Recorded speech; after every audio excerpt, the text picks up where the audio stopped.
I've got you. Oh, yes, I've got a little bit loose. Coming. That's okay. That's okay. Ooh, gosh. David, Jovanka, I'm very glad to see you guys in the studio. But no more of this, because David, what is today? Today is the first day of the new season of the Meltwater Champions Chess Tour. And what is the Meltwater Champions Chess Tour, Jovanka? Online chess. Aha, that's correct. Welcome, everyone, to the first day of a new season in the Meltwater Champions Chess Tour. Maybe has he tricked the world champion? This is going to be checkmate on the board. Magnus Carlsen blundered his queen again. Second game in a row. He's just played a losing blunder, Artemiev. It's completely changed in one move. 3 seconds, 2 seconds. Levon, he's pre-moving everything. He's down to less than 1 second. Oh no, surely not. We've seen a mouse slip, Kaja. No! Oh! We have some anger. Wow! Whoa! Wow, look at that! Magnus Carlsen in Armageddon. Look at this from Nakamura, a massive blunder. And Giri celebrates, takes the win. Magnus, congratulations so much on winning the tour overall.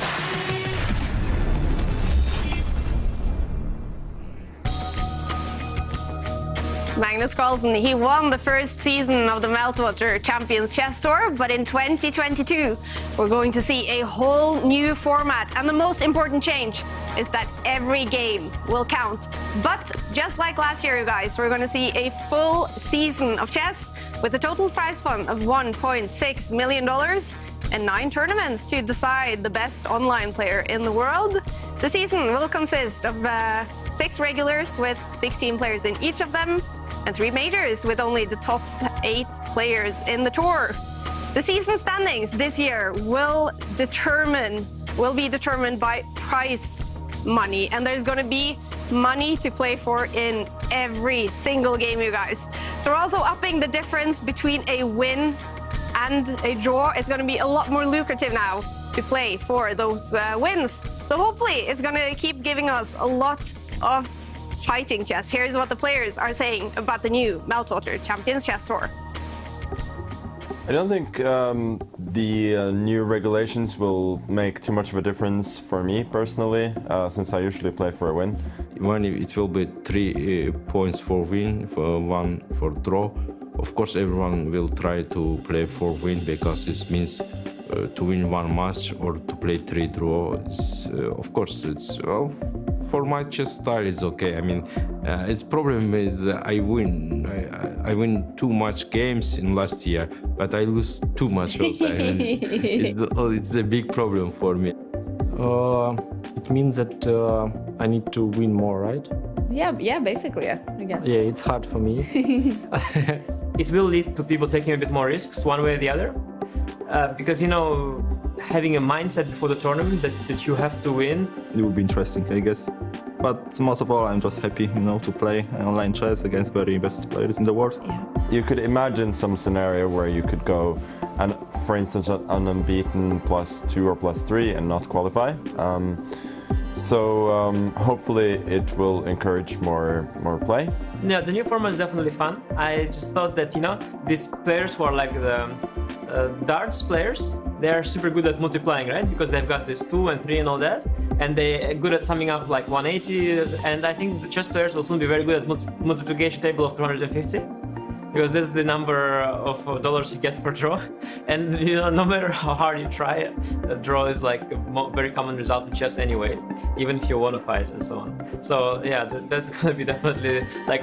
But by the end of the year, I'll tell you like 250 times 7 instantly, you know, 250 times 17 instantly. Like all these multiplications up to 50 is gonna be a thing. Something we're definitely not changing this season is Grandmaster David Howell back in the studio to take us into the heads of the players and to guide us through all the games of the 2022 season, David. So what are you hoping for this season? Well, first of all, Kaja, it's good to be back. Yes. It's been a few months now, and I've missed it so much. This season, I'm hoping for more of the same, actually. Last year was full of drama, full of excitement. I'm hoping that continues, and as we saw some of the players say, the fighting chess, that's going to be the key. It's going to be a great season. Definitely, and you might see something very cool behind us. This is the NFT trophy that the players are fighting for. One will be given out to the players, but there's also one put up for auction for one of you at home to get your hands on. It's very cool, David. Yeah, I'm a bit jealous of the players. It's been a while since I've got my hands on a trophy, and this one is super cool. Yeah, it is super cool. Now, the first tournament, you guys, is the Airthings Masters starting today. It's going to be an 8-day-long tournament, and we're going to start out with 4 days of preliminaries with 16 players fighting in a round robin.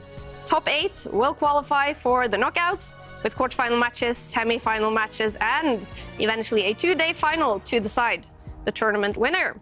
The total prize fund in this tournament is $120,000 plus up to $30,000 in bonuses. And this is where it's getting interesting because in the preliminaries, you guys, money prizes will be awarded according to each game's result. $750 for a win, $250 for a draw, and $0 for a loss. So, David, there's a much bigger difference now between a win and a draw. What do you think about it? I think it's fantastic. This has never been done before in chess. It's pretty much like the football scoring system, except with prize money. And for the players, this is their living. They are professional chess players, and every dollar counts. They're going to be going out for the wins. Yeah. And in case of that draw, where the remaining $250 for the winner was not distributed, that will be added to the season bonus prize fund. And that will be awarded to players who, for example, show extra fighting spirit. So basically, David, what will all of this do for the entertainment?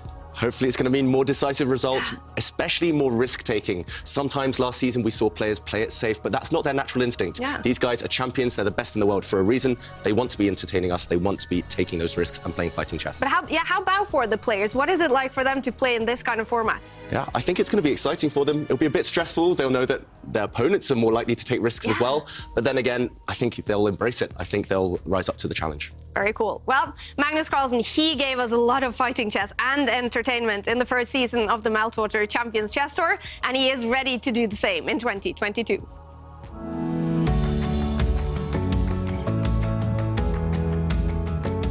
I'm really eager to get started now.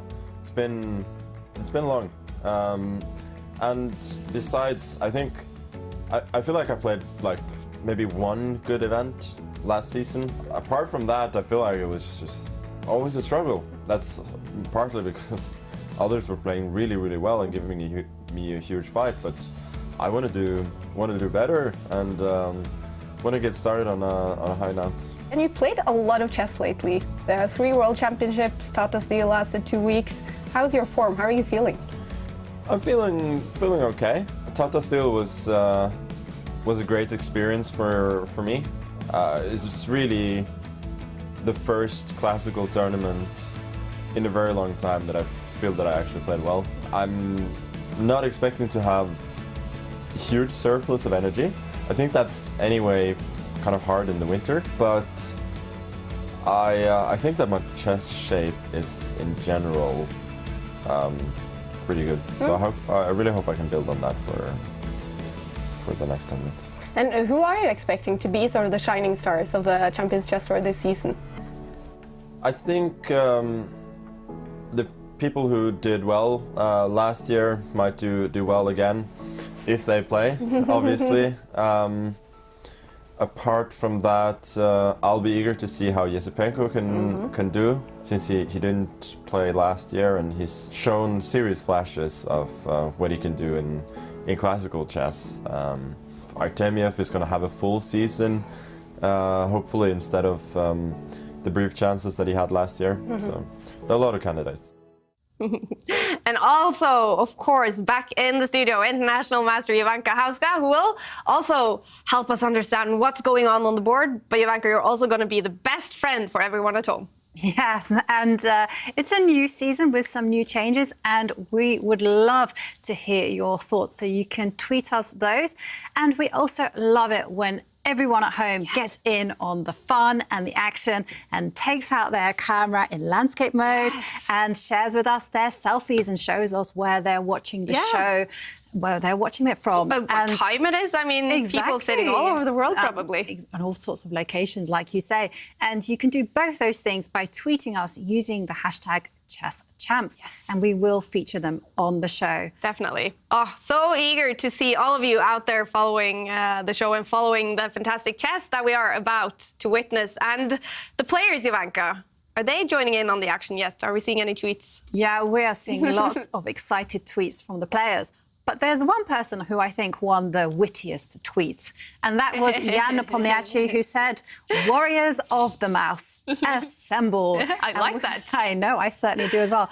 Makes us sound like we're in an action movie. Yeah. So, and he's raised the call of action, and we'll see how everyone gets on. Are you ready with your mouse, David?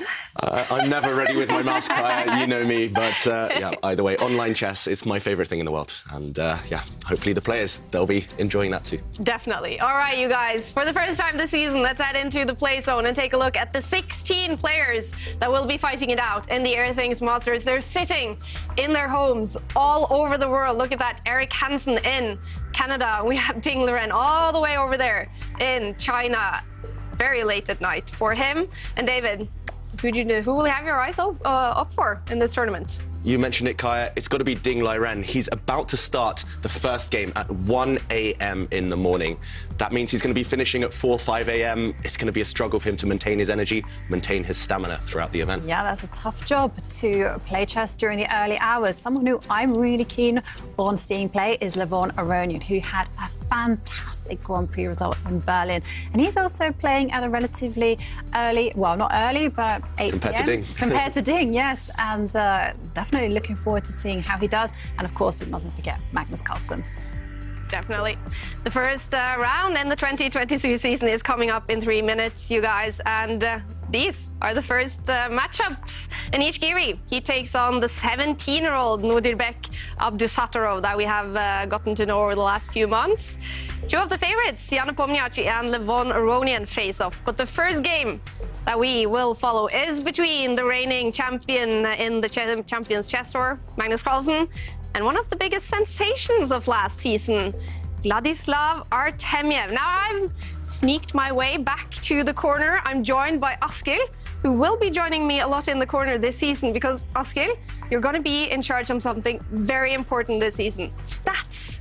That's correct, Kaja. For this season, we made a lot of changes. We have our tour rating, we have the fighting chess bonus prize. We have so many changes to give the players more incentives to play fighting chess, aggressive chess, and go for the win. Definitely. And I notice here, so we have Vladislav Artemiev back on the screen. I noticed tour rating 2,700. Tour rating. Are we finally going to see that this season? That's correct. So all the players playing on the tour will have a tour rating based on their FIDE classical rating, and that rating will be adjusted after every game they play. So we'll have daily updates on how they do and to see if they lose or gain rating after playing. Oh, that's going to be so interesting. And, well, talking about Vladislav Artemiev then, is he one of the players that you maybe expect will climb quite a bit on tour rating? I do believe that, because last season he played 3 events. He qualified for 2 finals and 1 semifinal. And he's a great chess player. Yeah. We call him the Iceman. He's aggressive. The only thing with Artemiev, he tends to spend a lot of time. So if he can speed up a little bit, I'm sure he can reach maybe close to 2,800 on the tour ratings. Wow, okay. One to follow, and now he's up against Magnus Carlsen in the very first game. These two had quite a few encounters by the end of last season, and I guess we can say that Magnus is a huge favorite in this one. As we can see, they played 13 games last season. Magnus won 4, Artemiev won 3. So he's a tough opponent for anyone, and also for Magnus Carlsen. Yeah. So this is a wide open game. Definitely. What a way to start the Meltwater Champions Chess Tour 2022, you guys. It's starting in about a minute. And David, what will be the time control this season? So the time control throughout the Champions Chess Tour is going to be 15 minutes per player for the whole game, but they do gain 10 seconds after every move. 15 minutes might sound like a lot, but it does disappear quickly. We will see some big time scrambles. It's going to be cool. It's the same time control as last season. And look at that. It's Esipenko getting ready for his very first game his very first tournament ever in the Meltwater Champions Chess Tour.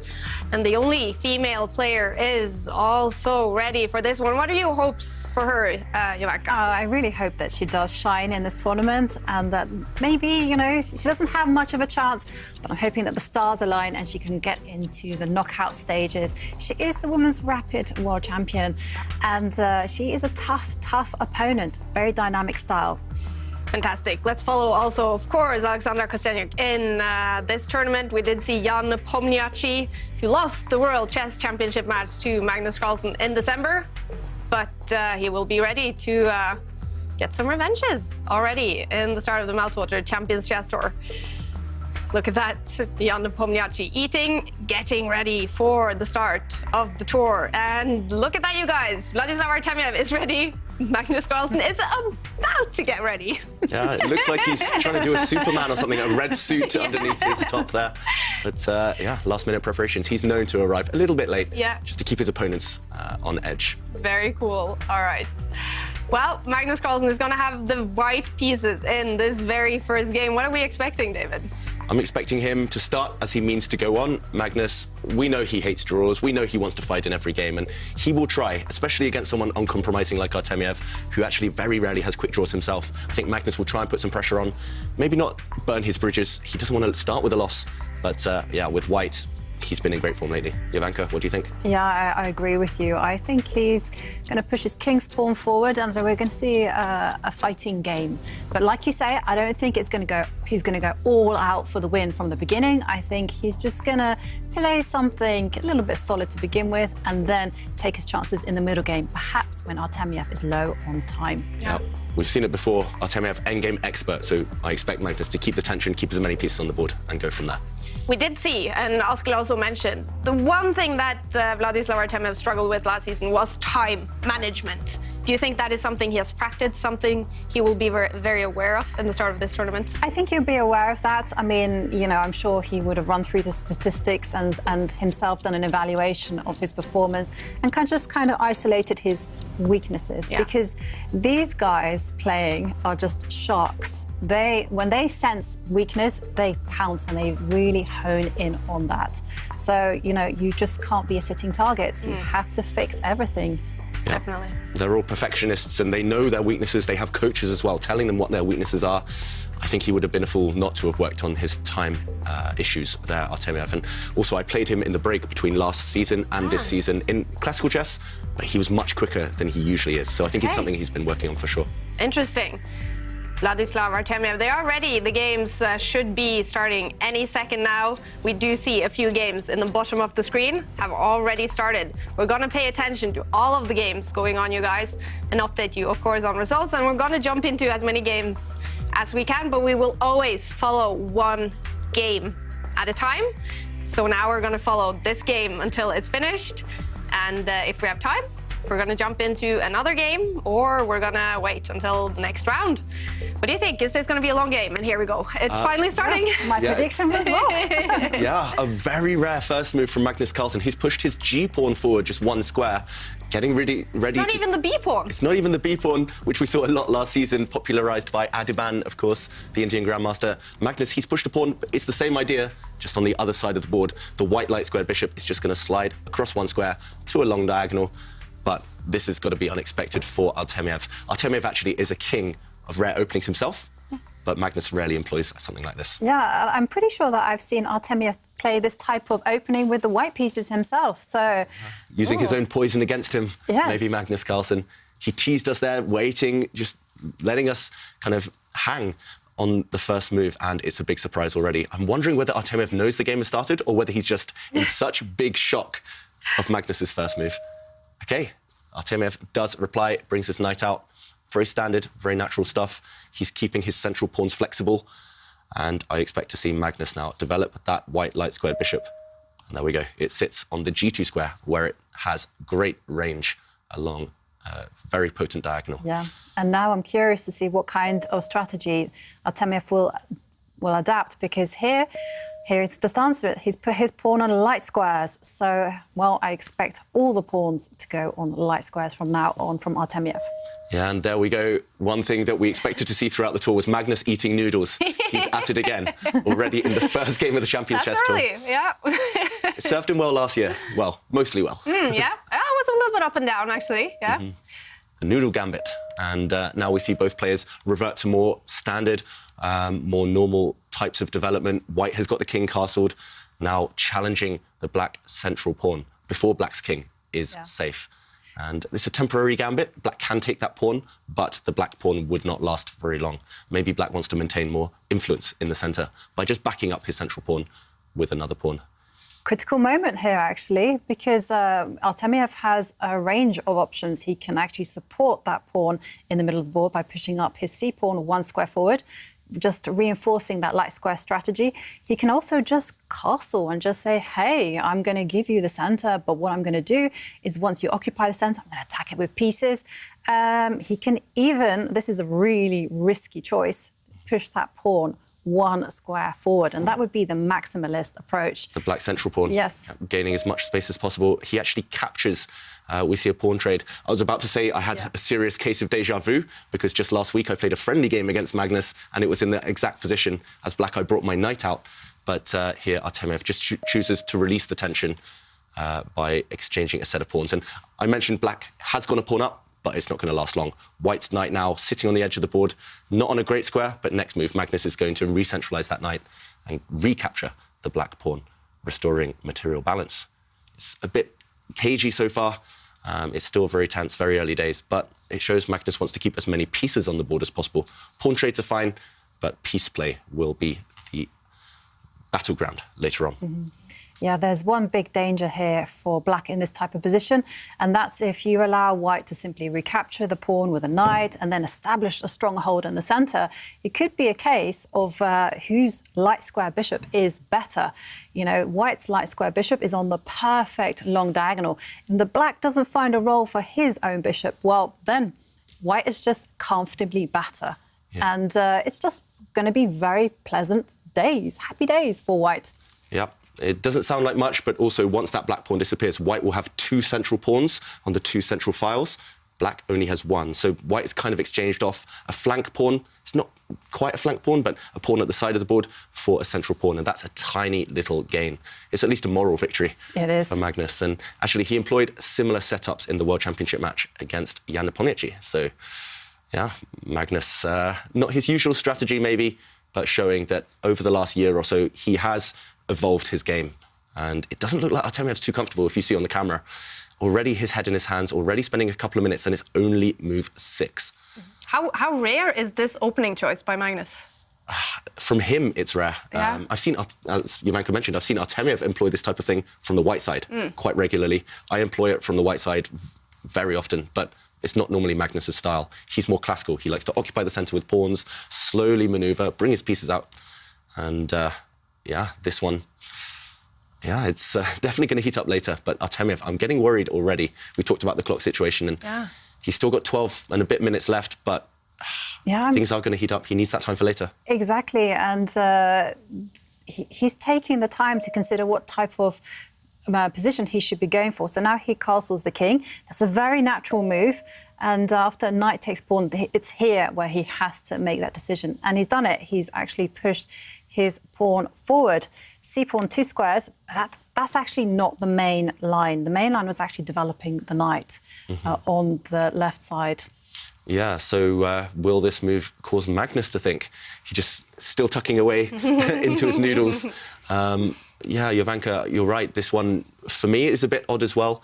Black trying to get some influence over the centre, so it looks logical, this pawn push. But then again, if you look at the black pieces on that left side, they're undeveloped, they're not ready for the centre to open up.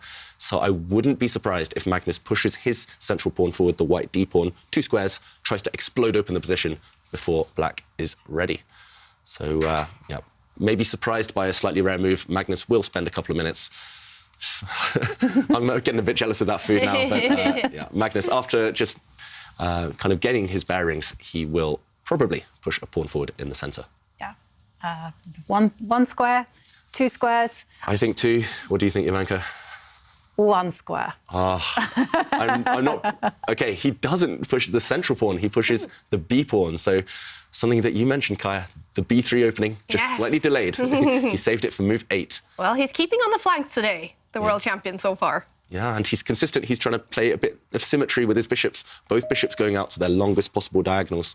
They're going to try and create that crisscross effect later on. Yeah. Black just bringing a knight out there, and Magnus will for sure bring out his dark squared bishop. There aren't too many games in the database, actually, but there is one notable game between Ding Liren and Samuel Shanklin. That was a really quick game that was played with maybe 3 minutes on the clock. So you shouldn't really take this game so seriously. But, OK, there, White actually won. OK. That's important to know. We love our stats here, right? So the fact that White has a good score, or at least among top-level players from this position, means it might be quite promising. Also, we should mention, it's a new season, but we still have the evaluation bar just above the players' cameras. And right now, the evaluation bar says White has a 0.9 advantage. So if it goes over to the left, it means White's doing well. If it goes over to the right, Black is doing better. So we'll keep an eye on that. We won't trust it yet. It's still early days. But yeah, I do quite like White's position. I love the two White bishops, very flexibly placed. And the computer seems to approve of what Magnus is doing as well. And just through kind of some unusual move orders, we're now transposed into something where more games have been played. And here, nearly every single game has kind of gone. The moment is now push the queen's pawn 2 squares open and explode open the position. Wow. So things are going to heat up now. OK, so now is the moment, Jovanka, and just to show this idea, White can already, as you mentioned, push this pawn forward, exploding things open. This would lead to potentially a lot of trades, maybe even an endgame. So that might cause Magnus to hesitate against an endgame maestro like Artemiev. But after White pushes in the centre, Black will recapture. We'll see another trade. The knights will come off the board. Maybe even the queens will come off here.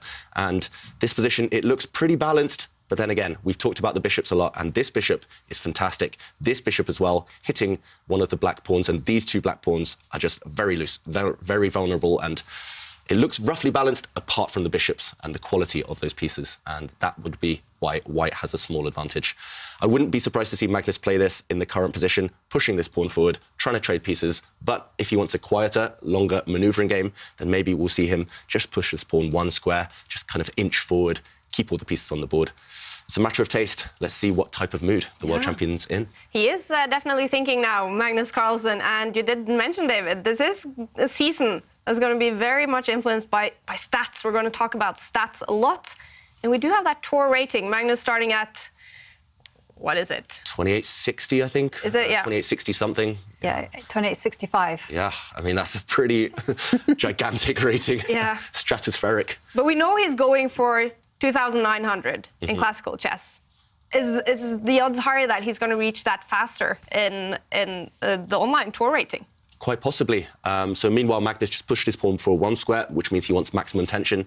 Actually, this season on the tour, we are using a multiplication factor of 20, and in classical chess, over the board chess, the multiplication factor is only 10. Okay. So that means players can actually double the amount that they would gain compared to classical chess if they perform well, but they would also double the amount they lose if they're not doing so well. So we'll see big fluctuations in rating. Magnus, he loves his numbers, he loves his stats, I think maybe more than anyone in the chess world. And if he gets 2,900, I'm sure, in the tour, I'm sure we'll see him brag about it. It's definitely going to be on his mind. Could we even, at some point, maybe next year, start talking about 3,000? That is like the magical number. Isn't it? No one's ever gotten close to that. People have done performances over 3,000, but it's rare. It's no one's come close. Yeah, not in classical over-the-board chess, at least. One thing I should mention, though, is Magnus plays a lot online. He plays a lot of blitz in his free time. For example, on Chess24, his rating there is over 3,000. And there it's slightly inflated because there's so many players playing all the time. It's easy to get games, but it's not impossible. If he goes on a streak like he did last season in the tour, 2,900 might just be the first step. Wow. Yeah. Oh, it's going to be fun to follow. We did have a few moves in the game. Yeah, so just very solid moves. We didn't go for your idea, Jovanka, and the move you said had been played several times before, exploding open the centre.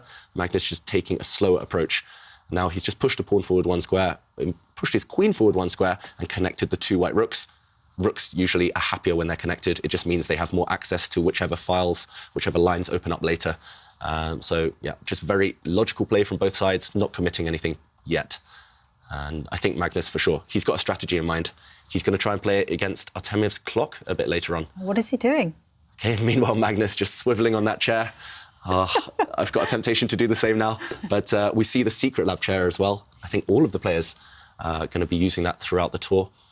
It's a very comfortable chair. Yeah, super comfortable. Perfect for gaming, perfect for esports and online chess. So, yeah, Magnus just distracted there for a second. I don't think there was anything suspicious going on there. I think he was just getting a bottle of water or something.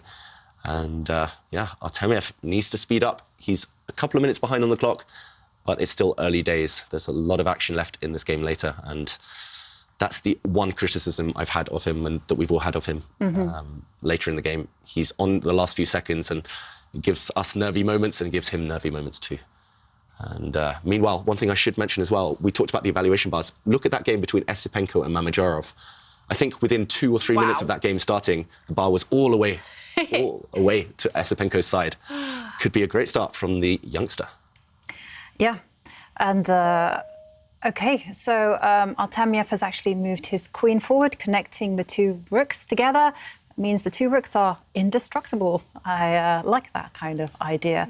But yeah, no, Black's next plan is to move his other rook next to the king, move it to the square behind the queen, and just continue putting pressure on the centre and say to White, you know, you're quite far back with your pawns. You're not going to advance them forward. And so it's kind of almost like baseline tennis, or in a way, both sides are kind of making their shots from the back. Yeah, neither side can really spring forward, approach the net, because then bad things might happen. They might not be ready for it. The opponent might have a shot over them. And yeah, both sides, actually, if you notice, they're in their own territory right now. White just kind of huddling on his first 3-4 ranks, and Black doing the same. Personally, I slightly prefer Black's position actually now, that White hasn't broken forward in the centre, because Black's pawn structure, if you look on the left-hand side, the 3 pawns there, they support each other very well. They kind of clamp down on any pawn pushes from White, so which means it's actually harder for White to find a plan. As Ivanka mentioned, Black's next move is simple, it's straightforward, just bringing a rook to the centre. What's White doing in the meantime? That's why Magnus is thinking. Yeah. And is there also a positional threat of the Black Queen and the Bishop being aligned together on the same diagonal, and the Black Bishop coming and trying to make a trade with its counterpart, just to kind of soften those light squares around the White King? Yeah, that's a really good point. And actually, this is something that we see a lot happen, especially maybe at club level, at beginner level. These 2 pieces, they do line up on the same diagonal, as Ivanka mentioned. If White just takes a time out, just improves the rook, a very natural move, the Bishop might spring forward. And this is one thing for all the viewers at home I recommend not to do. Never, ever take the Bishop on Black's terms or on your opponent's terms, because this would allow, firstly, a bad trade. White's Bishop there is a key piece, but secondly, it would allow the Black Queen into the position. Suddenly, Black has ideas, next move, of bringing the knight forward, maybe later on, if the stars align, trying to checkmate the White King. The White King does not feel safe now because the Black Queen is so near. And yeah, definitely one of the concepts that Artemiev is lining up potentially. He wants to bring his Bishop and trade off White's best piece. Best minor piece, at least. So if this does happen, for example, I would expect to see Magnus run away from the trade, maybe just retreat his Bishop, or if he wants to allow the trade, just, for example, making a move, at least let it happen on your own terms. Let Black spend the time trading off the pieces. And now the White King is pretty safe because the Black Queen can't enter the position. So this is actually a very, very common pattern, and just one to remember. Don't allow your opponent's queen near your king. It will end in disaster. Absolutely. That's one of the fundamental rules that I live by. It's like, don't let your opponent's pieces into your side of the board. You got to be possessive. And if they do, by chance, enter, then you're like, OK, well, I will get rid of the most aggressive one. And the Black Queen, she's a fantastic attacker. So, yeah, I actually fell foul of this rule in a game I had against Fabiana Caruana in a classical chess, And I let the queen, the White Queen in this case, live on a square, on the h6 square. And he was saying to me after the game, why did you do that? Why did you not kick her away? And I'm like, yeah, because I was working out some forcing lines. And he goes, no, just kick the queen back and then continue the game. So a valuable lesson there. Yeah, happens to all of us at some point. Well, but this bishop that Magnus has, it doesn't look like a good bishop. Will he lose that bishop anyways? It looks kind of trapped, basically. Yeah, I guess one thing Magnus is considering right now is to move away the white knight from the king side, just move it out of the way, and then white's light squared bishop has a whole diagonal to look at. It will control a lot of squares. So it might not look great right now, but firstly, it's a protective piece. It guards the white king. And secondly, it will have its eye line on a fantastic diagonal once the white knight on f3 moves out of the way, once that king side white knight just shifts. So maybe Magnus is actually going to move that knight now. I wouldn't be surprised by that. The white knight, for example, could jump into the center of the board and actually hit the black queen, but that would result in some trades. So Magnus just deciding whether now is the moment to leap forward or whether to just, again, maintain the status quo, allow that trade to happen maybe, but on his own terms. And meanwhile, this is the Airthings Masters, and there we can see the air quality in Magnus Carlsen's home office from where he's playing, and it looks very warm in there, 26 degrees. Just the way he likes it. Just the way he likes it. Yeah, but humidity not ideal the either. humidity is not ideal. So, but okay, when it comes to the CO2 levels, that's spot on. Yeah, and the particle matter, no pollution in that room. Looking good in those stakes. So that's one thing we'll keep on checking out throughout this tournament, the air quality stats. I recently played some friendly games with our friend Askild, and yeah, we were testing the air quality, and it really does make a difference, actually. We'll see that maybe the longer the day goes on. Yeah. So, OK, meanwhile, both sides have just brought their rooks to the centre. That idea that Jan-Krzysztof mentioned of bringing the bishop forward, keep that one in mind for later. OK, Magnus has jumped forward with the knight, so he's actually combined all the ideas we mentioned, and now we have seen a trade of one set of knights, and the black queen is under attack. She has to move. She has to find herself on a safe square. But guys, we have the first result of the Champions Chess Tour 2022. Wow. Esipenko, the young Russian player, he's won a game. Impressive stuff. The 19-year-old in his very first game, in his very first tournament, in his very first season of the Meltwater Champions Chess Tour. A win, taking the lead already. Andrei Esipenko, and a bad start for Shakhriyar Mamedyarov. But if there's one thing we know about Mamedyarov, it is that he can make a comeback, and he can definitely win some games as well. But what a start for Esipenko. Yeah, I just took a peek over at that game. It looks like Esipenko tricked his opponent, tricked Mamedyarov in the opening. He won a piece as early as move 11. Wow. And actually that game ended pretty much in checkmate, or it was about to be checkmate. And it was that exact pattern that we just pointed out, Jovanka, of one of the queens pouncing near the opponent's king and just, combining with the rest of her pieces, trapping the opponent's king. So, yeah, it's an important pattern to keep an eye on. Yeah. Well, Esipenko, and he's going to face Magnus in round 3 today. Yeah. So he's on fire. Yeah, it's an ideal start for Yeah. him, to win so effortlessly. A little bit unfortunate for Mamedyarov, but like you say, his powers of recovery are quite substantial. And he's used to this kind of seesaw of results. You know, he's used to winning and then losing. Yeah, right. And Very few draws. That's Mamedyarov's style. Yeah, we love him. So definitely. That's why he has a place in our hearts and on the tour. Yep.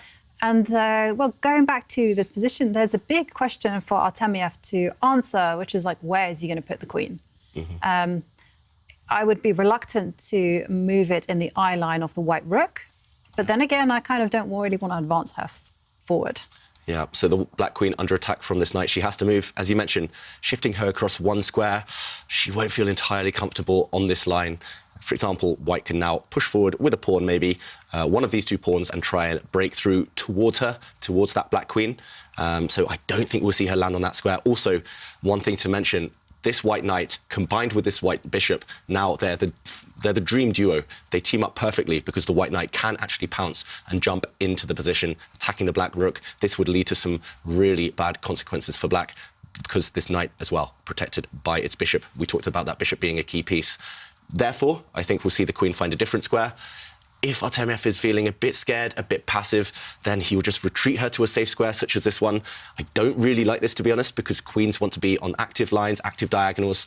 I think the most likely move that we will see after some thought from Artemiev is the queen to this square, a slightly more active square. She's pretty safe here for now. She looks like she might get attacked at some point, maybe by a pawn, but this wouldn't be possible at the moment because the black queen could maybe just capture on this square. She could even just retreat.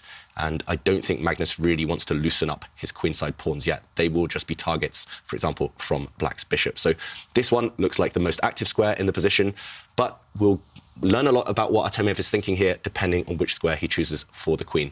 If she steps back, he's feeling a bit scared. If he steps forward, he maybe likes his position and wants to be more ambitious.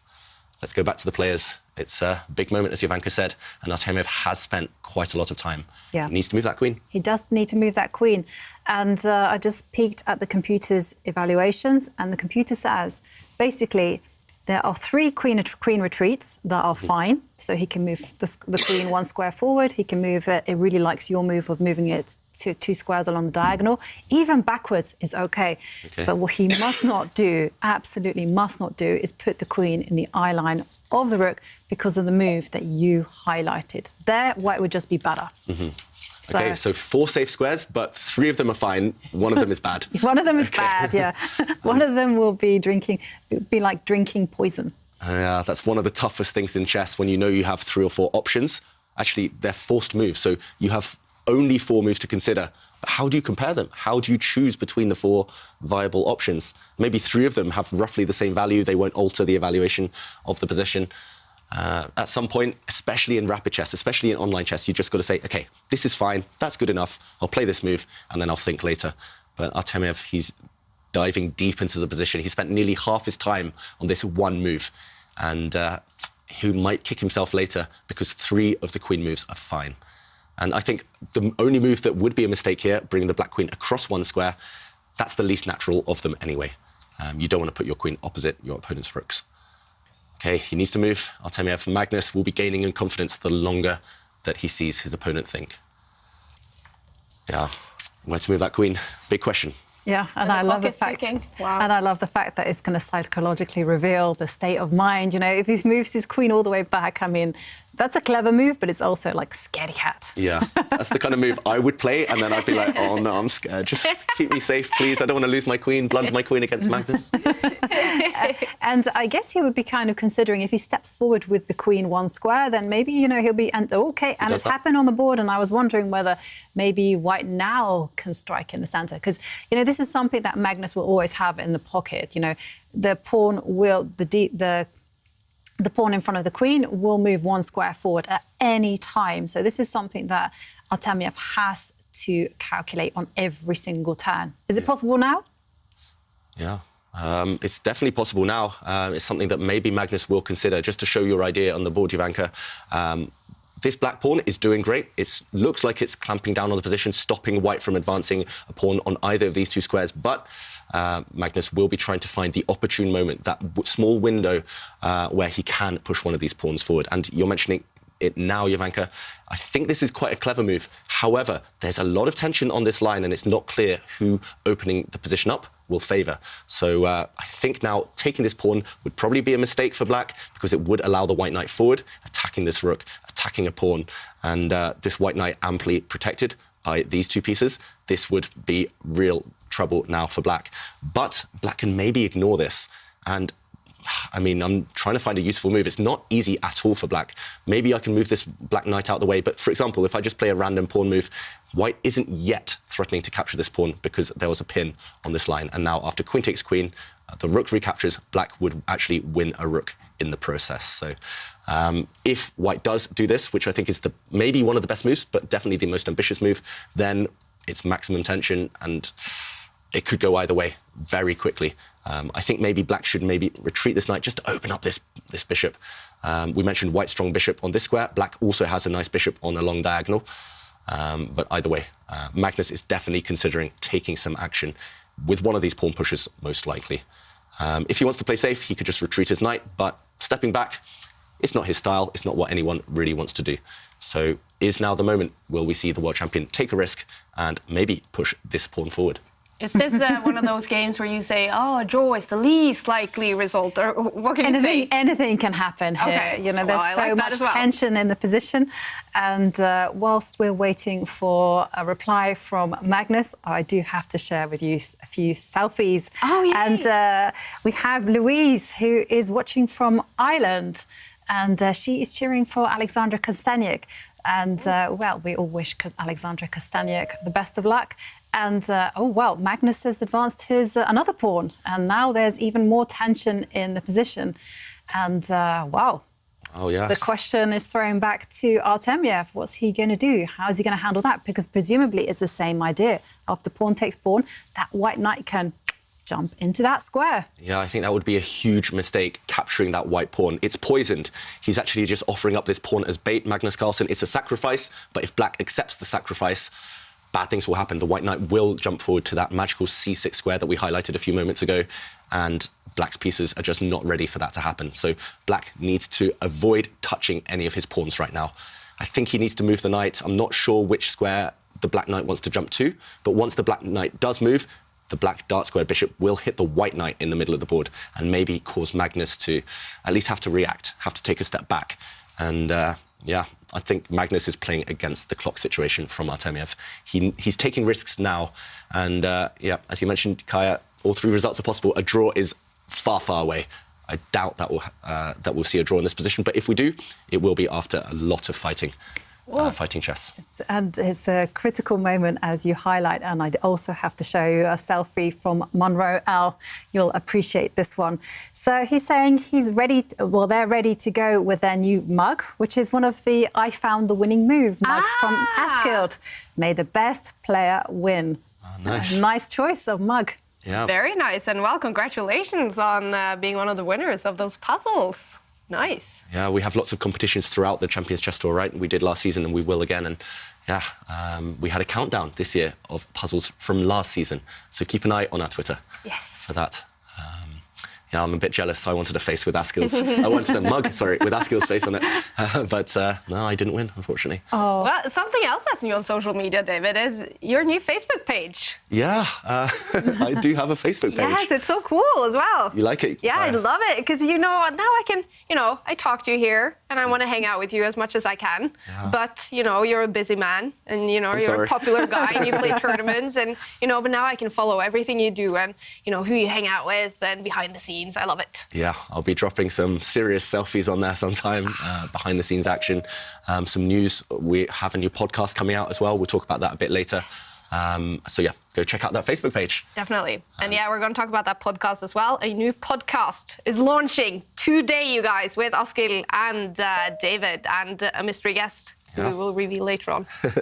And meanwhile, some action on the board. I did mention black's knight probably wanted to jump out the way just to open up the black dark square bishop, and that did happen. Black's knight retreated. We saw white capture a knight, and now actually both the dark square bishops have been traded off. They have disappeared from the board.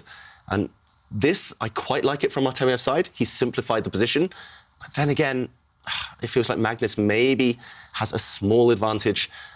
Just because of the fact he will have an extra central pawn a bit later on.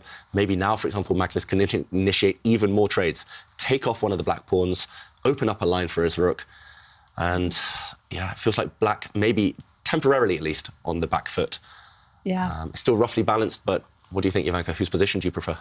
You know, I'm going to answer your question in two parts. When it comes to the position, I think black is okay. When I look at the clock situation, I'm like, ooh, you know, Magnus has got just over 5 minutes and Artemiev has just under 3 minutes. When I look at that, I think it's in Magnus's advantage if you were to maintain the tension on the board a little bit longer. So rather than trade, I would be like, let's build a little bit. Yeah, just make Artemiev sweat, make him work for the exchanges, for the trades, maybe. Exactly, and make him just think about, you know, calculate the possibility of white trading that pawn on every single move. And, well, one thing we do know about Artemiev, though, is that having said all that about the clock situation, is that Artemiev is a fantastic calculator. He calculates so quickly, and he's in his element in simple positions. We've seen him find the most fantastic combinations with seconds to spare on the clock. But you know, people err in situations of chaos. Yeah, and it might not look like a huge difference on the clock, but it will become a factor for sure. As I mentioned, actually, I played Artemiev a few months ago. I was playing for England. He was playing for Russia at the European Team Championship. And every move I was thinking, OK, I can't give him an endgame. I can't give him a simple position. He will trick me. He will outplay me. So I was lucky, just having watched lots of his games on the tour, that I learned a bit about his style. But Magnus is actually going against that advice. He did trade off some pawns. He did trade off one set of rooks. Now, we mentioned White's rook has found an open line. White's rook on that c-file It's fantastic, but it might get traded off at some point by Black's rook. Black's rook, even now, could just sidestep one square, trade off those rooks, and suddenly Artemiev, he's in a position where he thrives. All of the danger is gone. White doesn't have any material left to go on an attack against the Black King. No real checkmating ideas. White just pushing Harry the H-pawn there, trying to maybe push it forward even further, but Black can block the push of that pawn. Black can trade rooks. It feels like Artemiev is guiding this game towards safety. Can he guide it longer than that to, winning situations? Yeah. There's some danger, actually, for Magnus. If things really go wrong for him, take a look at the pawn structure. Now, take a look at which pawns are passed, which ones that don't have an opponent. And you look that Artemiev has a pawn majority on the left side of the board. And that means that in a king and pawn ending, he would have almost a winning advantage. Yep. If the queens come off, actually, then I think Black is the only one who can win because of that 2 versus 1 majority over there, as you mentioned, Ivanka. So I think Magnus really needs to keep the queens on because he needs to be active. He's now pushing in the centre, but White's central pawns take an age to push forward and to break through to create a passed pawn. Black's pawns, especially if the queens come off, will just easily run down the board. They'll sprint towards their end goal. So, as Ivanka mentioned, now White doesn't really want to trade bishops. White doesn't really want to trade queens. And that means there's not actually that much margin for error. Maybe trading the queens at some point will be OK, but he needs to make sure those black pawns aren't running. Yeah. And, right now, who would you prefer? I said White about 4 or 5 moves ago. I would change my mind now and say Black. I think Black has the upper hand here. I agree with you. And Magnus actually following the rule book. The rule book says that when you have a passed pawn, you should push him. Yep. And he's doing that. Very elementary. Yeah. On whichever side you have the majority, that's where you try and initiate the play. And White does have this kind of 5 versus 4 in the centre and on the right, so he's trying to push now. But this move, actually, for me, breaks a few of the rules, because I know it's an end game and there isn't much danger to the Black King, but still, suddenly, take a look at that diagonal. The King is feeling a little bit nervous, especially because it's the Queen and Bishop that can potentially attack on the light squares, which is just weakened. Yeah. So also, we just mentioned you should push on the side that you're stronger. Yeah.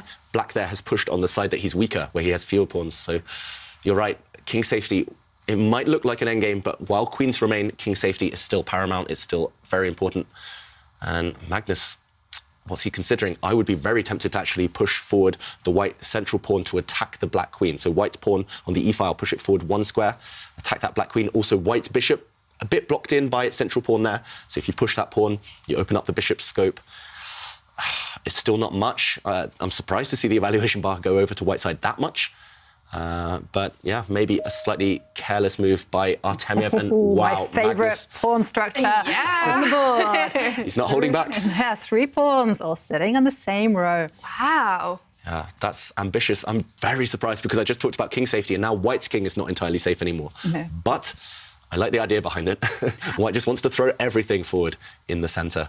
And maybe again that's with one eye on Artemiev's clock. Suddenly, black is going to be on the defensive once those pawns continue rushing forward. And 1 minute left now for Artemiev. Yeah. I mean, he's super quick. He calculates very, very speedily. But Magnus, in these types of situations, is ruthless. So, OK, 0.0 according to the computer, but still, a draw is far away. Still a lot of life left. Yeah. That's that move, pushing that pawn 2 squares forward is kind of like a hustling move. You go into hustle mode because you start to threaten. You don't actually threaten anything, but you kind of you hint at some ideas and you start putting those ghosts in the position. And there we see it. We see Artemiev has reacted to the threat and he's pushed his pawn in the centre. I mean, that is wow. I'm surprised by that because it's allowed Magnus the best type of pawn you can possibly get, which is a protected passed pawn. Okay, that pawn is going to push itself forward. Yeah, there's 2 options though, Ivanka, because this is a pawn sacrifice from Artemiev. Yeah, they can take it as well. Artemiev could just, Carlsen now could just grab this black central pawn and it's protected by white's queen. White's queen on the diagonal will guard white's central pawn there. However, maybe the reason you're not so keen on that move is because white's pawns then would be isolated and doubled. And maybe having 2 doubled pawns is not necessarily better than having one strong passed pawn. And Yeah. you're right, your instincts were correct there, Jovanka. But it's always nice to have that like little joker card in your pocket, and that's what a protected passed pawn is. Because once again, if you fast forward to a king and pawn ending, that pawn is going to win the game. Yeah, if the bishops and queens disappear now, then white is the one winning, Yeah. right? And that was, I mean, it was pretty much the opposite just 3 or 4 moves ago. So Magnus has definitely gained something over the last few turns. And now, okay, black's pawn's done too much forward and white taking a timeout to shuffle the king to the corner to safety. It wasn't, maybe it's also got the hidden plan, I don't know whether there's any good, to trade off bishops. You mentioned... Make those trades and kind of just say, hey, you know, remember that pawn I got in the centre of the board? Well, I still got it. Yeah. And I'm going to make use of it. Yeah, so white's bishop now could actually step 1 square in front of the white king now protecting that square, and that would offer a trade of bishops. Big moment. Does Artemiev continue? I think he has to, just in practical terms. He has to continue pushing those pawns in Jovanka. Yeah, both sides now playing their main ideas. Black pushing his pawns forward on the side he's stronger, on this side of the board. White now trying to trade bishops. Once the bishops disappear, as they have done now, white's queen is going to try and snake her way in to the black position. She's going to offer a trade of queens maybe, try to start checking the black king. And yeah, that's an open line. She's about to enter the black position. And Magnus is following the golden rule that you've told us in queen and pawn endings, which is always activate your queen, maximize her potential. Okay, Artemiev given a check. He doesn't have much time on the clock. And now the white king starts finding a safe place on the second row. Yeah, and again, the engine, the computer might say 0.0, but this is a difficult position to defend. Black is on the defensive, I'm pretty sure, and he's only got 20 seconds left, less than 20 seconds now. So, yeah, this one, we might see the evaluation really shoot up in the space of 1 or 2 moves. I think black has to activate his king now because, OK, there we go. The black king was doing nothing, not contributing. White's central pawn there, the white d5 pawn, the passed pawn, is going to start marching at some point, so the black king has to move towards it. But the computer has shot up suddenly. What could white's idea be? Feels like white has to activate the queen now. Can white jump in with the queen, start attacking some of black's pawns? I think you can. I think you put her on the 5th row, I think, because the main thing that white has to calculate is whether the black queen can activate herself and start posing a threat to the white king. But I think it's not a problem. I'm pretty sure it's not a problem because white's queen is so powerful. I mean, if it is a problem, then you find a safe place for your king, and that's it. OK, so Magnus has given a check. So we were maybe advocating this move, the white queen hitting some pawns. And as you mentioned, Jovanka, potentially Magnus was scared of the black queen jumping forward this way to try and sneak in towards the king, or maybe even this way. But instead, Magnus has given a check. And now the black king has had to run away. Magnus now... what's he planning? Maybe he's going to jump into the position with his queen. Maybe the black king just not on a great square now. It's on a dark square. It might get checked. OK, Magnus actually chooses the square we mentioned, but he's worsened the position of the black king first. So now if the black queen does jump forward, white does have a nasty, nasty check, hitting the king, and next move, gobbling up a black pawn. And I'm taking a look at the clock situation here on my computer, and I can see seconds remaining. And I think it's a mistake. Blundered. No, I think it's a mistake from Artemiev because now Magnus has this check that we mentioned. He's played it. The black king has run. This is a double attack, and now Magnus. OK, he's winning. All he needs to do, let's go back to the players. He needs to bring his queen back, swap the queens, and then this pawn will march up and win. Let's go back to the players. Is Magnus going to find the winning move? Bringing his queen back and trading off the black queen. Jovanka, does that just win on the spot? It wins on the spot, and it's on the board. He's found it, and look at this. It's a pawn race, but white's pawns are going to be just 1 move quicker. And there we go. White's going to continue pushing that pawn in the centre, I think. The queens...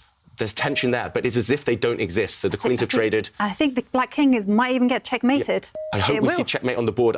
Artemiev is about to allow this. 2 queens, and then Magnus will deliver checkmate. Oh, no, he's going to resign, is he, before checkmate? No, allow us a checkmate. Show us the checkmate, Vladislav. Well, what a start, though, for Magnus Carlsen in the Meltwater Champions Chess Tour 2022. What a win and what a game. What a game. It really heated up at the end there. I mean, we said it.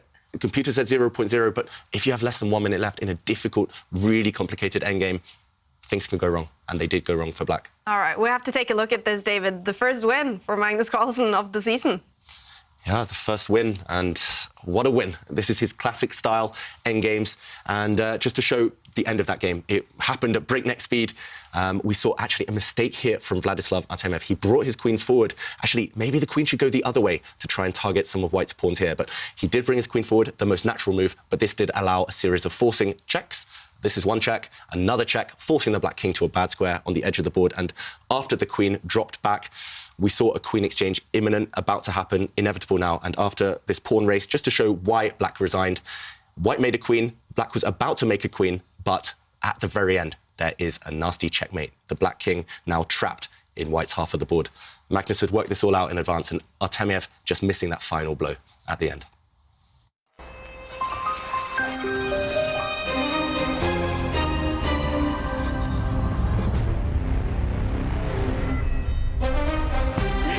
In the next game, you guys, we're going to follow Magnus Carlsen again, and this time, another first for him in the Meltwater Champions chess tour. He's going to face the 17-year-old sensation Nodirbek Abdusattorov, who beat Magnus Carlsen in the World Rapid Championship in December.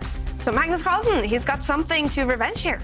Yep, he does bear a grudge as well. He remembers those Yes. results, and Artemiev took the gold in the end in the World Rapid, and Magnus now, he'll want to show that he's still the king of speed chess, especially online. So, yeah, big game. Magnus is going to throw everything at the youngster. All right, it's starting in 15 minutes, you guys. We just want to take you guys through the schedule for the rest of day one here in the tour. A total of 4 rounds of chess, and as we mentioned, we're going to follow Magnus in also the next game, and in the game after that, he will face under Esipenko, so we want to follow that game as well. And look at that, in the final game of today, Magnus Carlsen is facing his World Championship challenger from December, Jan Krzysztof. So of course, we have to follow that game as well. But now, you guys, before we come back with the build-up to the big fight between Magnus Carlsen and Nodirbek Abdusattorov, we're going to have a quick commercial break.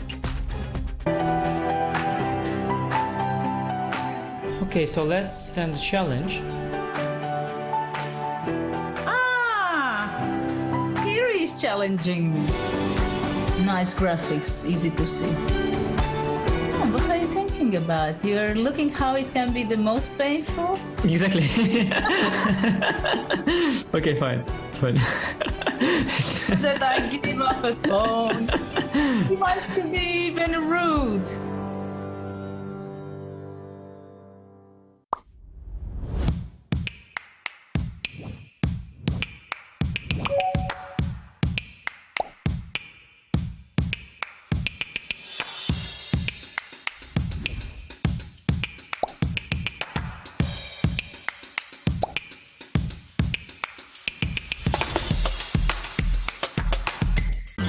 This is John. John loves to study chess.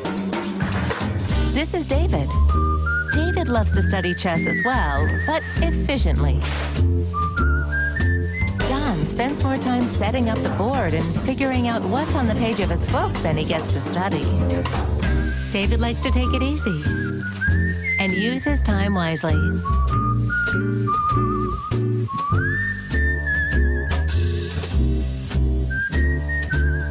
David has finished his exercise for today. John should try the same.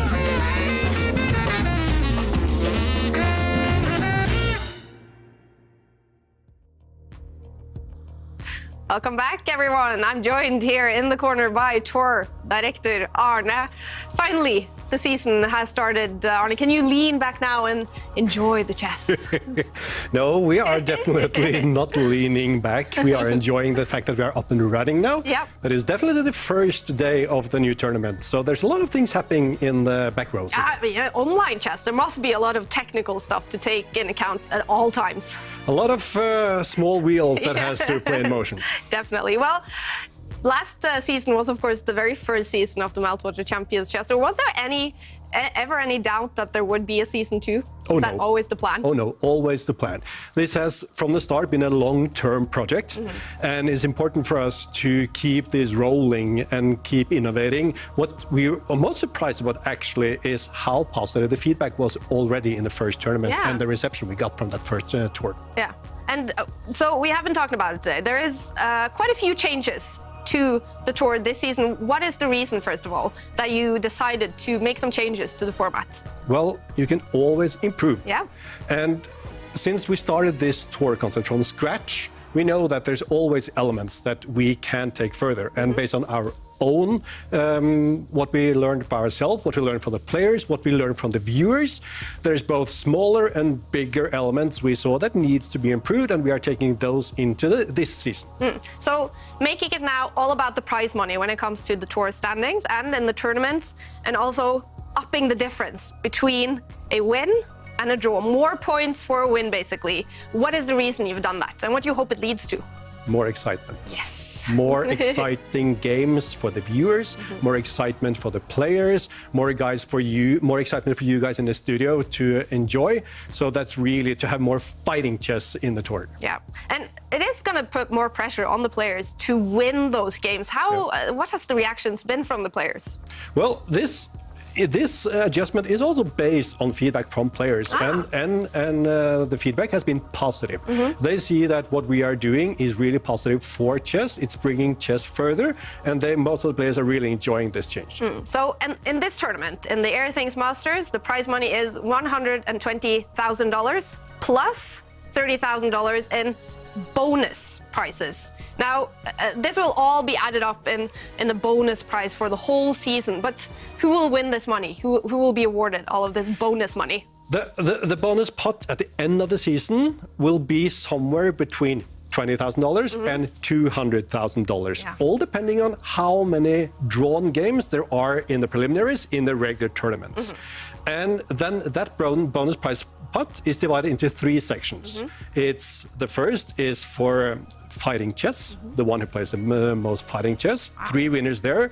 Also 3 winners in the category based on tour rating, how you perform versus your tour rating.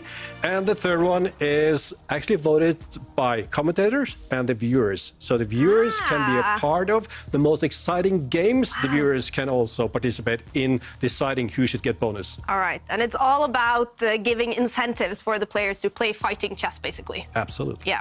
Well, and you're also mentioning, Arne, tour ratings. I'm going to say, finally, it's so fantastic to actually be able to compare these players in online chess. How excited are you that you were able to get a tour rating up and running for this season? Really, really excited. Because ratings are a natural part of chess, and really natural part of chess, sports and chess tournaments.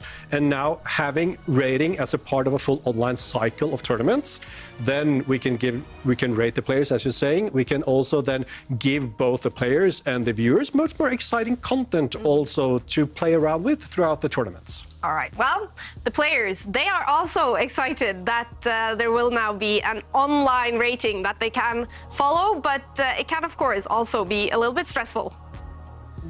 I always thought that there should be a way to keep track of your results online, because we have the rating, of course, in Classical, Rapid and Blitz over the board, and there's no reason why we wouldn't have the rating. I mean, you don't need to be official rating, and nobody cares. It's just like a...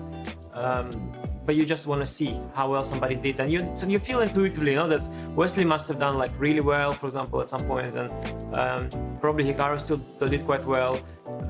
You have these feelings, but somehow when you've got the number to it, it's always easier for spectators and the players alike to see how well somebody's doing. So sure, I think the ratings, having rating for online events is good as well. Yeah, it could be interesting, but it's also, I think, quite difficult because we are having different websites, and you know, it could be maybe interesting if, you know, there is one website and we're all playing in that. And I really hope to do well, and there's another incentive, of course, to have the highest rating there, which means that you have to do well from the start.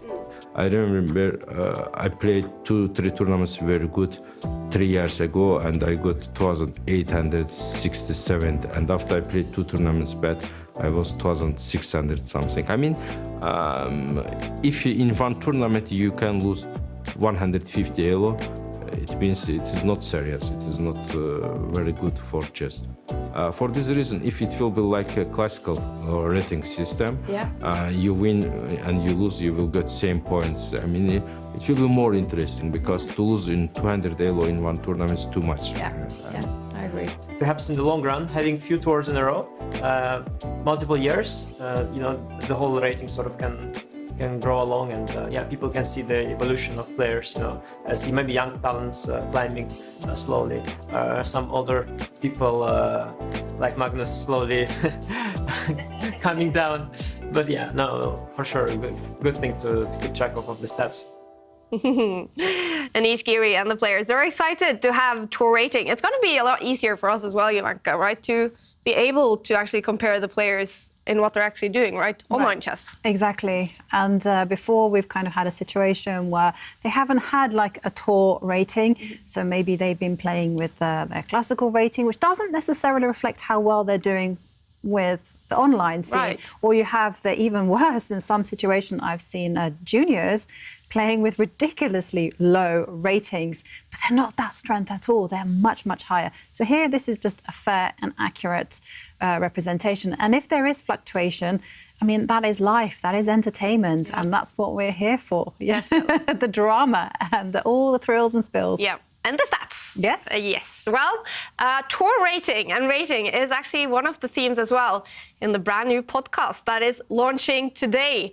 The late night show, you guys, you get it. All right. So Magnus Carlsen is the first guest in David and Askild's podcast. Take a look at this. Recently, you said one of your next goals is to break the special 2900 barrier in rating. How difficult is it to actually achieve that? Well, it's never been done. So I think for me, it's not so much about attaining the goal, because I know it's going to be very difficult. And even if I do everything correctly, I'm probably not going to make it. But the thing is, it's motivating me to do things the right way.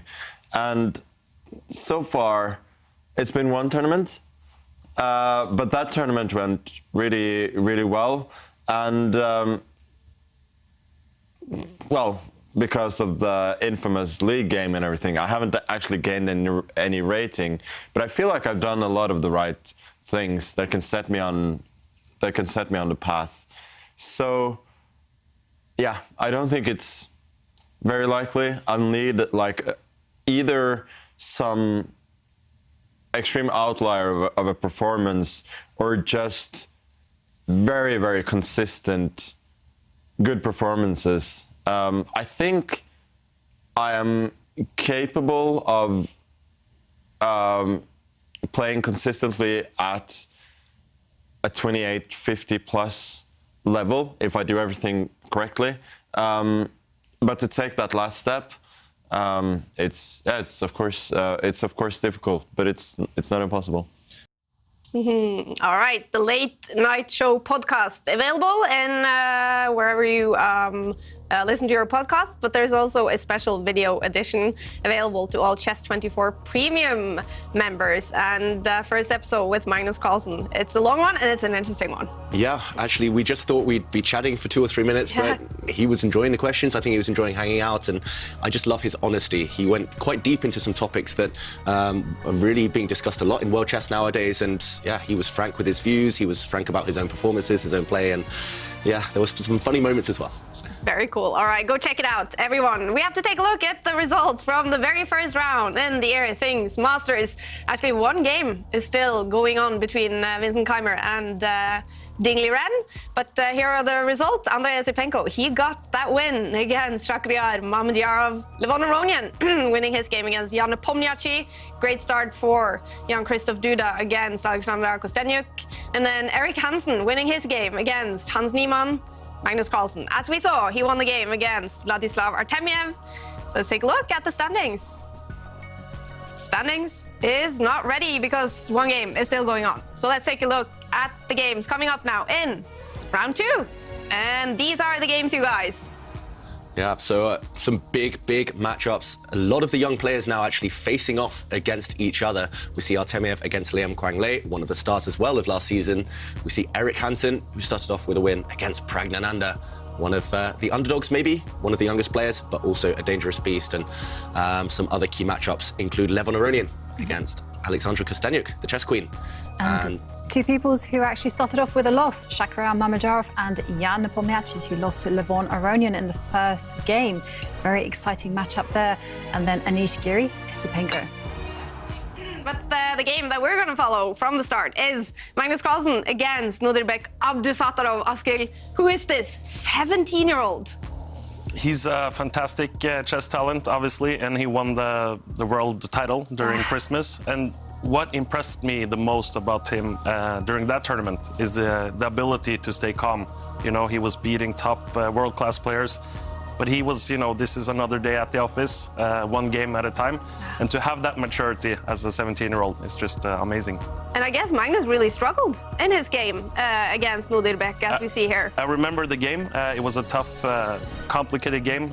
They reached an end game where, according to the computer, Magnus could save the draw, but he had to play so precise and he couldn't find the right moves, and he eventually lost to the winner.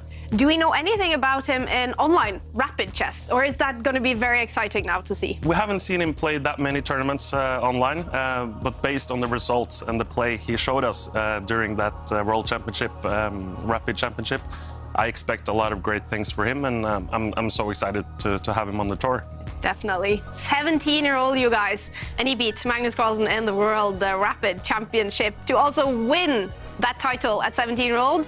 The game is about to start, you guys. And David, what are you expecting from the opening here? I'm expecting Magnus Carlsen to try something a bit unusual.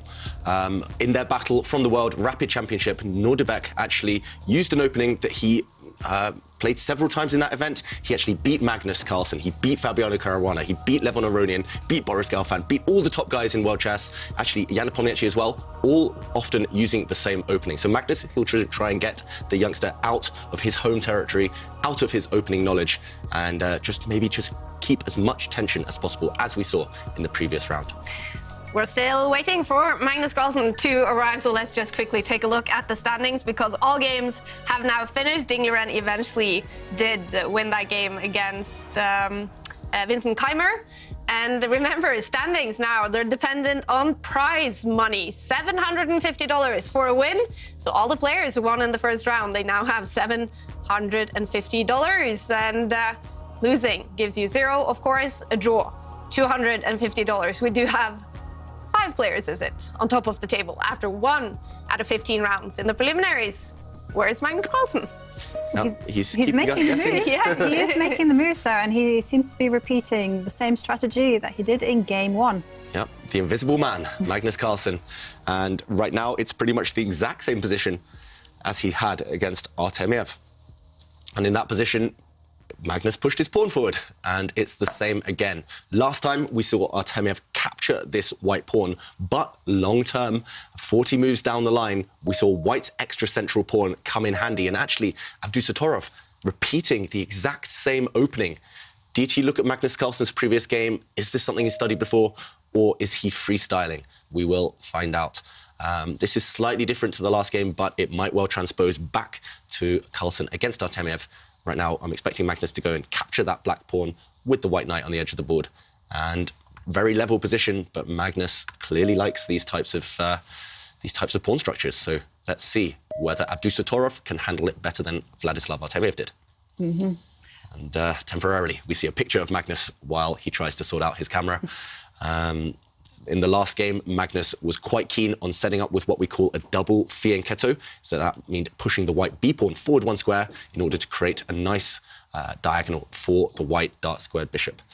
Jovanka, do you think we'll see the repetition of that? Is it surprising to you that Magnus has played the same opening twice in a row? He nearly never does that. Yeah, it is not surprising to me, because I think that he's just trying to play for a game with no risk, you know. Mm-hmm. And yeah, he had a pleasant position out of the opening. I mean, I wouldn't say it was anything more than equal, but still, it was okay. He can play the moves at tempo. And to be honest, Nodirbek would probably have had what, 5 minutes to prepare? Yeah. That's not enough. Possibly not.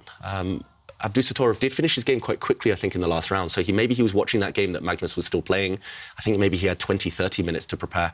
Also, possibly he had a coach watching Magnus's game, being like, okay, Magnus has played this opening. It's not great. If you do this, you'll have a fine position. Yeah.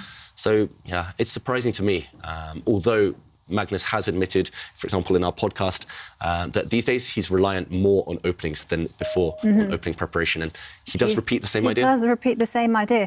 I mean, one approach that I take, because I play a lot of the same stuff, you know, always the same opening, is that I'm just like, well, you know, I've actually studied this for, say, 15 hours. You've studied it for half an hour. I think I went, oh, but we have a change. Yep, the first new move of the game. So White, instead of bringing his bishop out to the longest possible diagonal, he's pushed the bishop 2 squares. So last time we saw Magnus just move that bishop 1 square. Now 2 squares, he's attacking Black's pawn on the c5 square with his dark squared bishop. And this one looks a bit surprising. Black can defend that pawn in a few ways, but maybe Magnus is trying to ask a question. He's trying to set a trap, because if Abdusattorov defends this weak pawn, this undefended pawn, in the most natural way by pushing forward here, then suddenly, look at this bishop, it's opened up.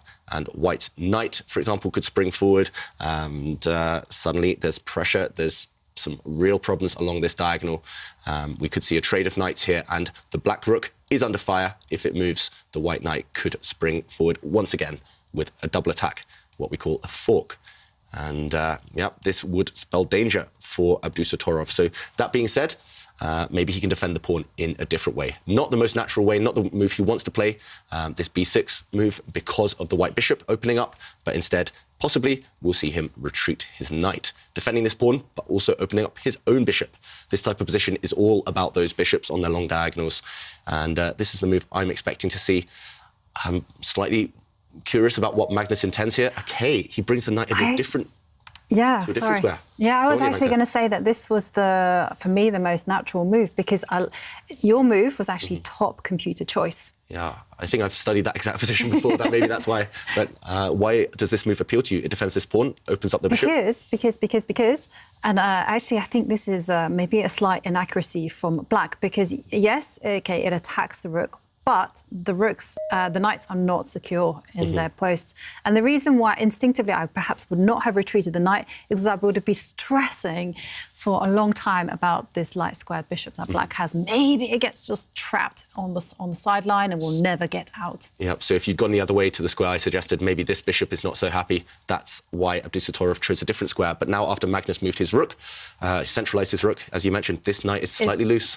Totally loose. And also that pawn that the bishop on a3 is attacking is also loose. Yep, exactly. Once this knight gets kicked away, this pawn will suddenly be falling. And yeah, I've had so much experience on this type of position with White and Black, and I hate putting my knights on these types of squares, because now it might be a target for White's bishop, it might be a target from White's queen, it might just get hit by a pawn. Black is going to have to lose time with that knight sooner or later. This piece looks nice and active, it's in White's half, but it's going to have to get kicked back at some point. So, okay, Abdusattorov played that quite quickly. Is this part of his opening preparation? Does he have a plan in mind? Or will we see him suddenly realise that this knight is a target for White? I think Magnus has just been very sneaky and tricked Abdusattorov into a worse position. I mean, it's not losing for Abdusattorov.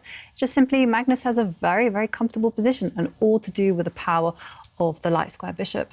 Yeah, and this is to do with what you were saying earlier, Jovanka. So you specialise in a set number of openings and you know them inside out. You've got so much experience with them.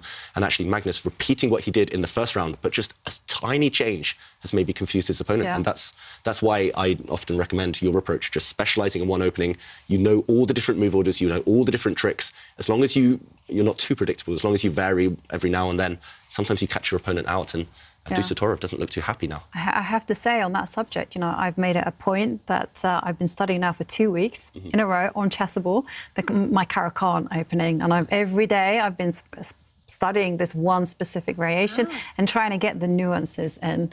So, and even then I get my move orders modeled, but, every time I practice, it gets better and better. And I'm just... But how deep are we talking into? We're talking pretty deep. Yeah? We're not talking like the first 5 No, we're not talking the first 5 moves. We're talking up, about something very complicated. Yeah. And we're talking about like these really wild positions where you have to know where things go and you have to know about those opportune moments. And that's what I've been doing. And I'm like, come on. Can't wait to get it in the game. Someone play this line against me. Okay, meanwhile, we do have a move from the Uzbek Grandmaster. He's brought his knight forward. So both black knights actually sitting in white's half, and that knight can be captured. That black knight is actually hitting white's pawn in the corner, white's A pawn. It's hard to defend that guy, so I'm expecting white to trade off his dark square bishop for that black knight. Black would have to recapture with a pawn, meaning he has doubled pawns, but in return, black does gain the advantage, or what we regard as an advantage, of the bishop pair. So very logical Abdusatorov's last move. Maybe it was forced, maybe there was just no other option to keep black's position intact. So rather than just sit still and try and kind of push pawns, protecting everything, which wouldn't have worked, he has leapt forward with his knight, and he's trying to be a bit more dynamic. That's one thing I've noticed about Abdusatorov, and maybe what makes him stand out amongst all of the talented teenagers these days, is that he is quite dynamic. And he often does take risks and he backs them up. He justifies those risks with tactics. Yeah. So, interesting move. One thing I noticed about Abdusatorov, especially in the World Rapid Championship, is that he was so resilient. He found himself in so many lost positions, and he kept surviving, and he turned those games around, and he defeated a whole string of top grandmasters. It wasn't just Magnus, it was also Fabiano Caruana, Levon Aronian, Boris Gelfand. It was like a who's who of chess, and Nepomniachtchi as well. And he just seemed so mentally strong, like even after winning, it was just, I won, but now I need to focus on the next thing. It didn't seem to bother him at all that he had just won a world championship. And one thing I noticed from the video was towards the final stages, he actually seemed pretty nervous. I mean, he didn't look like he was super calm. And I was really impressed by how he controlled those emotions to go on and just defeat Magnus. So that was very, very impressive. And here, he's using his resourcefulness now, just trying to find the most dynamic solution. I like bishop takes knight. Yeah, maybe we can jump in just to see what might happen over the next few moves. So we're expecting, as you mentioned, bishop takes knight. This knight cannot be allowed to live too much longer because it is attacking a pawn. It doesn't look like an important pawn necessarily, but this pawn, once it falls, will allow black to attack the white rook. So we're expecting a trade, and now might be the time to kick back this knight from the center. You don't want to push it back with a pawn, because suddenly this knight will find a dream outpost. And outposts are squares that cannot be challenged by the opponent's pawns, and also often supported by your own pawn. So this knight would just be a monster right now, and it cannot be allowed to infiltrate into white's camp. I think the most natural move would be to develop the queen, attacking the knight in the process. And if, for example, the knight does retreat, now we might see Magnus do something he did in the last game against Artemiev, just start pushing these pawns forward. And black does have the bishop pair, especially this black dark squared bishop is going to be unchallenged on this diagonal later on. But in return, black does have a compromised pawn structure. These are doubled pawns in an endgame. They're not going to be great. And it also means white has one extra central pawn compared to black, 2 versus 1. So that's where Magnus will play. He'll push forward in the center. And this is what I'm expecting, at least, to happen over the next few moves. We're expecting bishop takes knight, and then maybe the queen will start harassing this black knight in the center. Obviously, we can't see Magnus because his camera is down, but how do you think he is feeling about the situation right now? Is this a game that he will be enjoying playing right now? Yeah, I don't think he'll be unhappy. He doesn't necessarily have an advantage. The evaluation bar is still kind of undecided. It still doesn't give much for white. So he won't be thinking about whether he's better, whether he's worse, whether he's on the defensive. He'll just be thinking, OK, it's a rich position, full of life, full of energy, still all the pieces on the board. There's only been a trade of one set of pawns. And that means he can put his own stamp on the position. He can try his own ideas. He will hope to outmaneuver Abdusatorov. And actually, the World Rapid Championship, one area I realised that Abdusatorov was doing very well. Firstly, in the openings, he was very well prepared, but it was often when things simplified, where he could just use his sharpness, his resilience, his 2-move tactics here and there. I've played him online many times at Blitz, and in terms of 2-3 move tactics, there's not many players quicker than him. So Magnus, he maybe just wants to keep pieces on the board and make it strategic, just slow and maneuvering. So do you think that is Magnus's tactic when he's facing now Abdusattorov? It would be my tactic. Pieces on the board, basically. Yeah, and he didn't go for that trade, so maybe it is one of his strategies. He's brought his knight into the centre of the board. Now, Black's knight, both of Black's knights are loose, both of White's knights are loose, but the bishops have opened up. So White's light square bishop hitting the Black knight in the centre.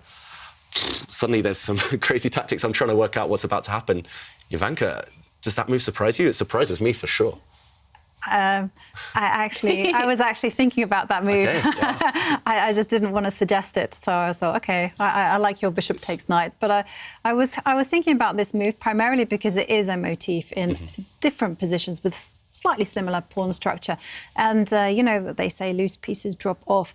But I was trying to work out what's going to happen with Black, say he tries to reinforce that knight rather than move it back. I mean, can he get away with that? Okay. No, he retreats the knight. Okay, so just to explain White's move, the reason I was so shocked is because White's knights now are a bit loose. Knights protecting each other, they might look very nice, but actually if one of them gets undermined, the other one might often fall.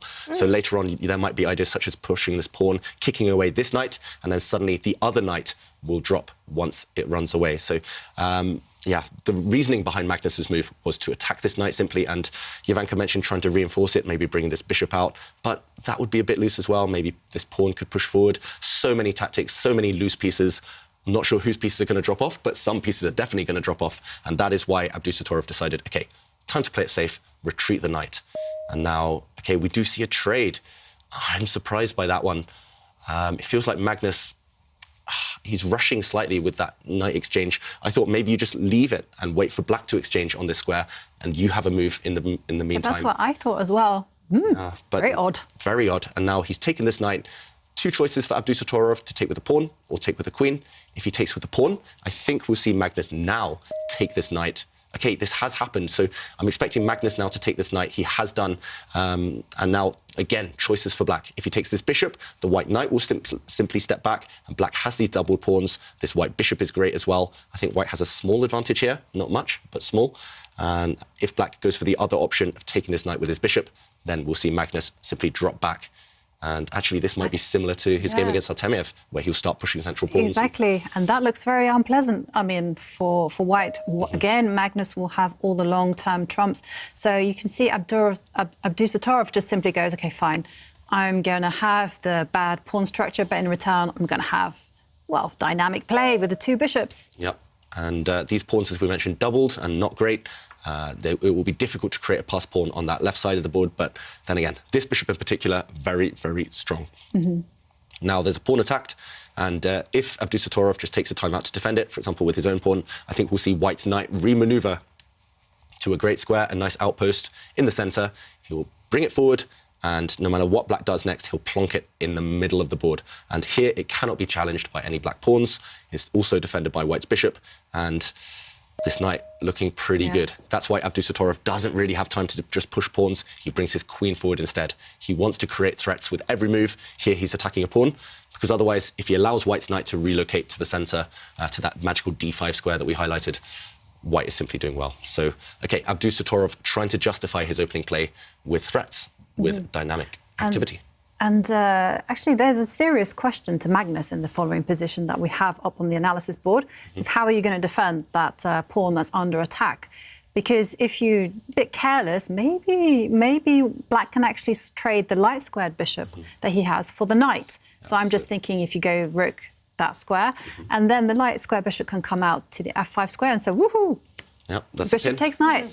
That's a very annoying pin as well, because if White ever wants to break that tension, pushing a pawn forward, then Black will happily just step back, and suddenly this pawn blocks this White bishop. It's all about piece activity, and White doesn't want to block in his best pieces.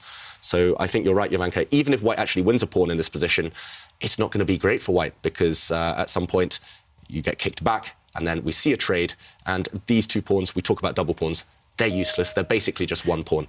Opposite colour bishops, and most likely leading to a draw. So Magnus doesn't want to play passively. He doesn't want to go on the defence. Instead, he goes active.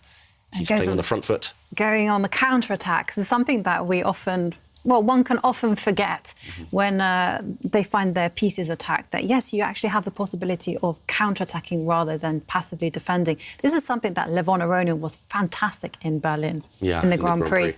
Yeah, this one game between Levon Aronian and Vincent Keimer, who's also here, that's one of the games, one of the best games I've seen in my whole life, just in terms of counter-attacking. Yeah. Every move, Keimer the German player, would attack something of Levon's, and Levon would just leave it and attack something of his. And it was just attack, followed by counter-attack, attack, counter-attack, attack, counter-attack.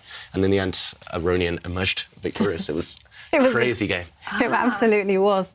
But this comes with a word of warning. When it comes to counter-attacking, you have to be able to calculate all the consequences. You can't just counter-attack for the sake of counter-attacking. So that's going to be easier in classical chess than in rapid. Well, you have more time. Yeah. And it comes from years of practice. Aronian, he's one of the most creative players in the world, but he's only got there through training hard on calculation. I remember in that game, for example, his queen was attacked. He just ignored it, just pushed a pawn to attack his opponent's queen. And this is the type of thing that's happening here, just with lower stakes. Magnus knew his pawn was attacked, no good way to defend it, so counter-attacking against black's pawn. And interesting, I quite like it from white, but the computer doesn't, I notice. So very, very surprising. I was going to say, if queen takes pawn now, white's knight does jump forward and will leap forward into an even better square in the centre. Yeah, that is a dream square.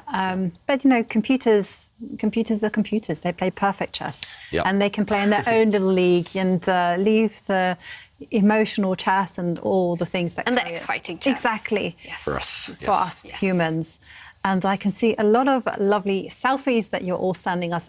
Keep them coming and use the hashtag #ChessChamps. And I just also wanted to share with you on that subject of selfies, one that I particularly liked. It comes from Heidi the H-Pawn, who says that they're ready for the Airthings Masters and thanks the Champs Chess Tour for the nice I found the winning move mug from Askild. Another one. But this one also, they also had a bonus mug, which was the Chess24 Caracan mug. And they were just there to say hello to me. So also a big hello to Heidi and everyone. Yeah, a big hello to everyone around the world sending us selfies and following the exciting chess here. We're so excited that all of you around the world are joining us in this very first day of the Meltwater Champions Chess Tour. And whoa, look at the bar. Yeah. I finally got to say that today. Yeah, it was going to happen. It was going to happen at some point, and I'm surprised as well. I mean, that looks like a very sensible move by Abdusatorov. I would be shocked if it was a blunder. I don't think it's a blunder, maybe just a small strategic mistake, but I'm struggling to understand why. Black's bishop has come out. You mentioned this plan, Jovanka. That black bishop, it just wants to trade itself off for white's knight, and therefore Magnus has run away with his knight to capture a black pawn. So temporarily, at least, Magnus is a pawn up. But then again, look at the bar. Look at this what's happening? Undecided about what's happening. I'm trying to work out how black now can try to destabilize the white knight and the white rook protecting it. If you can kick away the white rook, the white knight might fall, might drop off the board. So maybe black's light squared bishop's going to take a step back to attack that rook. Suddenly, it's really heating up. There are tactics, there are tricks, and that is actually the best move. We see here, Stockfish, the computer has 3 suggestions, but one is far better than the others. And it's on the board. Abdusatorov finds it. Impressive stuff. Now, should the control room now find a less smiling picture of Magnus? Is it dangerous for him right now? It's definitely dangerous, and actually, this is really interesting. We again see the computer suggestions. White's rook now is under attack from black's bishop. But the computer says the only way white can hold the balance is by giving up his rook for a bishop. The rook worth 5, the bishop worth 3, that is a big sacrifice, a big commitment to make. The computer just wants to move white's queen across 2 squares or across just 1 square to the left. And I think especially the computer's top choice there, queen to b1, that is barely human. That is going to be incredibly difficult to find. Indirectly defending white's knight with the white queen. Yeah. Jovanka, the only way he's going to find it is if he starts calculating the rook moving along the 4th row, keeping an eye on the knight. And if he works out that maybe that's a 4th draw or maybe even losing, then he will look at other options. I mean, we have seen on the 2021 tour that Magnus was not shy of sacrificing the exchange, a rook for a bishop. But here it's not just sacrificing the exchange. To put the queen onto that square, that's tricky. Yeah, so just to explain why the sacrifice is necessary, as Jovanka mentioned, the rook needs to stay on this 4th rank to defend the knight next to it. You need to defend this knight. If you run away from the attack, for example, if you step back, the knight does fall to the black queen.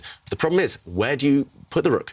No matter where you put it, you will get attacked. For example, by a black pawn or even by the black bishop.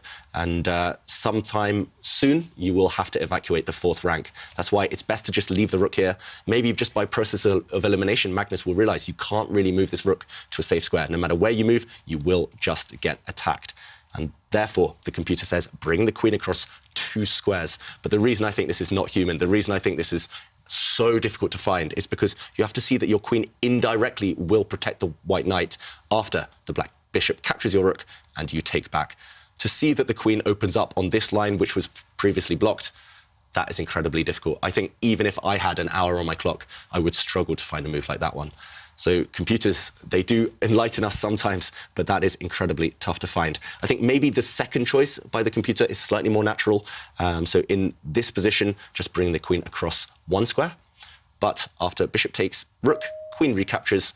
OK, Magnus didn't find any of the top 3 moves there. I was going to say the queen protects the knight and the game goes on. But Magnus, he's giving up the material in a different way. And now, after dropping back the knight, black is simply going to take this rook and then capture this pawn. And black is up a rook for a bishop. And not just that, but this pawn, long term, look at where it's going to promote to. The black pawn is going to promote to this square, which is covered by the black bishop. And this has happened on the board. Magnus now, I think he's in big, big trouble. He's just plonked his bishop in the center of the board. Nice square, but it's not enough compensation. Rooks are going to be more important than the bishop and knight here. And this black pawn, I think, is just going to win the game long term. Wow. Once it starts running, it's going to really sprint up the board. Yeah, that's no other words for it. That's the passer, David. Yeah.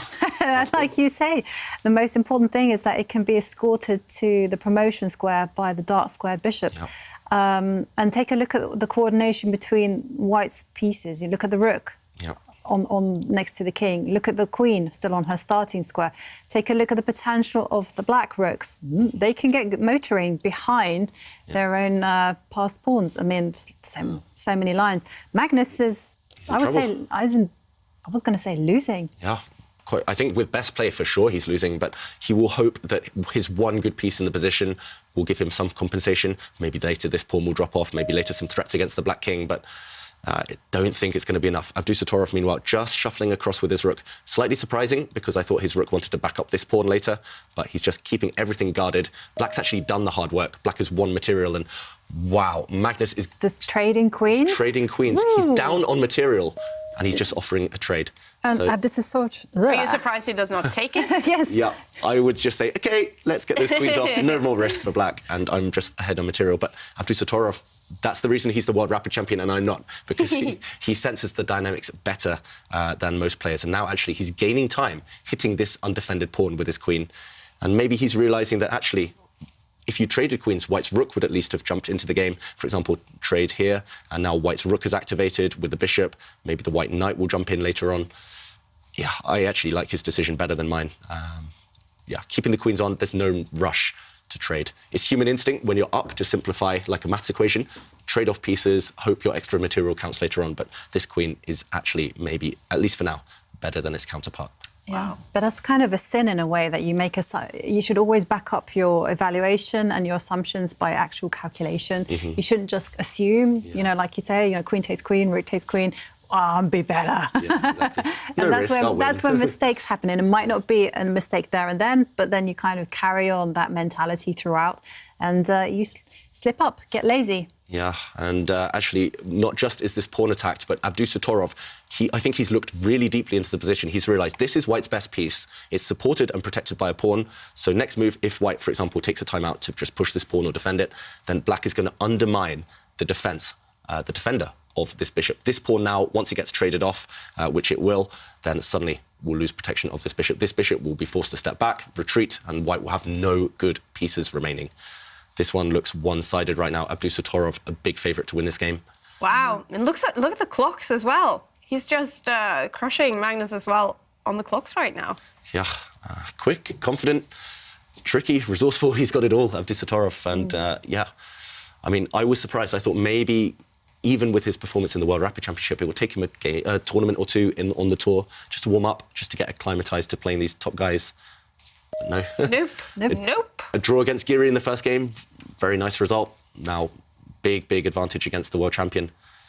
Okay, white's knight now blocking the black's queen.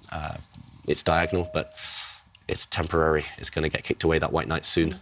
And the black queen slowly improving himself. This is ice-cold chess. You know, I was expecting black to perhaps utilise the rook that's not in action, but instead he focuses on moving the queen and getting ready to make that pawn break that you suggested. Yeah, that black A-pawn. I think last season on the tour we christened her Alice from Alice in Wonderland. But that black A-pawn is just going to start running, kicking the white knight in the process. Yeah, the bar. Sometimes we say we don't trust the computer or the evaluation bar. Here we can. And we can because it says 1.7. But okay, now it changed. But that was almost 17, and he's 17 years old. You're turning into a chess player, Kaja. Seeing those patterns everywhere. Recognising those numbers. Yes. We always look for those type of small signs.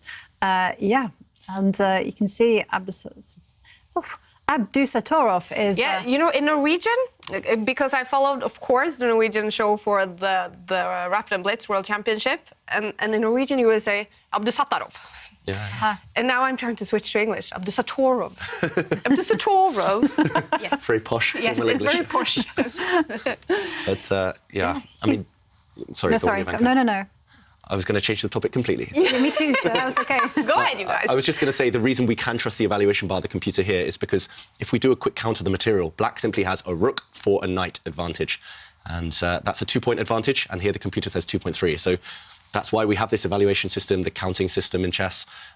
It's not always a steadfast rule. Sometimes material is less important than the actual quality of the pieces, but here, everything else is equal. The rooks are better than white's knight here. So, yeah, a +1, +2 advantage minimum for black. And I have to say, Abdusatorov is actually playing rather like Magnus, you know, following his philosophy. Because Magnus really believes in this, you know, using all your pieces. Teamwork makes the dream work. And there he is, you know, he's activating the rook that wasn't in play, and he improves it before he initiates any form of action. So Magnus is kind of going to be feeling the heat, and he pushes his pawn 1 square forward. I'm not quite sure what it's doing, but I think anything goes in this position. Yeah, I guess Magnus wants to push the pawn next to it, the white d-pawn, forward 2 squares to block the effect of black's dark square bishop. It doesn't feel like it's going to be that effective, the plan. It's also a very slow plan. Now black does have time, for example, I was going to say, to push pawns forward, kick back white's knight, but Magnus simply had nothing else. The one thing I'll say in Magnus's defence here is, if we rewind to the World Championship match, I think it was game 4 against Jan Poniaci, Magnus kind of lost/blundered a rook for knight, and there he held on to make a draw. So, yeah, let's not write him off yet. White is in big trouble here, but if anyone can save it, it is Magnus Carlsen. And we see a trade of rooks, black in the meantime trying to trade off some pawns. And there we go, it was a trade, but white's queen jumping in. I'm wondering whether Abdusatorov underestimated this. White's 2 pieces are actually under fire now. The white bishop and white queen attacked by, and white knight attacked by black's queen. But Magnus keeping things together with tricks. Oh, that is a nice, tricky move, because, you know, it does look at first glance that the white knight is on breeze, but nope, there would be a nasty hidden check. Yeah, we have to show that, Jan-Krzysztof. Yeah. This is the nastiest type of trick. Just to show what Magnus did, if we rewind a few moves, in this position, it looks like big trouble. The bishop under attack, the white knight under attack as well. Magnus counterattacked. We talked about that earlier. He counterattacked. So now, if the black queen moves, if she captures either of these 2 pieces, the black rook would fall. So black's rook a bit loose here. He decided to run away, protecting this pawn near the king. And now, after queen takes pawn, the trap Jan-Krzysztof mentioned. If queen takes knight, getting greedy, greed is punished by bishop takes pawn, check, hitting the black king, and next move, we realise that the black queen is under fire, a discovered attack against the black queen. So, yeah, big trap in the position there. But Abdusatorov, he's sharp, he sees these things so quickly, and he just ignored this knight, which is not actually up for grabs. He just pushed his pawn. And this pawn now only 3 squares away from promotion. It's not going to be easy to get there, but if it does, it's protected by the black bishop. It can actually get there right now if white is a little bit careless. So white plays a non-move. I don't know. Yeah, for instance, that you can actually push the pawn right now because, hey, that queen is a big defender of the bishop, and white just cannot capture that runaway pawn. Yeah. If white does capture, then suddenly the bishop does fall. And that would be game over. Instantly. So actually, you're right, Jovanka. I kind of wrote it off after this pawn push. I thought, okay, the white queen is defending this square, the white bishop's defending this square, the black pawn isn't going anywhere soon. But maybe with those tricks, with those ideas, black can just by brute force push this pawn forward. And yeah, it's now slightly less material deficit for white. White has won a pawn over the last few moves, so now it's a knight and pawn for the black rook, but it's all about this guy. And this pawn looking very, very scary. Also the clock, Magnus down to 2 minutes. You normally never see him in this situation, down on the clock by so much. It's looking very, very good for black here. We could have the first big shocking result here in the Meltwater Champions Chess Tour coming up if the 17-year-old making his debut in the tour is able to beat the world champion. Now, Levon Aronian winning 2 games in a row now, winning also his game against Alexander Kostenyuk. So that's 2 wins so far after 2 rounds for Levon Aronian. Great start. Yeah, he's a man on fire. I think one of the informed players of the year. Definitely, yeah. Doing great also in the Grand Prix, where he came second. Yeah, and last season, actually, the second half of the tour, he was one of the most impressive, Levon Aronian. Yeah. Magnus said it himself. Something about him just clicked. He was playing so speedy, so fast, treating his opponents like they were patzes, as we say in chess, like weak players. He was just showing them no respect, and that was paying off. His opponents would get scared and crumble. He really did figure out that online rapid chess thing. Just, you know, he's a fantastic chess player. He was in the start of the season as well, but just the format. He just figured it out and just crushed it. And he also kind of changed style, because I've kind of christened him like Mr. Center, you know, take the center and just develop the pieces. And instead he was playing all sorts of like quirky openings, and he would consistently ask his opponents, hey, what you going to do? And he would always do this by playing quickly on the clock as well.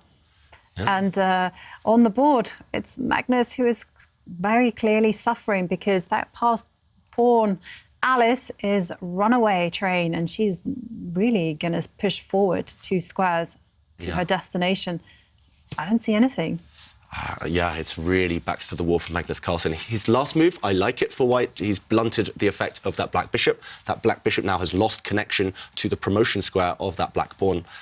And meanwhile, temporarily at least, white's knight, white's bishop, they do prevent the advance of black's pawn, but it looks like a short-term measure. White's pieces are a bit loose. They all defend each other right now, but as long as you dislodge one of those pieces, I think the others might get kicked away as well. So black's rook can actually move right now.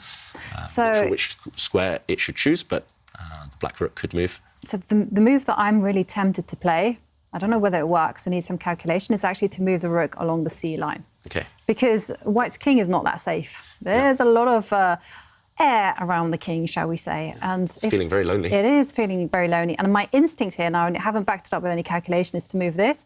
And I just want to see if black can get a bit fruity, so that when the white knight jumps in to block that line, maybe he can just go, hey, I know you're threatening to go knight check, but maybe I can actually push my pawn.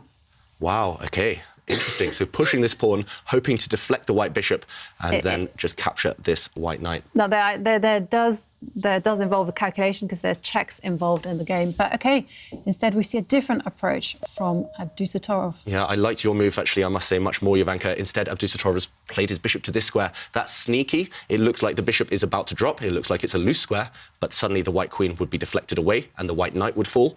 And actually, I think the white knight is needed to stop the advance of this pawn. So this exchange would favour black, but after the bishop moved, it wasn't captured, and white just dropped his bishop back. Magnus now firmly blockading this pawn, and wow, I was going to say Abdusattorov has to take a time out, protect his bishop, but no, he's so sharp, so sneaky, so tricky, bringing his queen back, and now undermining the white queen. Now the white queen has a decision to make. If she takes this bishop, the knight falls, so she couldn't go for this. Also, no trade possible here. If you take the queens off the board, the black rook is simply going to come down and dislodge the white bishop. So, okay, very clever move there by Abdusattorov, ingenious in a way, but now white stepping back.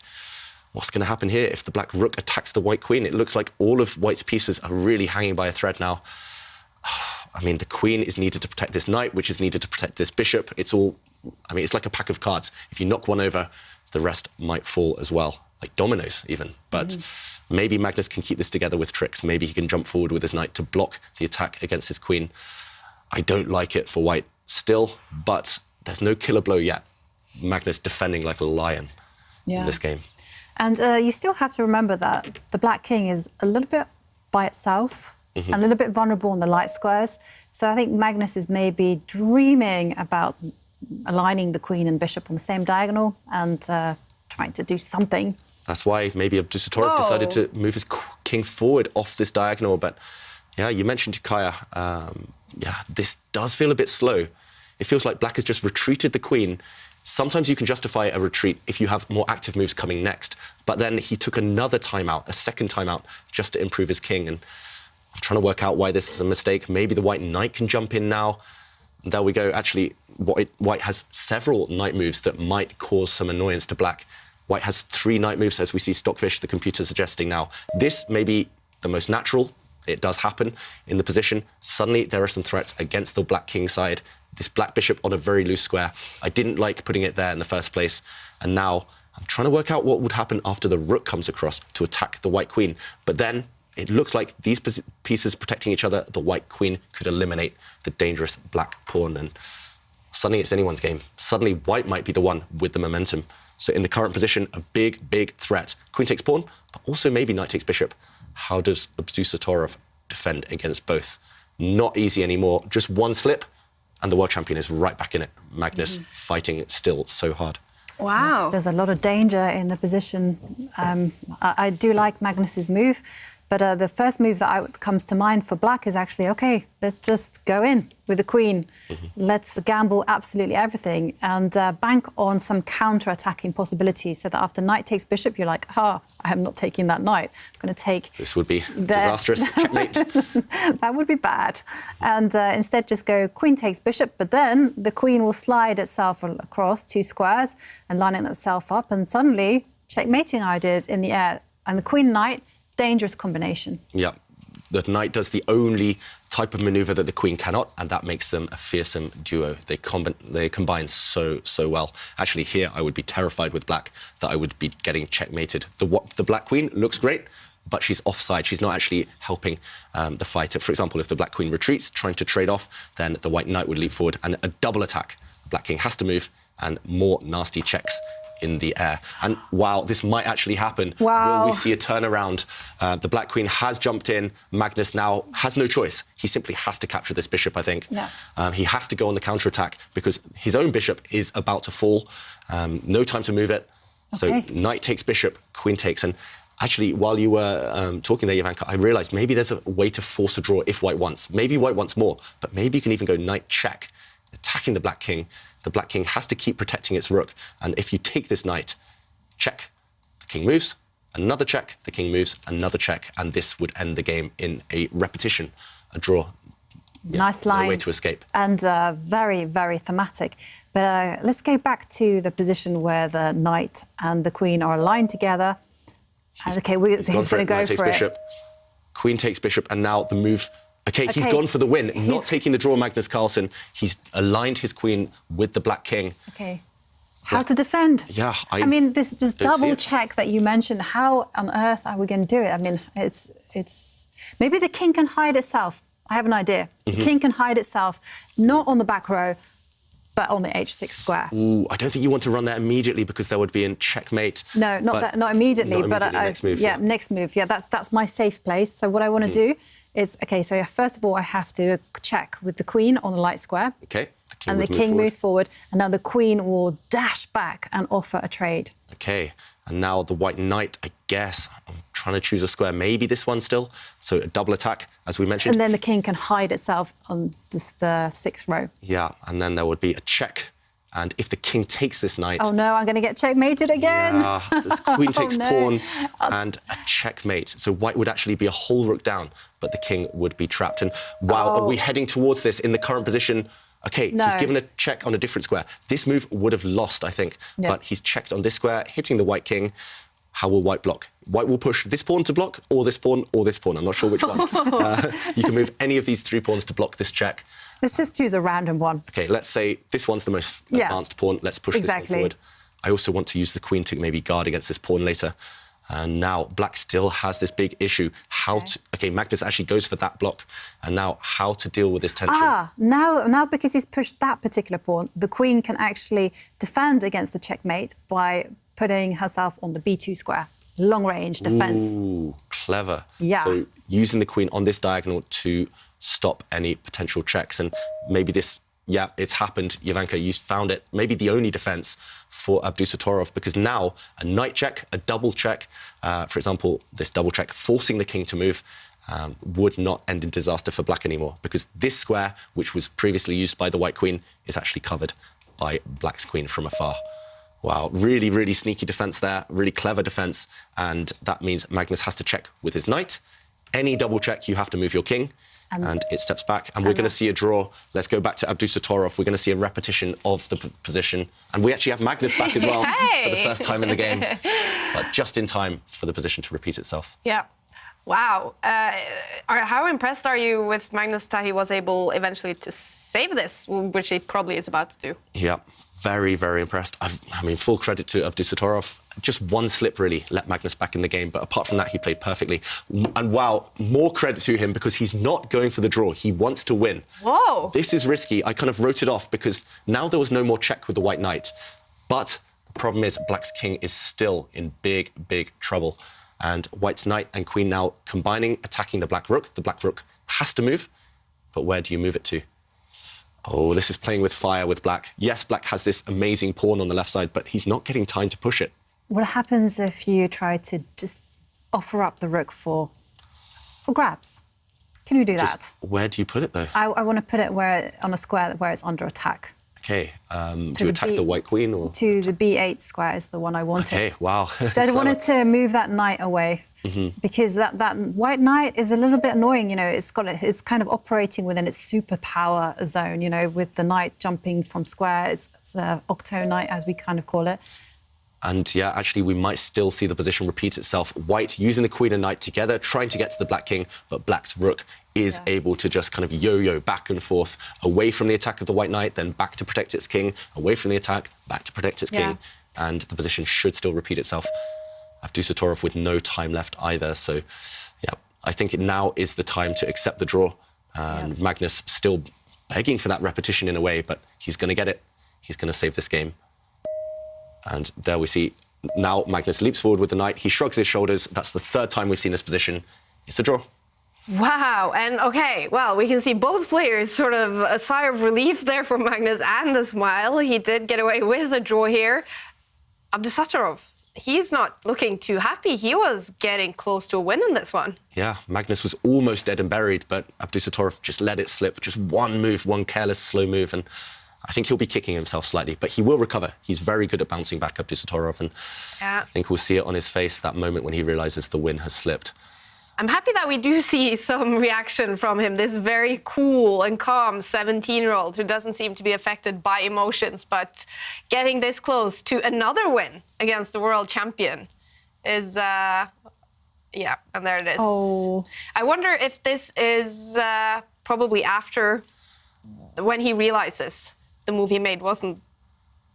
Oh, that was now. So that was now when he ended up with a draw in this game against Magnus Carlsen. Should we take a look, though, at the moment where it went wrong for him? Yeah, there was just one moment where Abdusattorov actually played quite a slow move. We'd seen him retreat a couple of times, but now was the moment to go on the attack, to bring his final piece into the game. This rook could have just swung across, attacking the white queen, and this would have caused white some real discomfort. I think the white knight would have had to block, and now the black queen can just simply step forward one square, and it's difficult for white now. This bishop is required to block this black pawn, and if white steps forward with the white pawn now, at some point soon, the black queen will simply be able to jump into the position. This black pawn is still a potential winner of the game, but instead, he moved his king forward one square, and this gave white enough time to bring the knight into the attack, also attacking this pawn, as we mentioned, and this saved the game for white. A few fireworks later, white held the draw.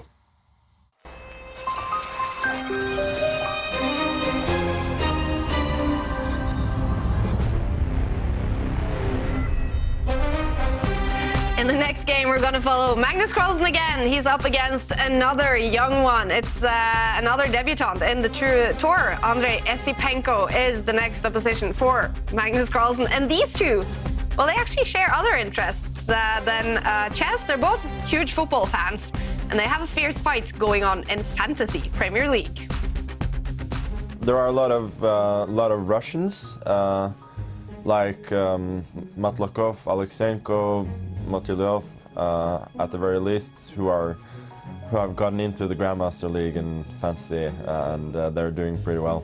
And yeah, Esipenko was he's coming along well. At the start of the season, I was in the top 1,000 out of 9 million players, so it's a big achievement for me, of course. Because we obviously know Magnus Carlsen as well as a good Fantasy Premier League player. What skills do you guys have as chess players that make you good at Fantasy Premier League? I think he's very unpredictable when he chooses some players. Sometimes I just cannot expect which players he will get, and probably in chess as well. Sometimes he makes some moves which no one can expect. Yeah. So, and after your game here in Vaikanze, yeah, I heard some rumors. He asked me who is my captain this game week, and it was Bruno Fernandes from Manchester United, and he said like me too, and it was very nice. So that first thing that happened after your chess game was Fantasy Premier League. Yeah, but at first we just analyzed some moves, but the main thing, of course, it was about fantasy. But you're still in the lead, or is it Ludwig? No, Hammer is in the lead, unfortunately. All right, so how's it going for you this season, the Fantasy Premier League? But it's a long way to go. Yeah, exactly. I like that, a fierce fight between the two that will face each other in the next game. And there's some more competitions going on now, you guys, because right now we're going to launch the Play Magnus Challenge 2022. All the guests that we invite to the studio, we're going to challenge them to play Magnus Carlsen at 10 years old in the Play Magnus app. The goal is, with 2 minutes on the clock, to last as many moves as possible before you lose on the board or the clock. But of course, we will have some Grandmasters in the studio. So for you, David, there is a good chance you're going to beat Magnus at 10 years old. And the aim is then, of course, to beat him in as few moves as possible. Yeah, I'm going to admit, though, I'm not that confident. I've actually played a few practice games against the app, against Magnus, age 10, and he's super good. I know. So tricky, so fast, and it's going to be a real challenge. But so are you, David Howell. You can do it. Okay. All right, are you ready? I will try. All right, the first one, you guys, in the Play Magnus Challenge, David Howell is playing against Magnus at 10 years old. Here we go. Okay, wish me luck. Best of luck, David Howell. Oh no, the mouse. Oh, I'm so old and slow. I actually played against Magnus many times when we were 10, 11 years old, and oh my God, he's just as good in the app, if not better. Okay. He's thinking. Okay. Okay, 2 minutes though. It's going to be a scramble at the end. Okay, he takes this pawn. I don't know, I'm a pawn down temporarily, but I'm going to go for some tricks. Going to go for an attack. I like you're in the mode. Okay, I'm going to try and break through on this square, the c7 square, with my bishop or with my knight. Oh, he stopped it. Okay, now I'll attack his bishop. Oh, why am I so nervous? Well, because Magnus is 10 years old here. I know. I will never hear the end of it from Magnus if I don't win. Okay, I shouldn't have played that last move. That was probably a bit careless, but okay, I'm going to continue. I should have jumped in with my knight, given a check.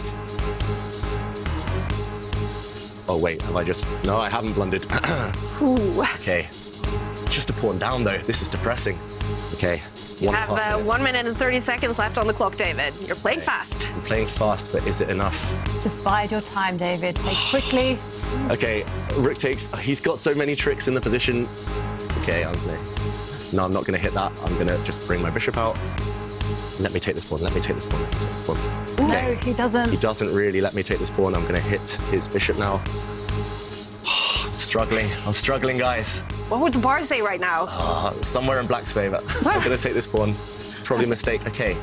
He doesn't take it. Doesn't take it. I'm surprised by that one. But that's just a good move. He's seeing everything, and I've only got a minute left. It's an endgame. The question is, can David Howell win against Magnus at 10 years old within the 1 minute he got left on the clock? Is it possible to win the game? I think I'm doing okay in the position now, but no time. It's going to be hard to find that win. Okay, multitasking is hard as well. That's not a great move, jumping in, trading some stuff off, but that's only because I'm scared, not because it's a good move. Come on, David, you can do it. Oh, but his king's coming in. He's an endgame maestro, Magnus. I just lost a move as well. Give a check. Still have time. 45 seconds left. You still have time. Okay, I'm just going to go for it now. Oh, dear. Teamwork, David. Use the bishop. Yep. I need these tips from Ivanka now. Okay. Okay. No time. Oh, dear. Okay. Give a check. That was a bad check. Oh, wow. I didn't even see that was attacked. Okay. What do you think, Ivanka? Can he win this game, David?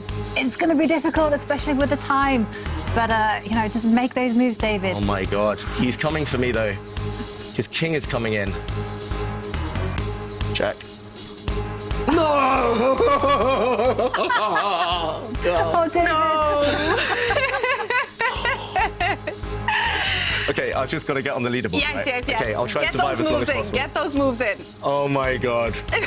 I knew this would happen. The pressure gets to us all. It's not easy, but I have to say Magnus played great. It's one of the best games of Magnus Carlsen at 10 years old we've ever seen. Are you sure this is Magnus age 10? This doesn't look like...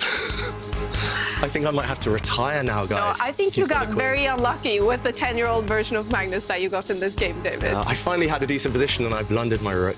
Oh, no. Okay, why is he thinking? This is not fair. I'm going to play till checkmate just to show the audience. I like that. Okay. Let it happen. No time. Queen takes pawn and it's checkmate next move. Okay, so I'm hoping some of our guests do better in future. Well played, Magnus. Well played. I mean, this was a tough one. You got Magnus at a... What kind of level is that at 10 years old? Holy. Too good. It's too good. I know Magnus in real life, he was beating Grandmasters at 12 already, but yeah, not my finest moment. Well, what a moment for us, David. What a cool, and you had to multitask here as well, talking while playing. We have to click continue, David. We have to check How many moves did I last? 72 moves. 72 moves. You would have won the Celebrity Challenge last year. Yeah, but oh dear. I played last night every practice game, so I played a 99 move draw, but this was, different. Wow, but it goes to show you guys how strong world champion Magnus Carlsen was already at 10 years old. But David Howell, he is the first person on the leaderboard now. 72 moves. Top at last. Yes. All right, well, coming up in only a few minutes, you guys, Magnus Carlsen is going to face Andrei Esipenko in the third game of the Airthings Masters. And Andrei Esipenko, he, on a good day, can have an aggressive style. How would you describe your chess style? I think it depends on my mood. Okay. Actually, sometimes I want to play aggressive. Sometimes I want to make a quick draw. So like this, probably. Now, what is your biggest strength in chess? I would say positional playing, maybe. But I don't know about this. I just playing like whatever. How about weakness then? Oh, that's a lot. I don't believe that. I don't like how my memory works sometimes. Yeah, because I don't remember some lines in the opening, which I actually have to remember. But sometimes I remember some stupid things, but I don't remember like my favorite opening or something like this. Yeah. It's a relief to hear that happens to chess players as well. But okay, what would you say is your most successful opening then? Italian opening. But I thought that Italian before the game here against Giri, where I lost. So now I'm not sure which is my most successful opening. These are the results from round 2 in the Airthings Masters, and look at that, so many decided games. Artemiev getting a win in his game. Eric Hansen, great stuff from the Canadian, winning against 16-year-old Pragnananda. Vincent Keimer Great win for the German Levon Aronian, on fire. 2 wins in a row. And Jan Nepomniachtchi making a comeback here with a win against Shakhriyar Mamdyarov. Bad start for Mamdyarov. And game 3 is shortly coming up, you guys. These are the matchups.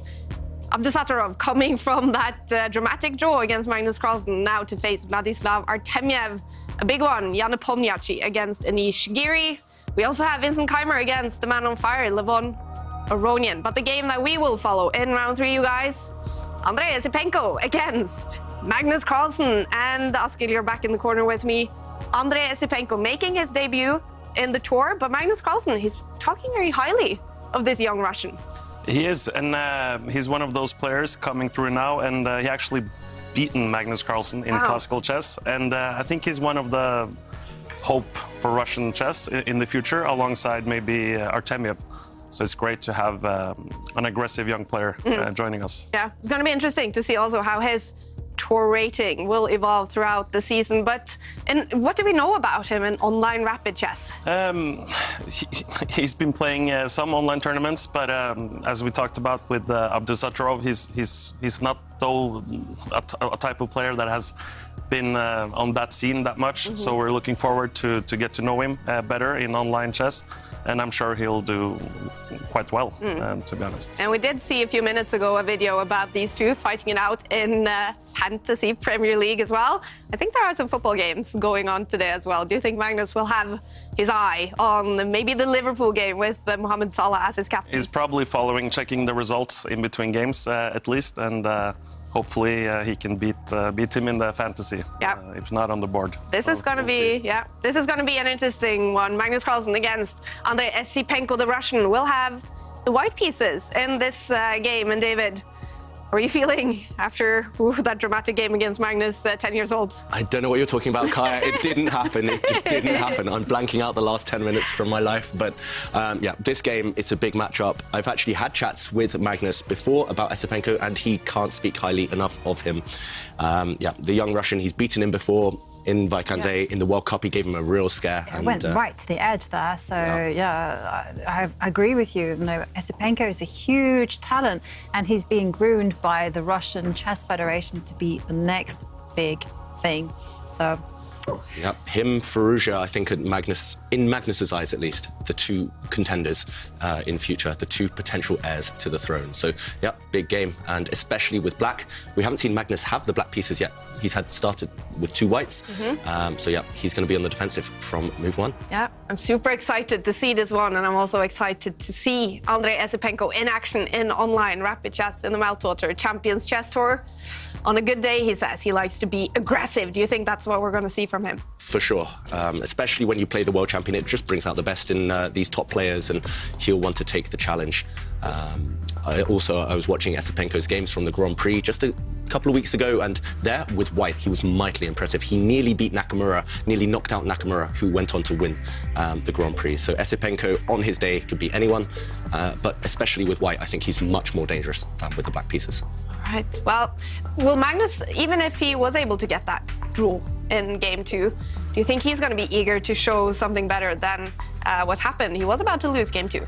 Yeah, but to be honest, his position was so bad that it will actually feel like a victory. Yeah. Because you get that sense of relief, because he could so easily have lost that game. Instead, he salvaged the draw. He'll be riding high from that, and he will be definitely eager to show Esipenko who is boss. I mean, he has beaten Esipenko with the black pieces before. Why not? And one thing I do predict that if Esipenko opens with the king's pawn, so will Magnus Carlsen. Aha!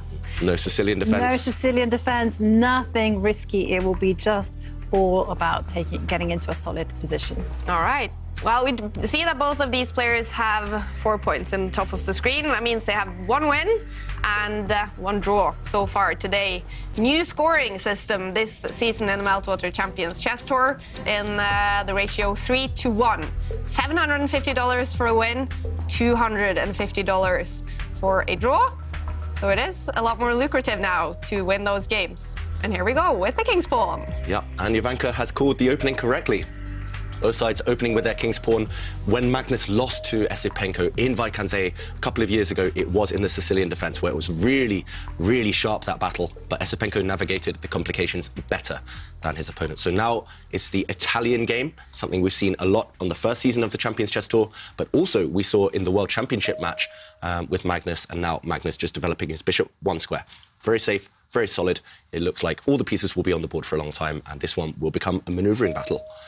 Meanwhile, white castling the king. Black doing the same. Yep. So far, so good. And now this opening is really complicated because there's a variety of piece development moves that white can play, and there's lots and lots of choice. But Esipenko decides to play a relatively solid line, which is just to develop his knight, and now he does what Magnus Carlsen likes to do himself, which is expand as much as possible on the queen side by advancing the pawn. How is Magnus going to react to his favourite strategy? Well, we'll see. What do you think he'll play for? Trading of bishops? Possibly, so Black can bring his light squared bishop out now. I was going to say it's just Magnus' style to do the same, to copy. He doesn't like to allow his opponents to gain space, especially with their rook pawns, their corner pawns. So Magnus there blocking the advance of White's A pawn, White's Alice pawn there, and it will slow down the pace of the game for a while. The Italian game does have that type of characteristic where later on, in the late middle game, maybe early endgame, that's when things really start to happen.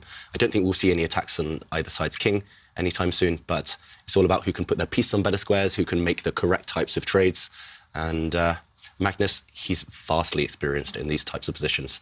And yeah, I'm expecting Esipenko now maybe just to move the white rook next to the king to the centre. Maybe white could just push a pawn to secure some squares on his king side as well. Plenty of options, but yeah, no opening theory here. This one isn't about memory work or about homework.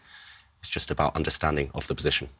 Yeah, I agree with you there 100%, because whenever I tried to play this opening with the white pieces, I was lost in the whole move orders.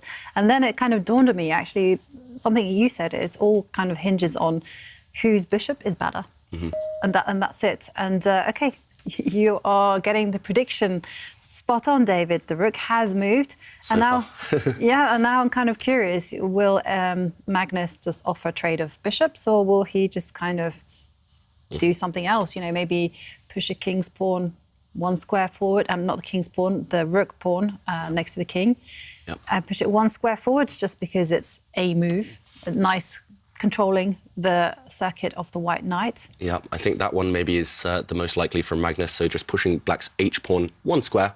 That's quite a thematic move in this type of position, just covering any potential advances by White's pieces. Also, it does allow Black to maybe manoeuvre a bit later on. It's not Magnus' style necessarily to trade off the light squared bishops here with Black, because that would give him potentially a pawn structure that he likes to play against rather than have himself.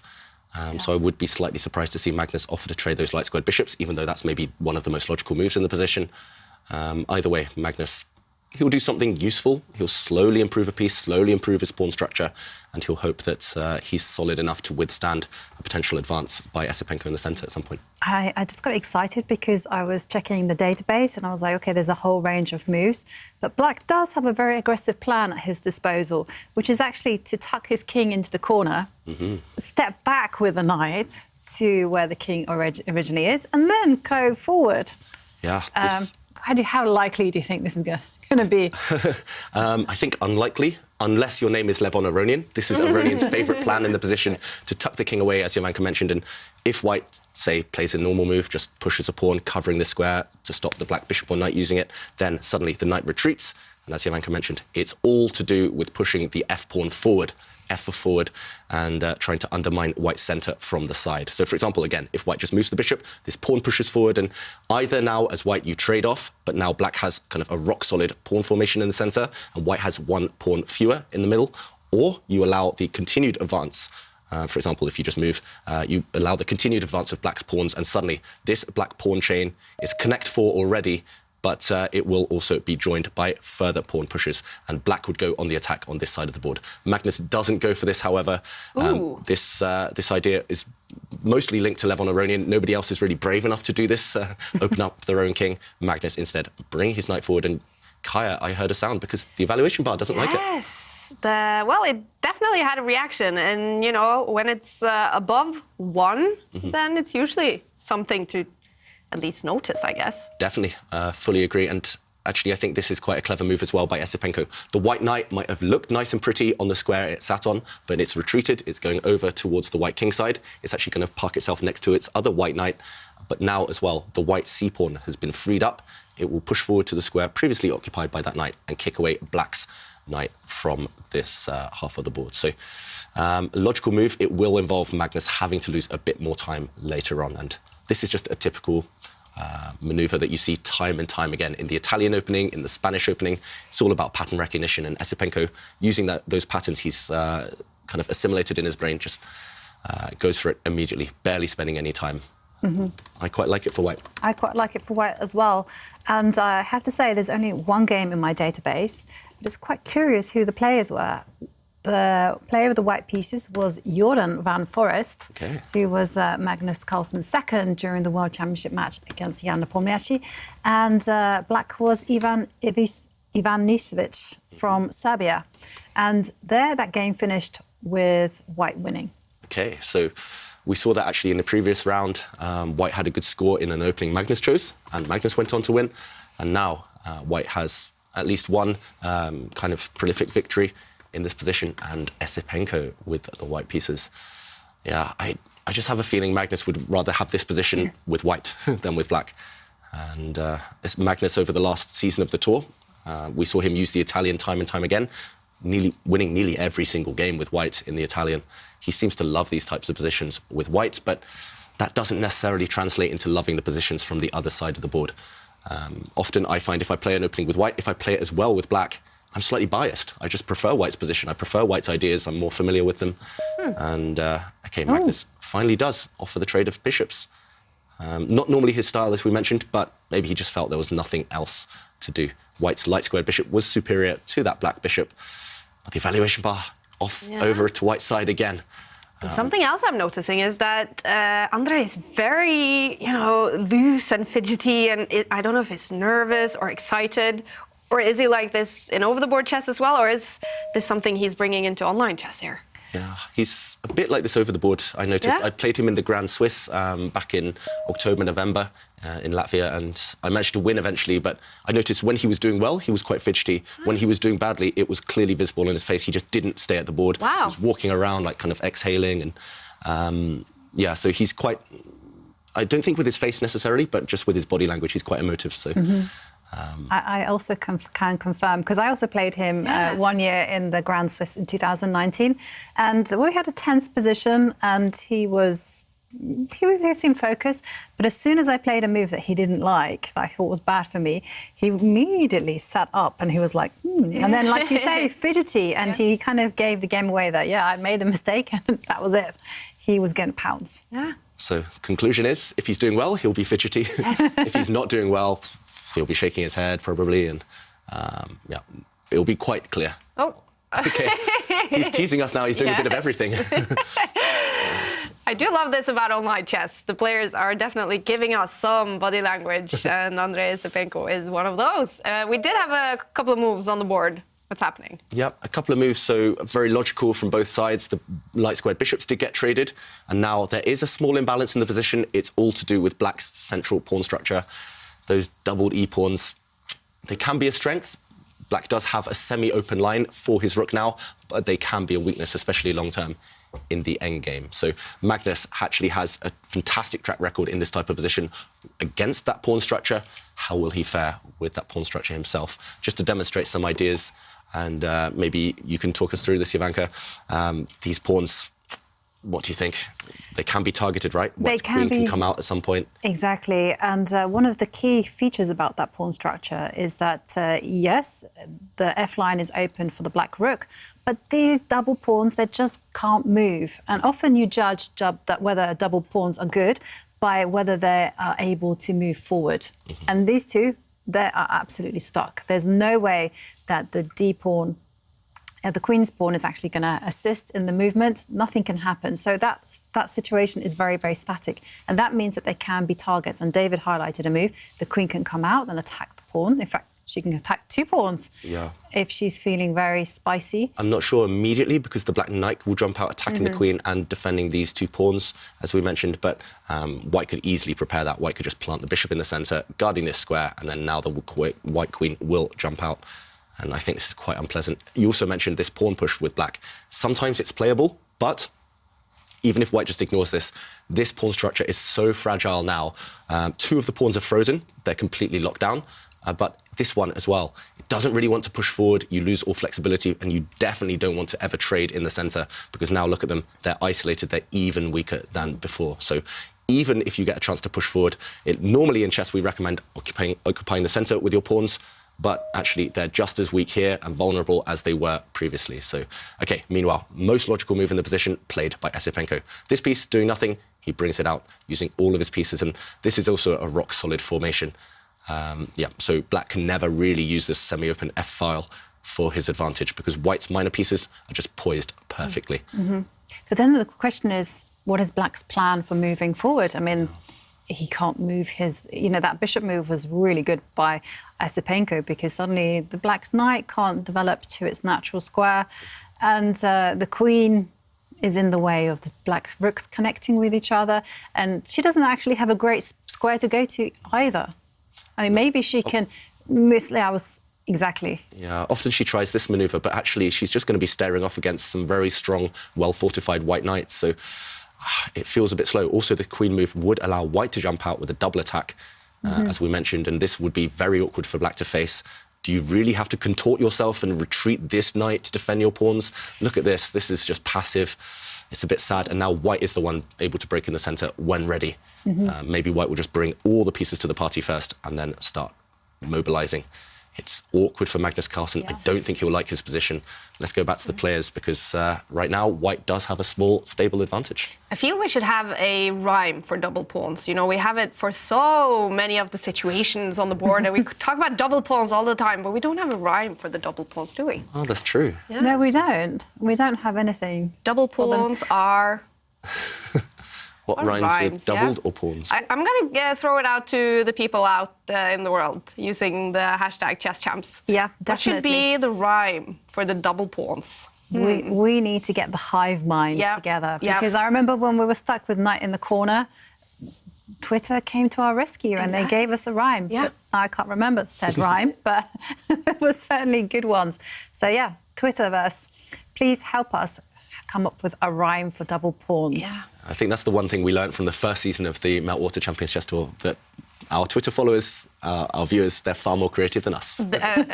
Wow, yeah. The creativity out in the world with our followers is amazing. I'm going to be eager to see now if we get some cool suggestions. It's very hard to find something that rhymes with pawn. Dawn. Dawn, horn, morn. Morn. I will mourn that double pawn. Ah! I don't know. There we go. I don't know. That's a very good one. Well, look, see, now when you play a game, David, and you want to make that move, but I will mourn that double pawn. I will not make that move.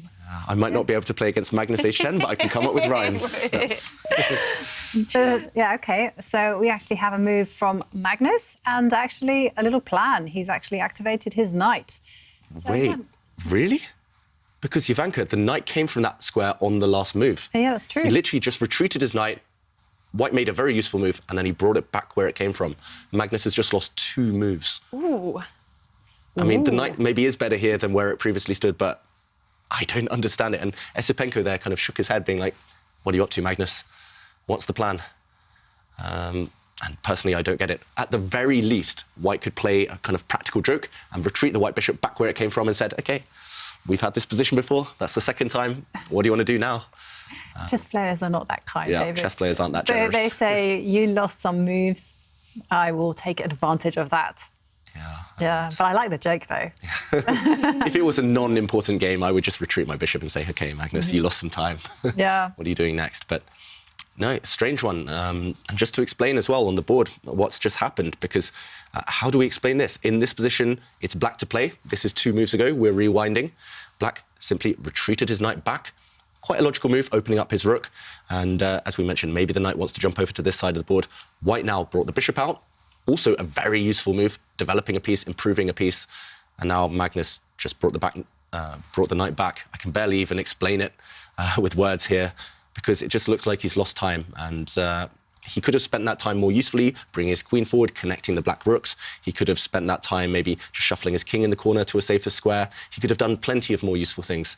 But now Magnus, I don't know what his plan is. I guess he wants to meet the queen jumping out to attack this pawn, attack this diagonal, with moving his own queen forward, setting a nasty trap. Queen takes pawn now would actually trap the white queen. This white queen would be doomed and punished for her greed. But, I mean, is that really worth spending 2 moves for? Just a simple trap like that one? And if white does bring the queen out, for example, if black does reply with this queen move, Esipenko now could just maybe push a pawn forward, bring his rook to the center. There's many useful moves with which he can profit from black's loss of time, loss of tempi. So, yeah, very, very strange stuff happening on the board. It shows that Magnus can't be too comfortable with his position. No, he's struggling for a plan, and maybe he's just resorting to those psychological ploys. You know, you kind of say, OK, I'm going to be very provocative here, and I'm going to invite you to punish me for wasting time. On the other hand, I do admire Magnus for admitting that his last move was a mistake. Yeah. And it did remind me of the Norwegian mountain rules. Mountain rules? Yeah, the mountain rules. Yeah. You know, I have to say something about Norwegian pub quizzes. I'm really traumatized by them because they're like Mensa tests. And one of the questions was, how many mountain rules are there in Norway? And I was like, I have 27. I just said like that. The answer is 9. But anyway, one of the rules is it's never too late to turn back. Yep. That's the most important one. Is it number 1? Okay, well, so here it is in the position. You know, you should never be too proud to admit that you've made a mistake and retreat your knight to where it came from. Yeah, I've recently been watching on Chessable The 7 Deadly Chess Sins by Jonathan Rowson, based on one of my favourite books, and that's based on the 7 deadly sins. And one of the 7 deadly sins is pride. You can't be too proud. You can't think, OK, I've chosen this plan, it's got to be a good one, I'm going to persevere with it. Because sometimes it turns out to be a bad plan. You just got to rewind and just got to say, OK, I lost 2 moves. And life goes on. So the 7 Deadly Chess Sins, as we see there's a special offer on, but it does talk through some of the reasons why we make mistakes as humans, some of the psychology. And actually, Magnus, yes, he maybe made some mistakes on the board, but in terms of psychology, it shows how strong he is and how flexible he is. Even if he makes a mistake, he's fine with it. He'll just go back and start again. And now we've seen some trades in the center. I'm not actually a fan of this from Esipenko. The evaluation bar still thinks white's doing well, but he has clarified the situation in the center. Magnus was struggling for a plan, but now he's made it simpler. He's made it more clear for Magnus as to what he should be doing. So also, black's double pawns in the center. One of them's been traded off, so black's pawn structure now very, very healthy again. And Esipenko leaning forward. Jovanka, you said that meant that he likes his position, right? Yeah. Leaning forward. And he must like it because he's actually going on the attack. He's trying to use the fact he's got 2 extra moves compared to earlier by jumping with his knight, attacking a vulnerable pawn. The black pawn on e6 was up for grabs. It was attacked. And black's had to defend it. And now the attack continues. Esipenko continuing to gain space. I'm still not 100% sure that I'm keen on what he's done. Yes, he's gained time even more. Black's knight is forced back to its back rank, breaking the connection between black's rooks. But the stakes are higher. Long term now, black is actually doing fine if the queens come off, if some pieces get traded, get eliminated. And now he's manoeuvring his knight the whole way back. This is creative from the young Russian. Putting his knight on the edge of the board, knights on the rim are dim, but he's going to reroute it back towards the center. And more importantly, the white queen, her diagonal has opened up. She's going to jump forward, maybe onto the same line as the black king, and try to start attacking. Yeah, dangerous stuff, actually. Yeah, the more I look at it, the more it is logical, but it wasn't my first instinct, at least. No, definitely not my first instinct. And now I look at it even more. I'm just like, oh, I like it. The knight will jump to the f4 square, and then the queen will join in, and there'll be like, oh, a pincer attack on this weak pawn that black has. There's a lot of danger. And remember, 3 is the magical number when it comes to mating attacks. And once the queen gets involved, yeah, it's troubling stuff for the world champion. Yeah, actually, yeah, you're completely right. The more I look at it, the more I think, actually, white is still in charge. Black is still struggling to find concrete ideas. White's moves are automatic, simply next. Maybe black can try jumping forward with the knight, making this one less attractive, because now the knight can create a fork, a double attack against the white rooks, but I don't know. It feels like black is playing on the wrong side of the board here. And even if white were to lose material, which he doesn't want to do, but even if he were, then white's idea of jumping forward with the knight, attacking this pawn, they would still exist. And this black king, very uncomfortable with this tension. So I'm pretty sure Magnus will try a move such as this one. This is an outpost after all, but he knows he's going to face a blistering attack at some point in the near future, especially with this white queen jumping forward. Wow, 2 games in a row, struggling Magnus Carlsen against 2 of the youngest players in the tournament. Yeah, on paper it looked like he had a relatively straightforward day. You know, he had 3 whites out of 4, you know, facing Abdusatorov and Esipenko, who aren't the highest rated, but they're young. They are dangerous. Yeah. And, you know, we asked for assistance about rhyming with double pawns. Well, Twitter, you have been awesome. And I have to share with you Will Hargreaves' idea, which is like, double pawns are troubled pawns. Oh, nice. Nice ones. Yes. So much better than my one. And St. Helens Chess Club also has a variation, which is pawns that are doubled, they're going to be troubled. Nice. Nice ones. I love it. Yes. So that's, you know, and this is so nice for me. At my beginner level, for when I play chess, to have these rhymes in my head, they're so helpful, actually. Yeah, with, you know, knights on the rim, and now the troubled pawns. The trouble pawns? Yeah. Trouble pawns. It's gonna be in the front of my head You when know, I play Someone chess. should write a book, you know, all these chess sayings, all these idioms. Maybe we should coin, like, make a note of all our sayings. 'Cause Yeah. one of my favourite moments during the tour finals was actually before the tour finals. David and myself played a game of partner chess against Anish Giri and Ajelin Martinez Ooh, that's from fun. Chess 24. And basically we played with using all of our expressions. I love it. And Even Anish Giri was quoting back some of our own sayings, but he couldn't deal with the moves. We were crushing them. You won. Yeah, I think we did. The British power. We drew one and won one. I think so, yeah. So, Of course you did. Yeah, the sayings, they do work. And I mean, they don't necessarily need to dictate everything you do, but they're just triggers. In some positions, you're struggling to find a maneuver. You just ask yourself, what pawn structure do I want? Where do I want to put this piece? And these sayings, they come in handy. Yeah. I do it as well during my own games. Yeah, I have to say, it's often at those moments, you know, sometimes when you're playing chess, you lose yourself in the calculations, all those variations and everything. And when you're right in the thick of it, sometimes you lose sight of what the actual objective is.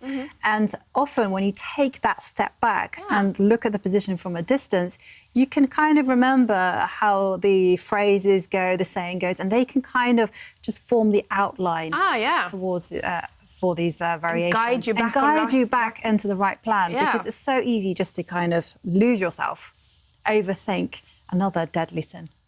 Yeah, every time you say lose yourself, I keep thinking of that Eminem song. Yeah, me too. And one player who's lost himself, maybe in his own mind right now, is Magnus Carlsen. He's spent 4.5 minutes on this move, and he's under 3 minutes already. It's not even move 20. In a classical game, he would normally have an hour and a half on his clock by now, but he clearly doesn't like his position. He's spent a lot of his time now on this one move. That means he's struggling to come up with a plan, struggling to come up with where to put the pieces, and it's understandable. Despite the fact the computer maybe thinks white has less of an advantage now, that doesn't necessarily show anything about the ease of play. And white's plan is simple, it's straightforward, as we showed. The white queen is coming out, the white knight is going to re-centralize. What's black's plan? And I've been sitting here thinking about it. I can't find one either, or one that looks good. Sooner or later, though, Magnus will just have to move. Yeah. 2 minutes on his clock, and he's playing a youngster who is super sharp, super quick, and is going to attack him with everything he's got. And has beaten him before. Yeah, exactly. So, you know. Psychologically, that's important. Magnus himself said, right, he's only keen really to defend the world title against someone younger from the next generation, because that will be more of a challenge. He thinks he can beat anyone similar age to him. He's played Nepomniachtchi, he's played Karyakin, Caruana, who are all within a couple of years, but this next generation are coming. Did you predict this move? I didn't predict it immediately. I thought it might come next. I thought black's knight might jump forward and then the rook would lift, but Magnus likes his rook lifts. That's one thing I've learnt over the years. And he's played it immediately. So indirectly, maybe that rook later on the 6th rank will guard the weak e6 pawn that you mentioned. And then the black knight can come forward or maybe even retreat itself if necessary. All right. Nice defensive technique. Wasn't it? It was Andrei Esipenko, right? That Magnus lost against in Tata Steel last year, where kind of his bad, form kind of started a little bit for Magnus Carlsen. He had a few quite bad tournaments after, or at least some bad games and some bad results after that. Yeah, it wasn't just the fact he lost to Esipenko, it's the fact that he was completely outplayed from move 1 to the end of the game. And sometimes Magnus does lose, but we're used to seeing him lose from positions of strength where he maybe tries too hard or takes too many risks. But this game, from move 1 till move 35 or whenever it was, Esipenko just smoothly outplayed him. Wow. And Magnus didn't really have a chance. So, Esipenko is capable of that on his day. Still, these younger players, they're maybe not as consistent as someone like Magnus as the older generation, but they are very dangerous. And Esipenko leaning forward, meaning he likes his position. Yeah. Yes. And I have to say one thing, referring back to that game from Tata Steel, was that I noticed that Magnus also lost time in the opening. He wasted a lot of time. And here you have the same feature. He moved his knight to one square and then he moved it back again. And Esipenko, well, he's a man with a plan. He's activated his queen, and well, that was not just ignores it. He did just ignore the whole idea, and he's looks like he's signalling that he's going to attack the pawn on the queen side, which looks a little bit irrelevant to me. If you're Yeah, I mean, this looks like the type of move that Magnus, age 10, on the app would play against me, and I would panic. But you don't expect to see this from Magnus, age 31. He's completely ignoring White's plans on the king side, which is actually the most important half of the board right now. That's where the attack is brewing against the black king, and he's just going pawn hunting with that black rook. He can't do that yet because White's knight and White's queen now are teamed up against the black e6 pawn. He's going to have to move his knight to defend that pawn, I think. The black knight on the 6th rank has to move out the way so black's rook can connect and defend some vulnerable pawns. But it's not looking like there's a great square for the black knight. Either you move over again to that left side where you're not really contributing, or you retreat. And nobody likes to retreat, especially the top players. We've mentioned Magnus doesn't commit the sin of pride too often, but retreating another piece to the back rank, that would be a hard pill to swallow. It feels so passive, doesn't it? It feels like you're curling up into a little ball, which, incidentally, we have seen Magnus do. Yeah. I can remember in the World Championship when he played against Nepomniachtchi, he needed to put all his pieces in a little compact square, and he managed to defend, set up a fortress. And wow, what is this? OK, this is either very good or it's very, very bad. Magnus, he's gone pawn hunting, as I mentioned. This is the type of thing that maybe we're used to seeing from younger players where they're just focused on their own plans. Again, 7 deadly sins. This is egoism, focusing on your own plans, neglecting the opponent's ideas. But that pawn wasn't really doing much anyway, and now White can win a very important pawn in the centre. Why can't White just take that pawn, Jovanka? I'm asking the same question. I want to take it with my knight. Well, my knight, White's knight. And then I want to be a little bit spicy, and I kind of want to introduce my other knight into the f5 square. Just kind of saying, hey, knight on f5 will thrive. Yeah, another rhyme that we've coined on the tour. And this looks deadly going for the black king. But I do notice maybe there's a tactical trick here. After White's knight takes this pawn, there is a pin on this diagonal, and White currently isn't threatening anything. So maybe black can retreat the knight and actually win a piece here, because this white knight, no matter where it moves, will lead to the loss of White's queen. And importantly for black as well, this is quite hard visually to see. It took me a while as well. Black's knight on this square looks terrible, but it is guarding the important pawn in front of black's king. So there's no way to break through and checkmate yet. Black's pieces, they look so ugly, parked here on the back rank, but they do keep everything under guard. And that is why I think Esipenko decided, OK, he can't take with a knight because of that nasty pin, this knight retreat, a very difficult move to see, but he spotted it and he decided instead to take this pawn with his queen. We see a queen trade, and now black's rook is almost trapped, but not quite. It moves one square forward. And the reason we didn't like this, or at least that I didn't like this, is because now White has a central passed and protected pawn. And also, these pawns are going to march forward at some point soon. This white knight is firmly entrenched in black's position. It's going to be hard to get rid of, actually.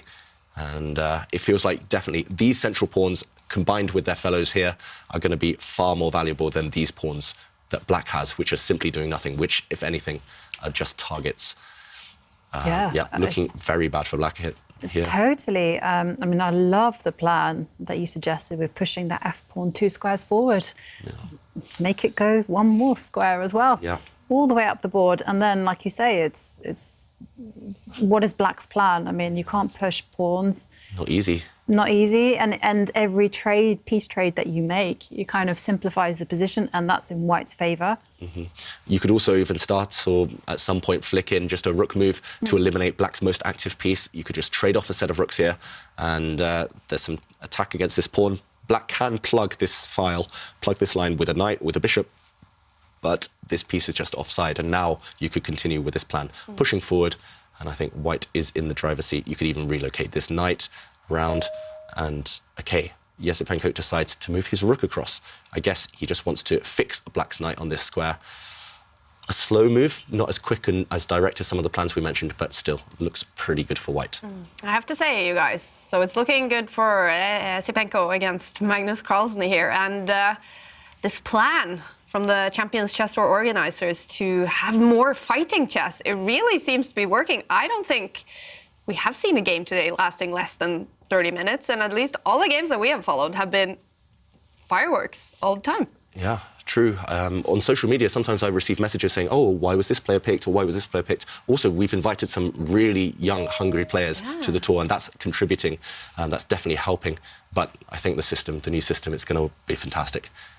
It's everything that we needed for chess, just to show that it is a sport, it is all about the fighting, and the players have that incentive now to fight in every single game. Yeah, definitely. And I'm just looking back at the past results as well. Barely any draws, and even those draws were fighting games right to the bitter death. Yeah. And that's what we want, isn't it? Like 14-move draws, not exciting for anyone. Yes, I understand, the players want to get on to the next stage, but this way, with fighting chess and with financial incentives, it gives them players that little bit of extra motivation. Yeah. And I like it. And it's probably not going to be enough with the draws anymore to make it to the knockout stage, because it is so many more points for those wins. You're going to need to go all in to get some wins. Yeah, we mentioned this type of football scoring system with the prize money, but I mean, in football, if a team just draws all of their games for the whole season, they'll just get relegated, or they'll barely stay up in the division. And now we definitely won't be able to see players just coast to the finishing line, even if they start really well. No chance. But if they start really badly, there's always chances to bounce back. Yeah, that's true as well. What a start to the season, you guys. We have fighting chess from the get-go, and Magnus Carlsen is in trouble in Game 3 against Andrei Esipenko. Look at those games at the bottom as well. The arrows, the evaluation bars, they're like, going crazy. Yeah, look at that. Mamadjaro maybe making a comeback after 2 losses so far. Shakhriyar Mamadjaro, one of the most entertaining players in the world. Jan Krzysztof, he also started with a loss today, but could he be about to win against Anish Giri? Yeah, looks like there's a lot of drama going on in round 3 here. And the young Vincent Keimer from Germany beating Levon Aronian right now. Wow. Oh, look at that. So much drama. But meanwhile, a lot of drama on this board. And one thing as well that I've noticed, maybe Magnus had a connection issue because he got given some time back. Earlier, we thought he maybe just hated his position. He spent a lot of time on the clock, but it does look like maybe he was just disconnected. And here we do give the time back. We want to make sure each game is fair. So, yeah, we'll check back in on the clock times. We'll confirm that those are correct a bit later. But either way, it looks like Magnus, I mean, I'm pretty sure he doesn't like his position, but he didn't spend as long on the clock earlier as we thought. And just going back to the board, we actually see a move played by Esipenko where he's kind of almost admitted that maybe his rook earlier move was a mistake because he could have offered this trade. And the point is that if black were to capture the rook, then white would have wasted time by just moving the rook from the f1 square to the c1 square and then moving it again. Yeah, both players losing moves in this game. That's something we tell, when people are learning the game, we say never lose time. Every move is important, every move matters. But here they're just mocking us, they're laughing, they're just saying, okay, I lost time with my rook. Earlier, Magnus lost time with his knight. It all balances out in the end. It's just about whether they are going for the most effective plans. It's not necessarily about timing yet. And that's because the centre's blocked. If the centre doesn't have too many pawns, then every move, the kind of price behind every move is so much higher. When the centre is slightly blocked, as it is now, with the pawns stopping each other advancing, then you can take a little bit more time. There's a bit more leeway in terms of the speed of your moves. And we do see the rook trade, and now black's knight has blocked the white rook, at least temporarily. And still liking white's position, Ivanka? Loving white's position. And I was going to suggest this move, actually. Just the knight was being dominated by the black pawn on g6, so why not move it? And OK, so Magnus just solidifying his pawn structure. Yep. They're just creating those pawn chains, making sure everything protects each other. And I think now, or at least very soon, is the time for white to start pushing forward pawns, even in front of his own king. Now the queens are off, white's king will never really be in any danger, so I wouldn't be surprised to see Esipenko start throwing those pawns up the board. That's the side he's stronger on, after all. That's where he has the pawn majority. If you cut the board in half, if you just take the 4 files on the left and the 4 files on the right, white has a 4 versus 2 majority on the right half. And that's where he should be playing. Black, meanwhile, will try and play on the other flank, but it's maybe harder for black to initiate those pawn pushes because black's pieces aren't ready to support those pawns. Yeah.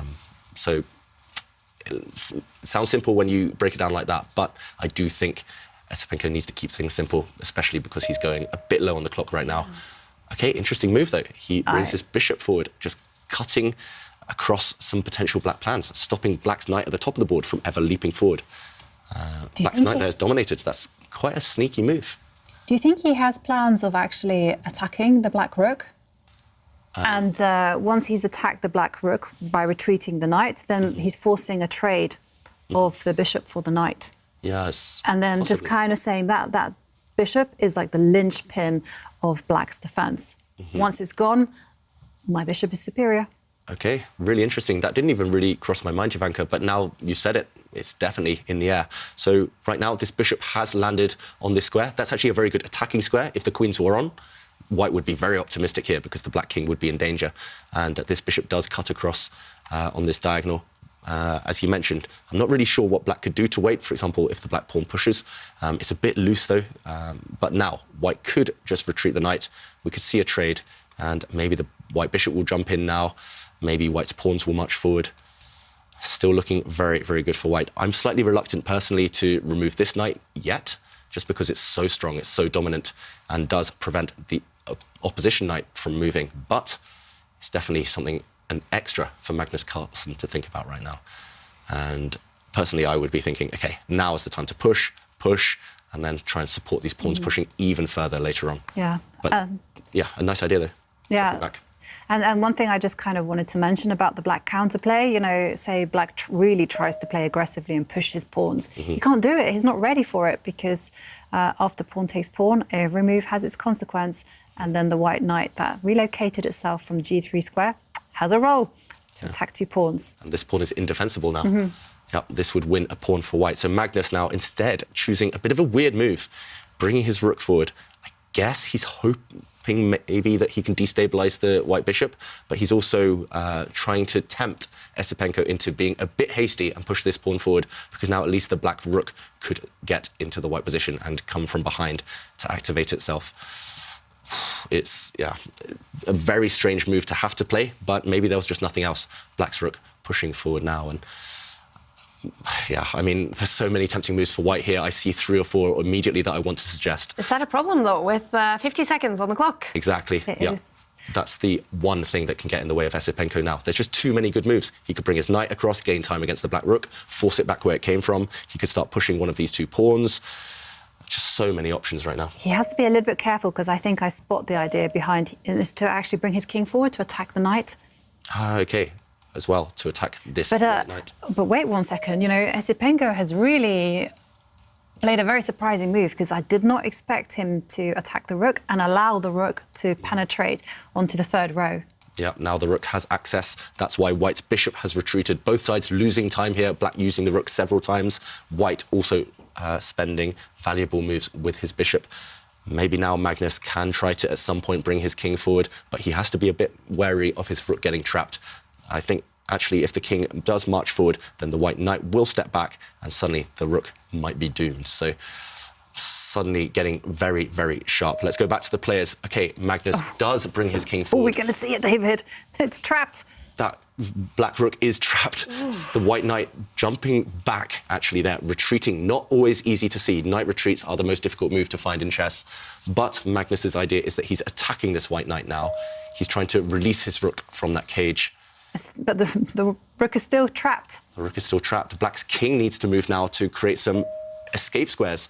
There we go, the black king stepping back where it came from, creating the escape squares for the black rook. If the white king steps up, which I'm pretty sure it will, there we go, the black rook can zoom all the way back. But who has weakened the position more? White's knight is offside now on the edge of the board, but white does have these pawn pushes to explode things open. Exactly, and talking about pawn pushes, I was going to say, Harry, move him up the board. And after pawn takes pawn, look at those pawns coming.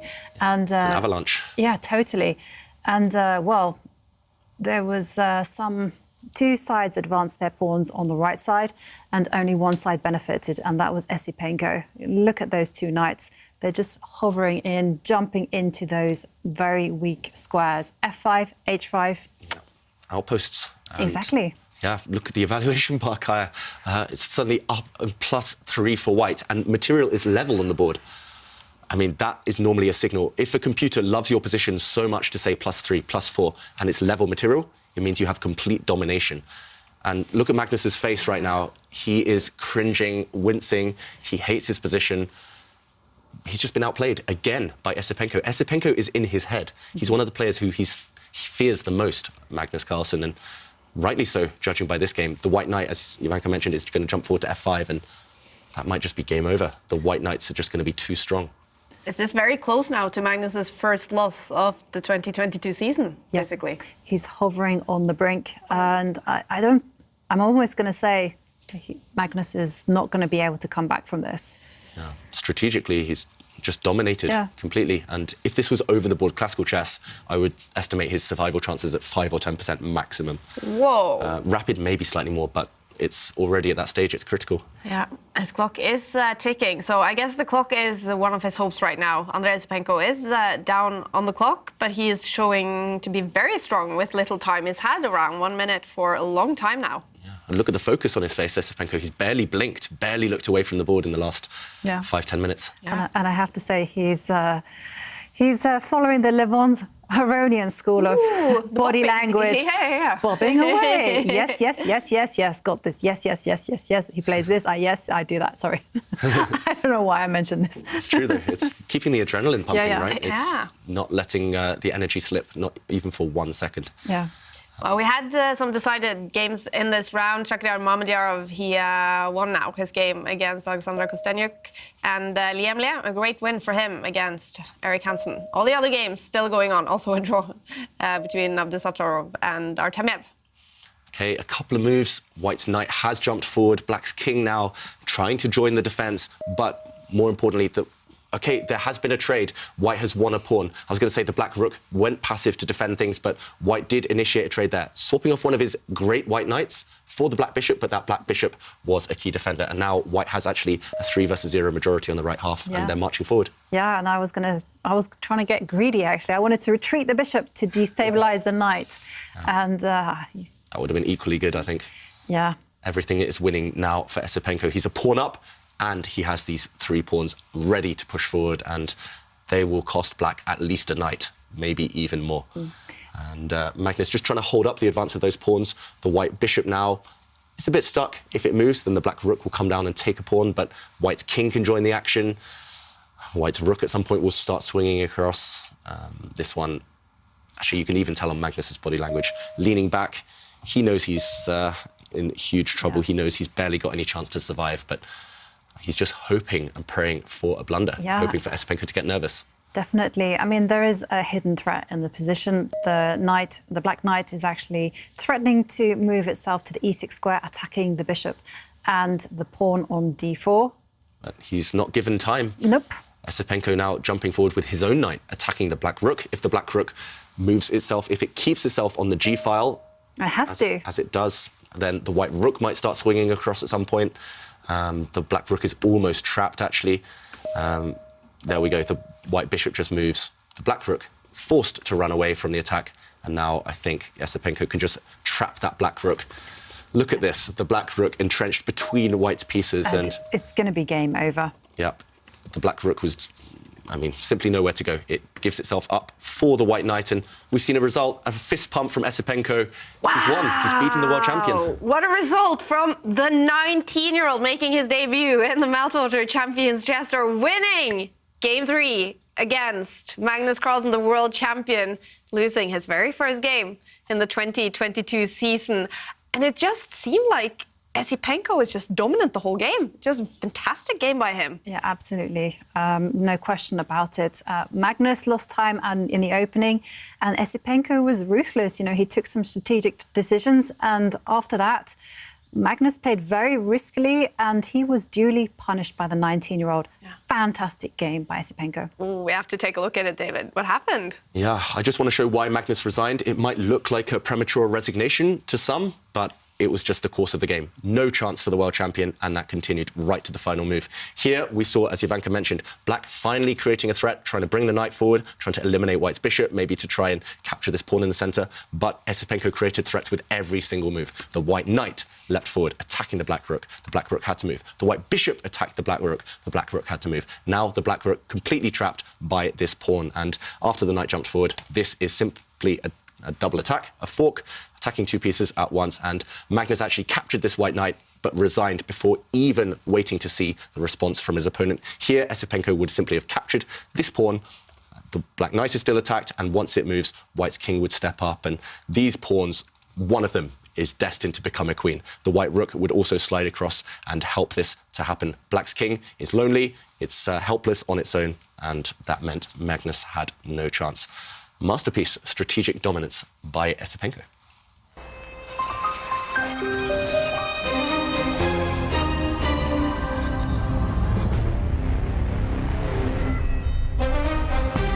Magnus Carlsen, he just needs to shake this loss off and get ready for Game 4 today, because he's facing his World Championship challenger Jan Nepomniachtchi from December. It was a fantastic win for Magnus Carlsen in the World Championship match.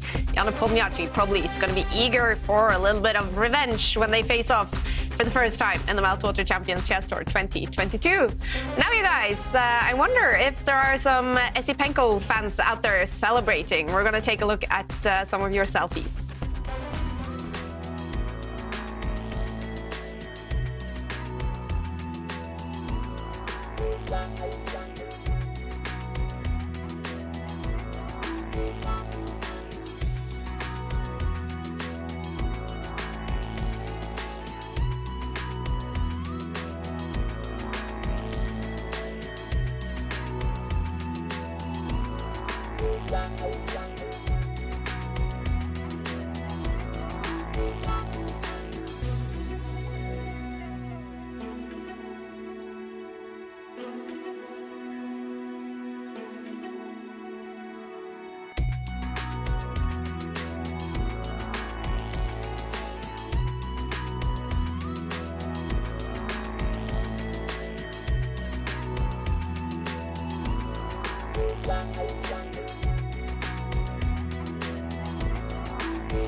Thank you, everyone, for joining us for a very cool day of chess and for sharing your selfies. We really enjoy them, and keep them coming on the hashtag ChessChamps. We're going to take a quick commercial break with some messages from some of the best chess providers in the world, but we will be back in about 90 seconds. Welcome, everybody. My name is Jan Nepomniachtchi, former world chess champion. Are starting a new course here for Chessable. A very special Chessable course. Master your chess with Judith Bolgar. You know what? I learned a lot.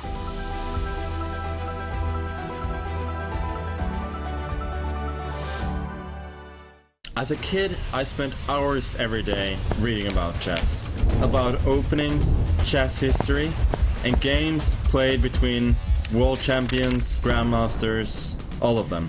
My apps make learning much easier. Everything I know you can find in my apps. Magnus Trainer, Tactics Frenzy, and Play Magnus. You can learn the basic rules of chess, train with our 400 lessons, and even play against my digital self. Download and try my apps for free.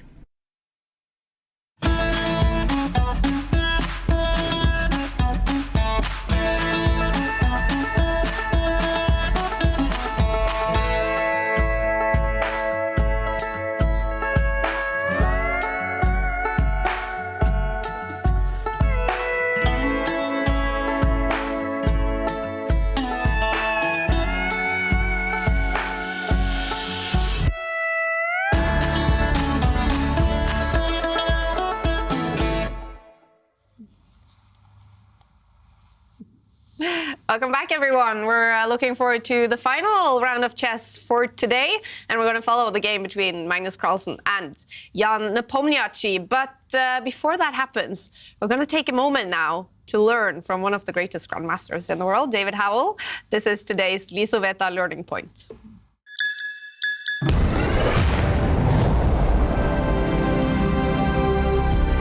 So one thing I want to point out today is that you must always be aware of your opponent's plans. You can't assume that you know what your opponent is going to do on the next move. This position is from round 2 today between Erik Hansen, the Canadian Grandmaster, as white, and Pragnananda as black.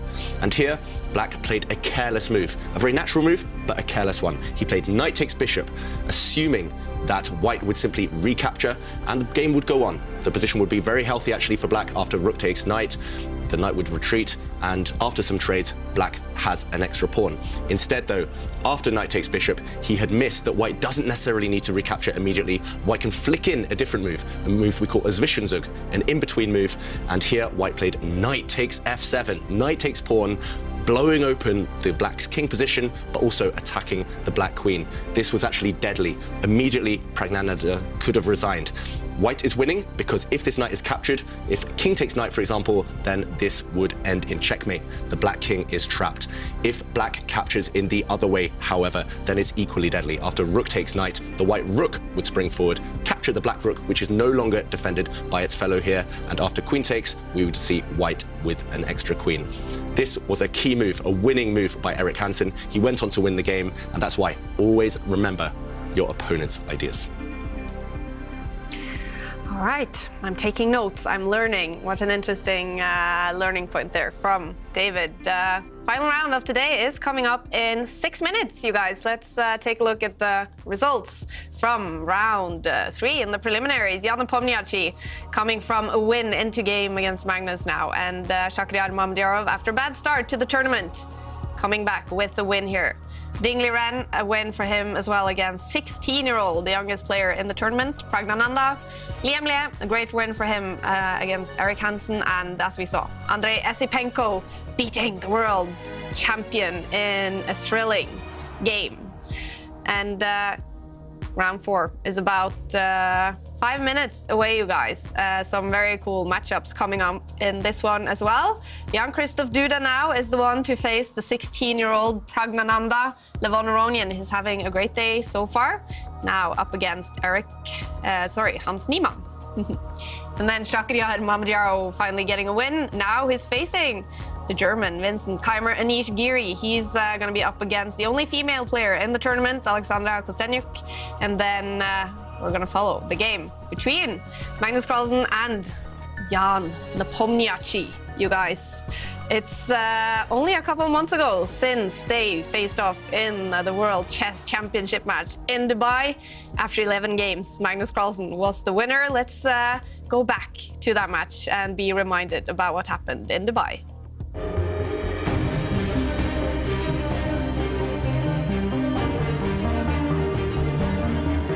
This one has reached boiling point now. He's just given up a pawn for free. He's still got his pen in his hand.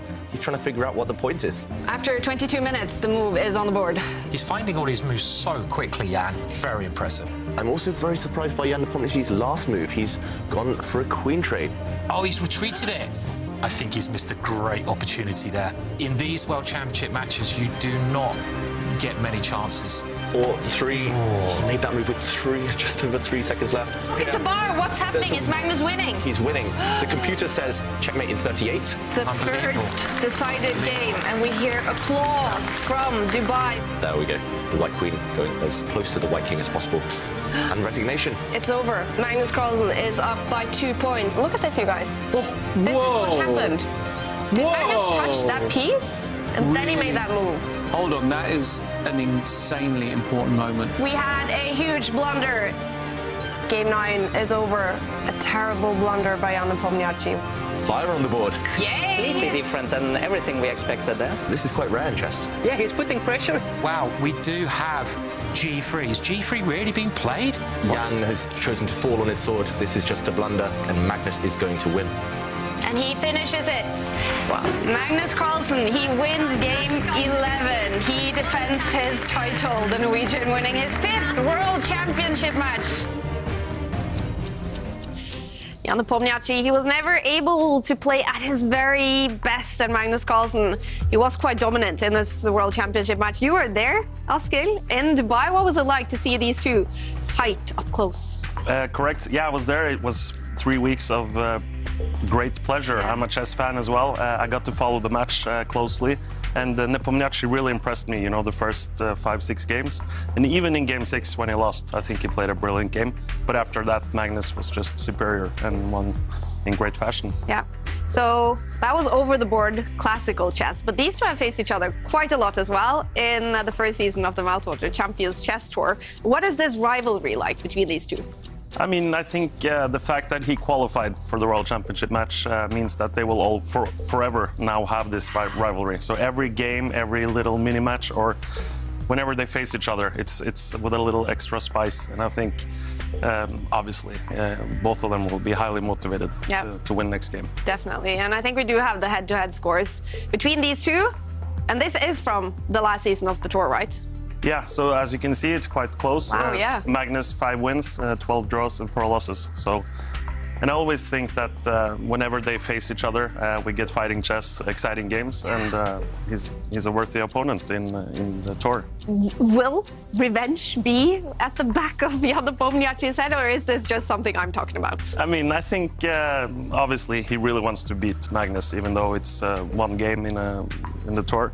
But he will always, I mean, remember that World Championship match in Dubai and, you know, regret he couldn't perform better in the second half. All right. Let's see what happens. Oh, it's going to be interesting. It's starting, David. Finally, we're going to see them again. Magnus Carlsen and Jan Nepomniachtchi now in online rapid chess. Yep, they're back facing each other, this time not opposite a board, this time just across a computer screen, but either way, as Askild mentioned there, this one always comes with a bit of an extra spice. Ever since they were young, ever since they were 10 years old, 11 years old, competing against each other, where Nepomniachtchi actually had the upper hand. Yeah, they've enjoyed their battles, actually. They bring out the best in each other, and Magnus recently has been in the ascendancy, but Nepomniachtchi, even if he's not thinking about kind of settling their score with Magnus, he's thinking, okay, the whole world saw his meltdown against Carlsen. He wants to put those ghosts to rest for sure, and he looks sharp. I do miss the man bun, I must admit. But you must like the shirt. I love Isn't the shirt, that, Kaja. a little bit of a... It's a Union Jack. Yeah. It's saying hello to David and Ivanka. Yes. Very nice, Jan. Exactly. And, okay, first couple of moves. It is a Queen's Pawn opening, and will we see... Okay, it is the Catalan opening. This was the linchpin of Magnus's opening preparation for the World Championship match. And they had an ongoing debate in Poland over the New Year at the World Rapid Championship. They actually played each other in a Catalan opening as well, again. So this one, a bit of history. And Magnus has forced Nepomniachtchi to think. He's looking off to the side there. That's not because he's looking at anything in particular. It's just he's trying to go into recall mode. And look at Nepomniachtchi, deep in concentration already, trying to remember what he had studied 6 months ago, or even more recently for the World Championship match. This position, I'm pretty sure he's gone into detail on.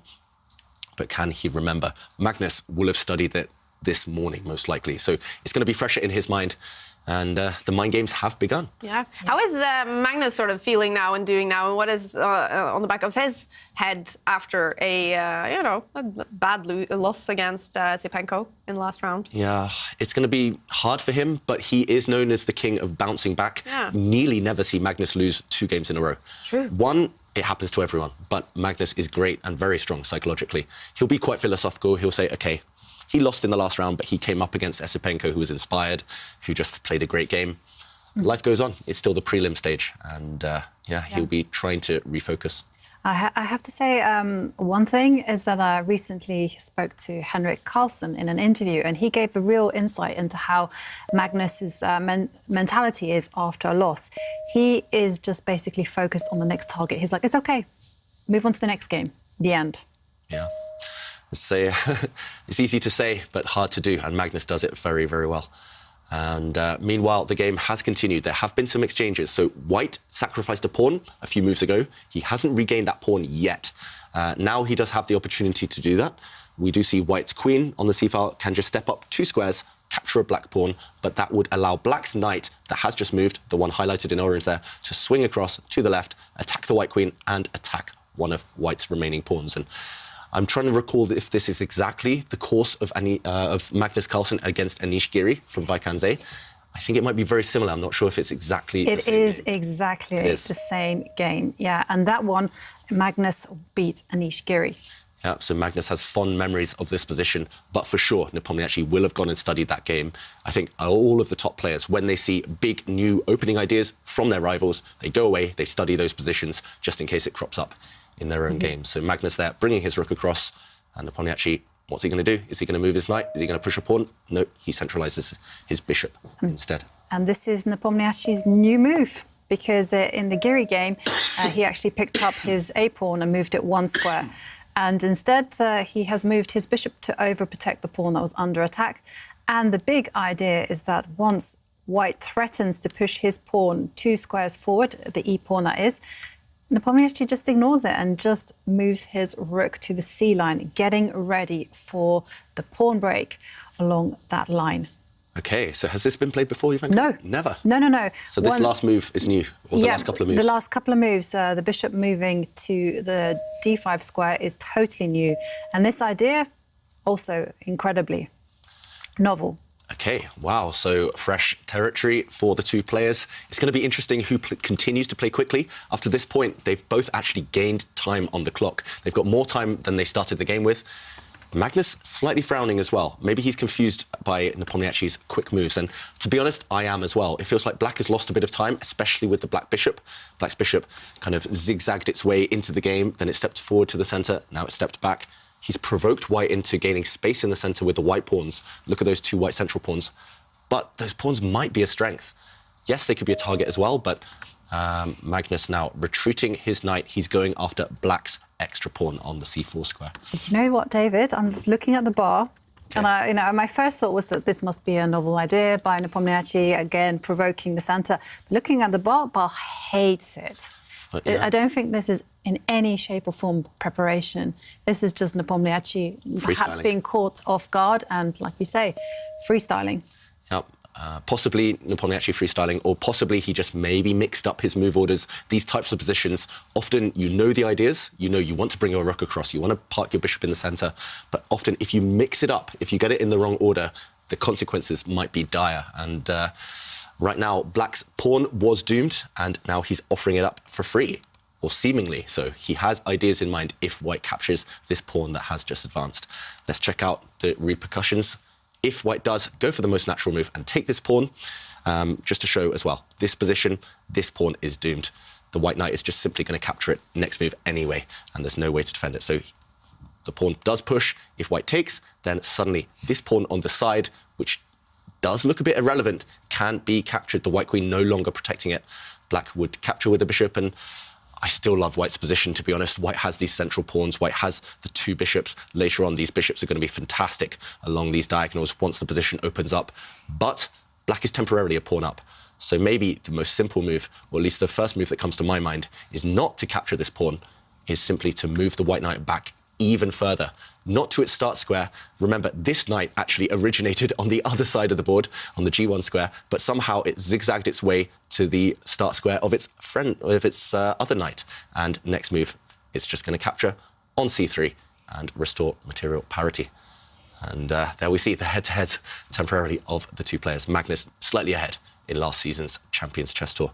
But yeah, if he makes this knight retreat, if he drops his knight back and then captures this pawn, I have a feeling his head-to-head score might increase against Nepomniachtchi. They have had a very interesting history on the Champions Chess Tour, because I remember their first time they played a knockout match was all the way in the beginning in Skilling Open, and there it was Magnus Carlsen who was victorious, and then they played each other in the Magnus Carlsen Invitational, and it was Nepomniachtchi who won, who ruined the party for Magnus at his very own tournament. How rude. But anyway, I joke. I have to say, David, love your backward knight move. I didn't actually see it. I was just considering the knight jumping forward. But no, it makes total sense. Yeah, there's some stuff to calculate. For example, if the white knight does drop back, black's knight in front of the black queen can move out the way, opening up the black queen's vision against some pawns. But I think all of that does work out in white's favour. The more I look at it, the more I think white is simply going to gain the pawn back, and white will have the long-term advantage of the central pawns. They're controlling everything, and the two white bishops, they're only going to gain in power the longer the game goes on. So I think Magnus has two good moves, at least, maybe even more. Just dropping the knight back makes the most sense to me. He could even just capture this pawn. Magnus of the last few years is more kind of inclined to sacrifice pawns. He's been influenced by his work with Daniel Dubov, for example, who just sacrifices pawns like they're nothing. But okay, this time Magnus doesn't capture the black pawn, giving up his side pawn. He does go for the move I suggested, bringing his knight back. And the evaluation bar doesn't like it initially, but it does look pretty good to me still. And now black brought a knight out, attacking white's pawn on the side. Magnus reacting by pushing it forward, attacking the black knight, and Nepomniachtchi. It's only one move. He has to jump forward with his knight and attack the bishop. Yep, that would be the most logical. His knight is under fire, so he has to jump into white's half.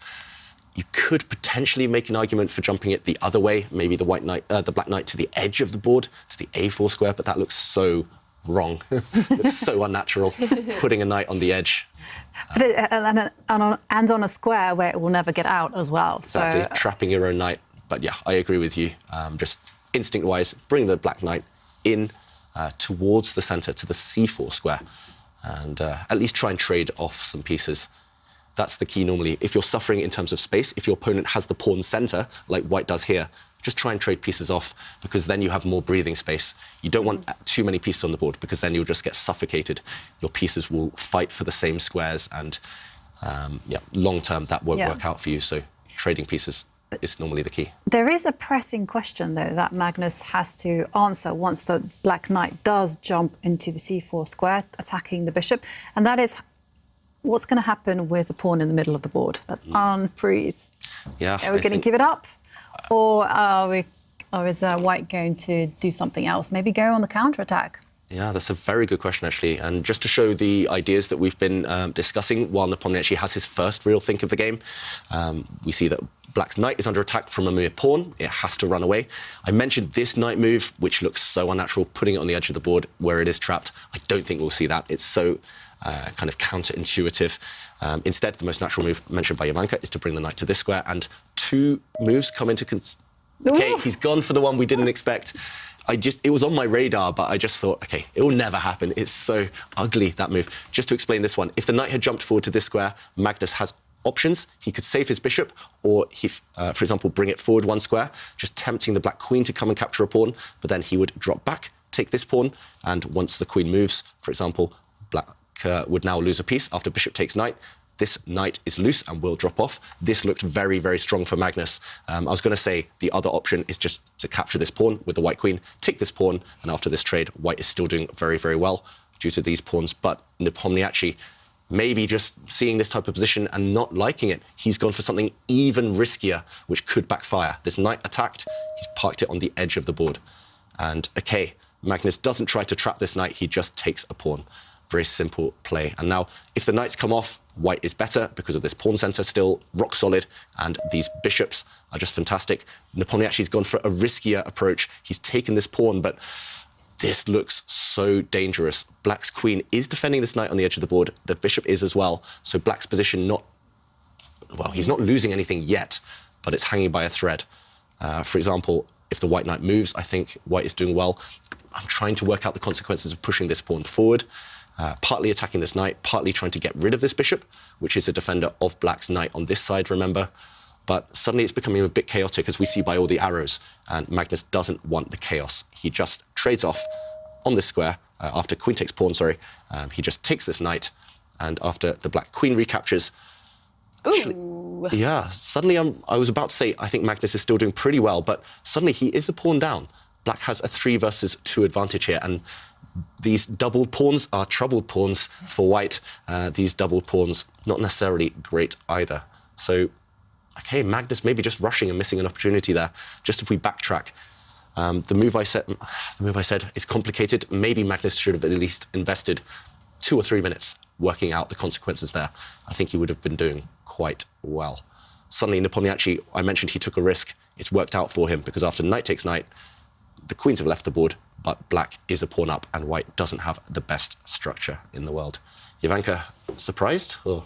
I'm very, very surprised, actually, because I honestly thought that he would keep the queens on in the game and try to use the unchallenged power of his dark-squared bishop.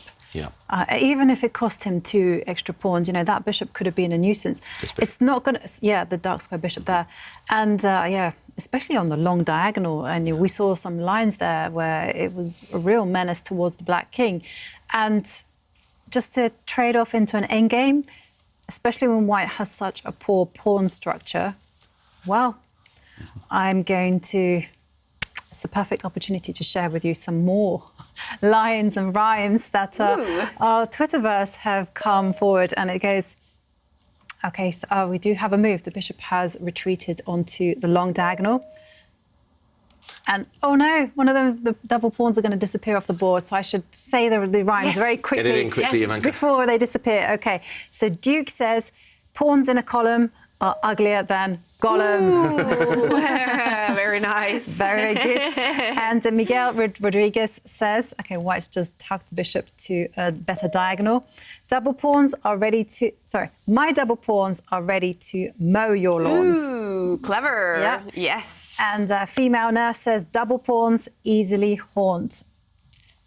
Double pawns? Easily haunt. You have to say it like quickly. Yeah. Easily haunt. Yeah. Very nice. So very, very nice. Great suggestions from everyone. Yeah. Yeah, and then talking of double pawns, there's a really intriguing kind of situation now with those white double pawns. If you look on the A line, the corner file there on the left, White's double pawns, there has been the opportunity for a few moves now to trade one of them off for one of the black pawns. So getting rid of your double pawns, instead, White has left that tension. He's maintaining the tension now. And Magnus, he's actually offering up a second pawn. He's 1 pawn down. But if Black goes and captures that white pawn on the edge of the board, suddenly Black's pawns are doubled. They are the weak ones. They've lost their integrity. They no longer defend each other. And Black actually doesn't want to get distracted. Grabbing a pawn, yes, but also creating a doubled pawn. Because if you look at Black's pawn chain, they're far better on the left there as a team. They don't want to separate and isolate each other. And that's why the tension persists, and it's a bit of a bluff now. Magnus is saying, OK, I'm just going to leave that pawn for you to take as a bit of temptation for the rest of the game. And, Nepomniachtchi is so far resisting that temptation, centralising his rook. And actually, the last few moves have definitely gone in Black's favour. Black has started pushing on the side where he has the pawn advantage. Black's knight, maybe not the best placed piece, but White can't challenge for the central file either, the D file, because Black's bishop on the edge of the board is actually very well placed on an outpost, can't really be kicked away. Magnus, he kind of raced to this position. He had a promising opening, everything was going in his favour, and then suddenly one bad move, and Nepomniachtchi is on top. Wow. That's how it works at the top level. If you're not on form, if you're careless for one moment, your opponent will take control. Yeah, Magnus, he only has 4 points after 3 games, 1 win, 1 draw, and 1 loss. Jan Nepomniachtchi, 6 points after winning 2 games, losing 1 game. Remember, we are giving away more points this season for those wins. And Jan Nepomniachtchi, he is in shared second. We do have 3 players on 7 points. Andrei Esipenko, one of them, after 2 wins and a draw. So an exciting finish to the day. Magnus Carlsen, he definitely needs, he does not want to lose this game at all. He's going to be quite far behind already. Yeah. He needs to do something differently. He's known as a slow starter, so he won't be panicking yet. Often Magnus loses the first game of the day before kind of racking up a series of wins in a row. But if he loses this one, or if he doesn't win this one, he's going to start worrying slightly ahead of tomorrow's action. It is worrying because it's 3 bad games. You know, you have to go back to game 2. 3 white games today. Yeah, exactly. And this, by nature, should have been quite a straightforward day, and I would have expected him to finish on a plus score. But, OK. Can anything still happen, though, in this game, even if the bar is all the way over to Jan's side? For sure, all 3 results are still possible. And actually, Magnus has set up a nasty trick. He's got a big, big threat in the position to win one of the black rooks. But, of course, Nepomniachtchi sees that. Maybe let's just go into the position just to explain what Magnus is trying to do, how he's trying to justify his pawn deficit. So right now, he's a pawn down, but his last move was to plant the bishop on this square. And if you look at the 2 bishops, me and my arrows again, me and my mouse skills, this bishop cutting this diagonal, this bishop cutting the other diagonal. Black's rooks are lacking squares. So if black was careless and just made a nothing move, then suddenly the white bishop would jump forward, and this is a pattern to remember for everyone at home. Now this rook lacks any escape squares. It's hit by the white bishop, the white light squared bishop, and it's also cut from retreating by the white dark squared bishop. That's why Nepomniachtchi stepped back with the knight.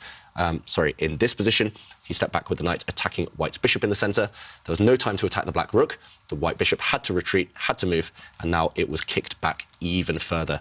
And this is quite good strategy from Jan Nepomniachtchi. He lacks a dark squared bishop. White is the only one with a dark squared bishop. Therefore, he occupies the dark squares with pawns. He blunts the effect of his opponent's bishop with his own pawns. And it's looking good for Nepomniachtchi. Plenty of good moves here. For example, he could just bring his rook across. Remember, white cannot challenge for this file because of the black bishop on the edge of the board.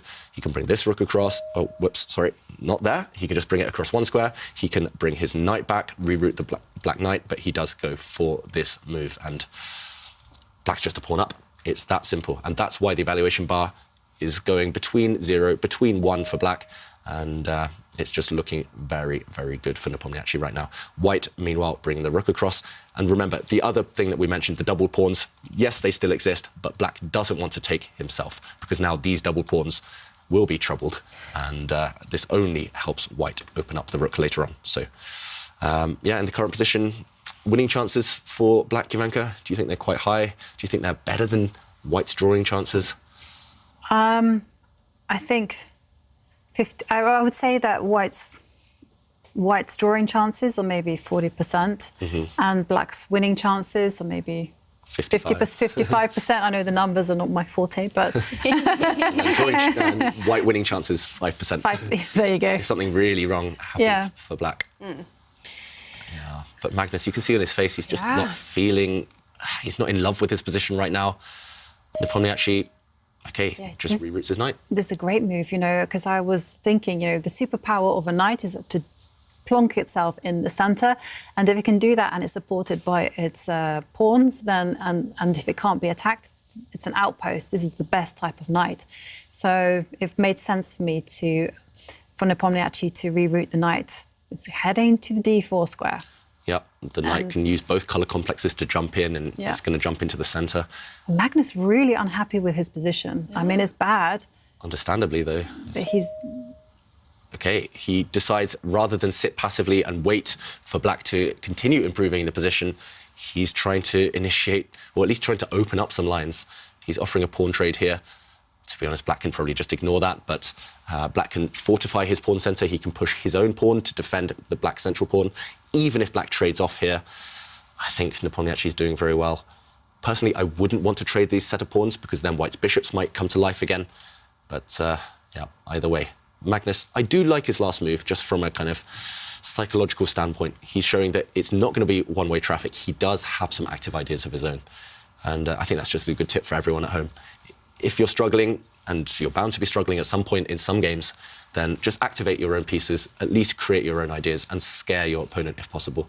Nepomniachtchi now knows it's not going to be completely one-way traffic at least.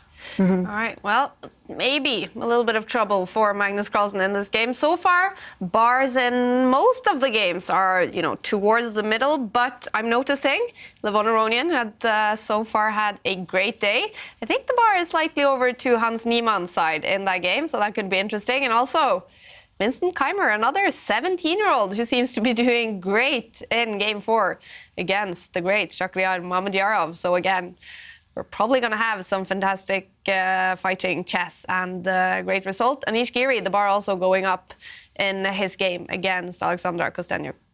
So let's see what kind of results we have in round 4 today. It's interesting you say that, because we actually have a tweet from Tarjei Svensson who says, the stats are showing that the players are fighting. I love it. 17 out of 24 games have been decisive in the first 3 rounds. Whoa. Wow. Yeah. It will be fascinating to compare that to the prelim stage of some of the tournaments last season on the tour. I know compared to classical tournaments, classical chess over the board, I think the draw rate is normally in excess of 60%. So, these numbers are great. These numbers are promising for the season ahead. Kudos to the players for giving us fighting chess. That is what we love. Jan Nepomniachtchi, is he feeling confident in this game now, or is it, still a long way to go for him as well? I think that with these last 2 moves that have appeared on the board, I have suspicion that things are not so clear-cut anymore, because, yes, both rooks are being under-attacked, and, I don't know, the position's suddenly very wild and open, and Black's passed pawn majority on the left is going to take a while to get mobilized. Yeah, and the evaluation bar definitely a bit confused about what is happening here. I must admit, I'm slightly surprised. Black had 3 or 4 ways, I felt, to keep control. Maybe not necessarily pushing forward with the advantage or trying to increase it, but just maintaining the extra pawn, keeping control of all squares, keeping especially the diagonals blocked for the white bishops. But suddenly, okay, Magnus laughing meanwhile, I wonder what that's about. But suddenly things have opened up, as you mentioned, Ivanka, and white has won a pawn back. It's still double trouble, and it's double set of double pawns right now for white in the center and on the side of the board. So that's not ideal for white, but yeah, for sure Magnus will be slightly more optimistic than he was 3 or 4 moves ago. And Nepomniachtchi, that's one thing as well I will mention. Against Magnus in the World Championship match, his technique in better positions wasn't necessarily flawless. And we will see whether he's still able to create something here with Black. Meanwhile, white's rook was attacked, and it has moved. So Black's bishop now has to decide, does it go back and try and capture a pawn? Which direction does it retreat in? I'm trying to work out the consequences there. I think maybe Magnus is going to escape this game now. Jan Nepomniachtchi just... It feels like both players have rushed slightly in critical moments. White earlier rushing when he had an advantage, and suddenly on the defensive side, Black having that advantage did rush, and now it's disappeared slightly. It was also due to the counterattack as well. Earlier, Black brought his bishop down, attacking the white rook. Maybe he just forgot that white could counterattack by capturing a pawn, attacking the black rook. Sometimes, the players need to just take an extra few seconds to work out the consequences there. Meanwhile, Nepomniachtchi rushing back to the board, doesn't take a few seconds. He does capture that central pawn. So Black, again, 1 pawn up. But there are tactics in the position suddenly. White's bishop, if it does move, might allow an attack against the black bishop in the center from white's rook at the bottom of the board there. You've got to be careful how you do it. White's bishop as well on the 6th rank is kind of, it's got X-ray vision by the black rook. It is kind of indirectly attacked. Yeah. There's so much going on. There is definitely a lot going on. And I'm also looking at those beautiful pawns on the left. You know, nice chain, but can be destabilized actually by those double pawns. So it's not easy at all. No, I think now is the time, though, for Magnus. He needs something over the next 3 or 4 moves to justify being a pawn down. Otherwise, I think once the black knight joins the action, it's going to be trouble for white. So, the black knight just needs maybe 2 moves to get into the game. So Magnus has this small window of opportunity to create something, create some threats. Nepomniachtchi looks pretty happy, though. Knowing him, he probably thinks he's winning. But how is the knight going to get mobilized? Because, you know, it's not too many squares for it to jump to. So, I mean, if it jumps in front of its rook, well, then it's a little bit awkward. Maybe some pinning going on there. And if it jumps... Sorry. Yeah, for example, just to show your idea, Yeah. there would be a pin on this line. Carry on, Jovanka. And if the knight did jump to the 6th row, well, then it would disrupt the coordination of the rook along the 6th row. So, yeah, maybe not an ideal square for black right now. Magnus, instead of just playing a useless move, I was just demonstrating here what black's plans are. He did improve his rook. I should also mention, some viewers at home were probably wondering why the bishop can't jump out the way, taking a pawn, attacking this black bishop. But after the pawn recaptures, yes, you get the black bishop, but suddenly the rook has opened up against the white bishop.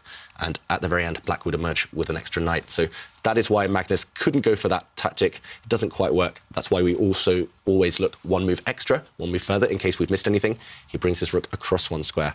And I think this has an idea of lining up against this vulnerable f7 pawn. Actually, this f7 pawn, we say at the start of chess, when we teach beginners, that's the most vulnerable pawn. It's only defended by a king. And while the tactics have started, the black rook brought itself up one square, defending this pawn. And Magnus, has he just thrown away a pawn for free? Or is there a sneaky idea behind this? Well, this is very clever. If you take the pawn with the rook, then, OK, the white bishop will sneak its way to the 8th row, and that would not be a good news for Nepomniachtchi. Skewer, yep. Hitting both the black rooks. And if you take with the pawn... If you take with the pawn, I guess the idea is now you've severed the connection on the 6th rank for black's rooks, and now you could finally break the tension over here, trade these set of pawns, and at the very end, white's rook would leap into the game. Black is still a pawn up, but suddenly there are huge threats, for example, of pinning the black knight on this rank, this pawn under fire. Suddenly, everything's opening up, as you notice. All the diagonals are starting to open, and therefore, this will favour the bishops. Suddenly, I think white is doing very well. So Magnus, super sharp, spotting that. This would not even be on my radar, I must admit. You're pushing a pawn forward to a square where it can be captured in 3 different ways. But all of the ways have their downsides. So pawn forward, it has to be captured. I'm starting to think maybe the best is to capture with this rook, Jovanka, just give up some material. And after the bishop does come forward with this skewer... You've got to protect your pride and glory and just move the rook to the 6th row. And after a trade here, you still protect your pawns. Actually, maybe it's easier for white to play because long-term you will be able... Whoops, sorry, me and my arrows again. Long-term you will be able to start targeting some of these black pawns on the queen side. But either way, Nepomniachtchi has a huge decision to make. Does he give up material, or does he allow white to break through with his pawns on this flank? You know, I think that pawn move is maybe a game changer. And I have a suspicion that it's so shocking that it will be Nepomniachtchi who might lose the thread and even throw away the game. Yeah, game changer is a great phrase for it. It just changes the momentum completely. Black was in control, covered all the squares. Black probably thought he had this square covered in every way imaginable. It's literally protected 3 times. But Magnus says, no, this ruins the coordination behind your pieces. And yeah, no matter which way you capture now, there's going to be a huge problem. So, OK, maybe you just take this way and then, I don't know, just leave it, push a pawn and hope that you're OK here. In a situation like this, black would have a knight and 2 pawns for the white rook, which is roughly level material. At least then maybe you could try and jump in with the black knight as well. This is the best I can see right now, but it does take guts and courage to give up some material after this pawn push, to give up one of the black rooks for a white bishop. Yeah. I think he has to do it. And whilst we're waiting for Nepomniachtchi to react to this really shocking move, I have one final rhyme. And this is from Airthings, our sponsor of the tournament. And this is pawns when stacked, get attacked. Wow. Lovely one. Well, you know, when you have great air quality, you will come up with great rhymes like that. Yeah, exactly. It just has to happen. Airthings also monitoring the air quality for our players. Obviously, you need great air quality to play great chess. And, well, maybe Magnus's air quality is improving right now. Yep, his position on the board is definitely improving. And we saw he actually had decent levels of CO2, decent stats there. It was very warm. I couldn't play in such warm temperatures like Magnus does, 26 degrees as we see on the screen. But either way, his position has improved and he's picking up the speed. So normally we see players, you know, their level does deteriorate over the course of the day. Magnus, that did happen in the last round, struggling there, but he's picking things up now. And suddenly we did actually see the knight capture that white pawn in the center. So black's pawns on the left side have just been eliminated. White is still a pawn down, though. So white is the one fighting for the draw, despite the fact things are much better for him now than they were just a few moves ago. And meanwhile, black is pushing Harry the h-pawn, trying to break through to the white king. Yeah, and there is a big problem in the air for Magnus, which is how is he going to defend his king? And the first threat is pawn takes pawn, rook takes pawn, winning. And if you're careless and just play passively, then the black knight was actually threatening to come to the g5 square and maybe even deliver checkmate. Ooh, actually, yeah, let's show that on the board, Ivanka, because that's a very pretty checkmate. White has actually just eliminated that black knight, but if he hadn't, for example, if he just dropped back with the bishop defending this pawn, this is the idea you mentioned, right? It looks like this black knight is pinned along this line, but nope, it can jump forward. And after rook takes rook, this would be a really stylish checkmate. Do you know the name of this checkmate? I don't. It's called the suffocation mate. Suffocation mate, the knight checking the king. But let's catch up with the moves. White decided that was too dangerous, eliminating the black knight. And after the pawn captured, white gave a check. And is white going to be sneaking out and try and threaten checkmate, team up his rooks at the top of the board and try and sneak behind the black king and trap it? Well, he's threatening it in a different way. In a different, using a different angle. He's brought his rook up, attacking the bishop and attacking this pawn. Let's go back to the players because the moves are coming thick and fast. Black gave a check and now black pinned the white rook, as we see there on the F line. White's rook can no longer move and Magnus still frowning. He knows he still has work to do to save this game. Opposite colour bishops, though, if all of the rooks disappear, it's going to be a draw. So Magnus, he's still a pawn down, but he does have this saving grace of trying to trade off all the rooks if he can. Okay, so is that then Jan Nepomniachtchi's main objective now, to just keep them on the board? He'll want to keep one set of rooks. Okay, he doesn't need both of them. Not necessarily. I think now he's offered a trade of one set of rooks. That's just to secure the black king. He knew the black king was about to come under fire from the two white rooks, so trading one is fine. And, OK, Magnus goes and grabs a pawn. I'm not sure about that grab. Not sure? I really am not sure, because it gives black the opportunity to actually advance Harry one more square, and suddenly white's pawn on h2 is a huge liability. If that falls, it's going to be trouble. Actually, that's a great move, Ivanka, pushing that black pawn forward one square, fixing a weakness. Actually, that black pawn, the h-pawn, if it does move forward, is 2 squares away from promotion. It promotes on a light square, supported by black's bishop in the middle. Oof, the more I look at this, the more I think white is in for some real suffering if that happens. I'm also wondering whether you can give a check at some point or whether you can bring the black rook across. But Nepomniachtchi was shaking his head, which makes me think maybe he's doubting his winning chances here, even though there's still a lot of life left in this position. And the evaluation bar backs up your conclusion that black is doing very well. Look at Magnus Carlsen. Is he laughing? Yeah. Is he laughing at his own moves, his own play? Is he laughing? Oh, it's intense as well. Anytime we question him about it, though, he always seems to conveniently forget his reason for laughing. Should we keep asking, though? Why not? Why not? Maybe one day he's going to answer us. Maybe one day he's going to tell us the joke he is thinking about. Yeah. I wouldn't be laughing about this position, Ivanka. I would be terrified that I was still in trouble. I don't think I would be laughing, especially in this time control. But then on the other hand, I have actively tried to do this technique of laughing when I'm in a bad position, and it's worked. Ooh. To get inside your opponent's mind? Well, kind of like you kind of relax and you're like, well, you know, made a mess of this. Life is good despite the position. Not my proudest moment. What's going to happen? Let's see if I can save this. Yeah. OK, so will Magnus save this? So a set of rooks have come off the board. I'm expecting Jan now to bring his rook actually to the corner, the black rook, to target that white h-pawn. Once that falls, black still has this huge trump card up his sleeve. And I think white's still in a bit of trouble there. Magnus, he's refocused, but Nepomniachtchi doesn't look happy. Why is he shaking his head? He's still got a great position. And no risk as well. Anytime Nepomniachtchi wants, he can probably swap off the rooks and just guide the game towards a draw. So no risk. He can play on here. Yeah, I don't know. I don't really see anything, because it does look on a superficial level that maybe white has everything covered.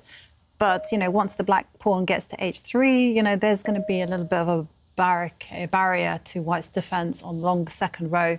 But not this way, actually. I'm not happy with the way that Nepomniachtchi's done this. Yeah, it feels like he's missed the moment. And, yeah, suddenly the white rook has got back to its kind of a great defensive square, covering the second rank. That's where black's rook should be, trying to target those white pawns on the second rank. So, yeah, white's rook now just locking down some defence. And, yeah, it feels like Nepomniachtchi may be missing his moment. That being said, the black king will start to enter the position. Black is still the one who should have the winning chances. I think white is still fighting for the draw, and there we go. The black king does finally remember to join the party. And it's not actually going to be easy to track its entry into the white position. That black king is going to continue marching. White now is banking a lot on his passed pawn, the one he's just pushed. But unfortunately, it's not going to get so far, because you can even get to the 7th row, but it's not moving to the promotion square at all. Exactly. It's going to be covered by black's bishop in the centre. And now we go with some checks, slightly mysterious checks. Black's rook is kind of taking the long way round. It could have, I mean, it was on the first rank just a few moves ago. Slightly surprising that black rook is going after white's pawn over there, that passed pawn on the left. But it's slow. Where will white put the king? Magnus still needs to be highly accurate to save this game. Which way would you go, Jovanka? 3 squares. OK, he went to the centre. Yeah, I'm tempted to go to the centre as well, you know, and actually maybe even a bit further to try to support this pawn on the left. But maybe you can't keep that pawn. Black's rook is now attacking that white pawn. How do you maintain it? Maybe you don't. And that pawn does it has just dropped off. If the white rook went to protect that pawn, which I mentioned, then the white rook would have evacuated the second rank, and black's rook would have pounced with some deadly checks. So black's gone a pawn up. Black's actually been a pawn up for most of the game. And he's a pawn up again. And the rooks are still on the board. That is the key. So white will not be safe until he's able to trade a set of rooks. And this is a very sneaky move from Magnus. So he's threatening to slide the rook to g1 square, give a check, and actually grab the pawn on g7. Yep, so black giving a check himself. Will white block that check? If white's king moves out the way, then the black rook will swing the whole way across the board and capture. Yeah, oh, actually, maybe it can't. Maybe there's a trick in the position. I was about to suggest an awful blunder. Maybe we can show this on the board, because there is one trick. White now, the safest move is to block the second rank, block this rook trade. The rook is protected by its bishop. OK, he does go for this. I was going to say he can maybe just move his king forward, because after rook takes pawn, which I wanted to suggest, suddenly pawn forward check. And there's a discovered attack against the black rook. Once black replies to that check, the rook would fall and white would be the one winning. So, OK, instead, Magnus not setting that trap. He blocked with his rook, protected by the bishop. Rook trades would lead to a draw, so black retreated. And now white, again, going back this way round, as Jovanka mentioned, to try and capture this black pawn on the dark square. There was a sneaky trick in the position that Magnus set. And just, if we can go back one tiny move. OK. And if the rook had gone to the first row, then the black rook can go to the 7th and attack, and again, use the discovered attack. The white rook could have, jumped forward, and a discovered attack against black's rook, also attacking this pawn. So both sides are actually setting some small tricks here and there. Let's catch up with the current position. Black's king now about to enter. Can it sneak forward, or is there no time?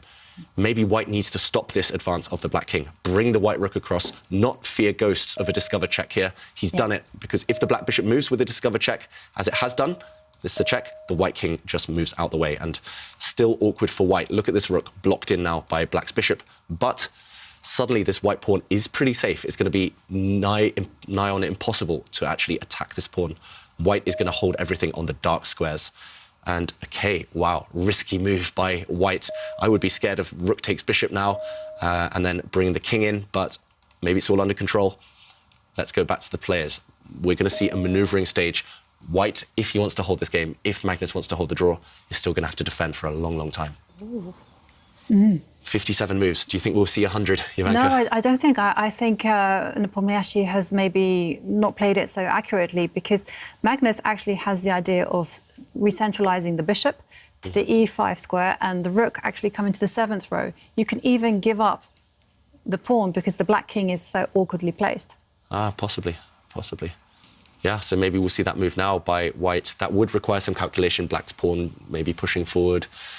Oof. Yeah, maybe some checks from the black rook. Still a lot to consider. I'm going to say it now. I think this move is going to go over.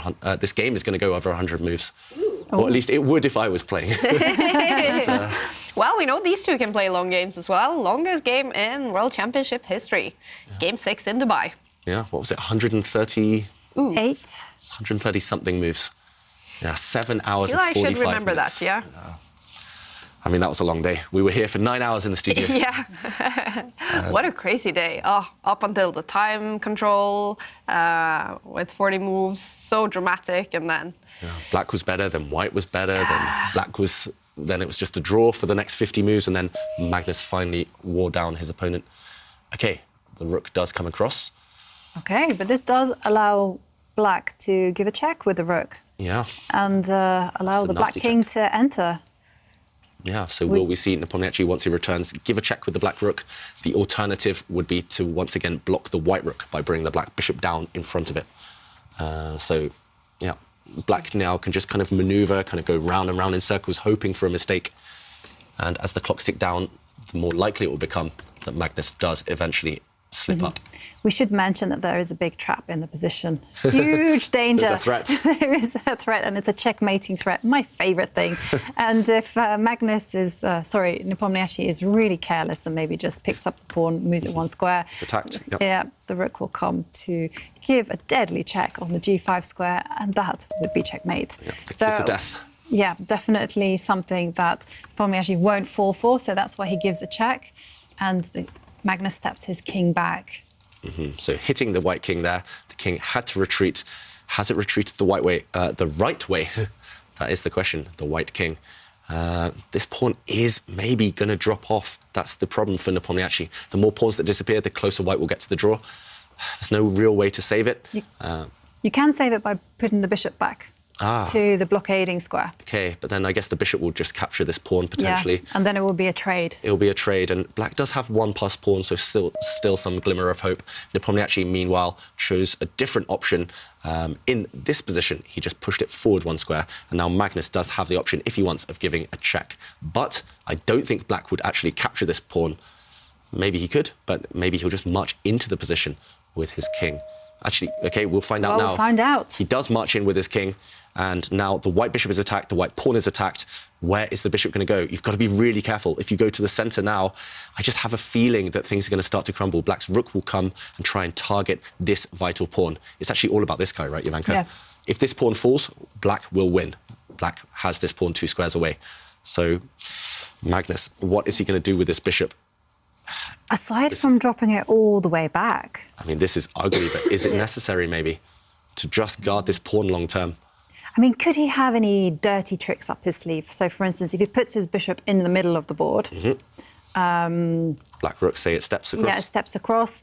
And now I need something clever, because my idea is actually once the black rook attacks and grabs that pawn, then maybe there might be some pawn pushes. Okay, so you want to push this pawn out the way eventually and defend. And it looks like Magnus has the same idea, but how do you orchestrate it so that it works? Yeah, let's go back to the players, though, because I think this move, rook across and rook down, targeting this pawn, is going to be very strong for black, and the evaluation bar has shot up in black's favour. Yeah. So this is what we're talking about.